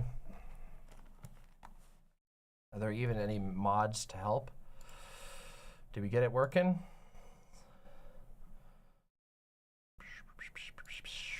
I'm back.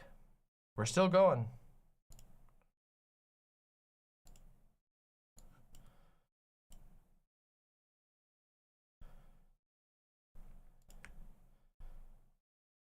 Oh. Oh, this is gonna be interesting. Hurry it up, dude. Here's the other thing you can do. Get in the Discord. Come on, come on, come on, come on, come on. You wanted a debate. You came in here hungry for a debate. Come on. Come on, are we getting blood? Yeah, we'll get blood. We might get blood. I know I didn't do Keffel's video, but I don't have the energy to react to another video. I want to do something, I want to do, I don't know. I want to talk. I want to have this quick conversation.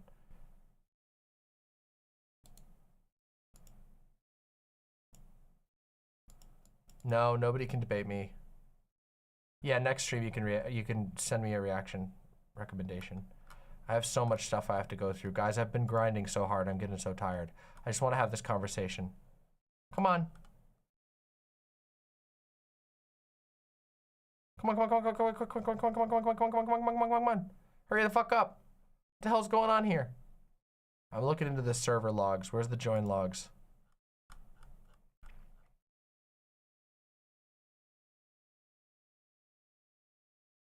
Really? Seriously?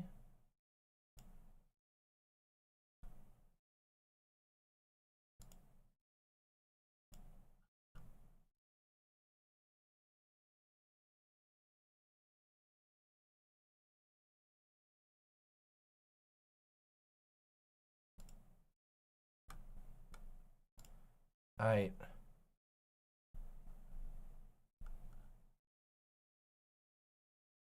Fucking CAPTCHA. Oh my god. Boomer. Oh Jesus. How is it actually, what do you people think we're going to debate with? Are you guys for real? When people come in here and say they want to debate, what do you think we're gonna use? Fucking telephone? What do you think I'm gonna do? Dial you up on fucking like an old ass phone? You use Discord. What the fuck? For real? Jesus Christ. Come on. All right, you got like literally 3 minutes, and then or else I'm gonna fucking I'm out of here.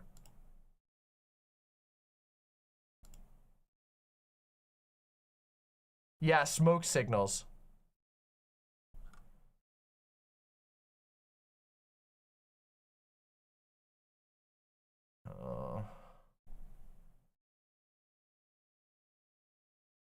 3 minutes, and then I'm just gonna end stream and go to bed because it's so fucking late, and I didn't get to play barely any video games today. You guys know how bummed out I am when I don't get to play video games?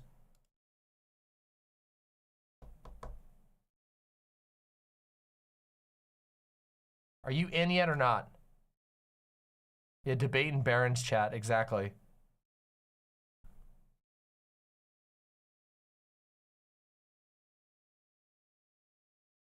Maybe I can play a lot tomorrow, we'll see. Okay, this is your last moment, okay. What's this person's name again? What's their name again? I already forgot their name. Kit Temporal?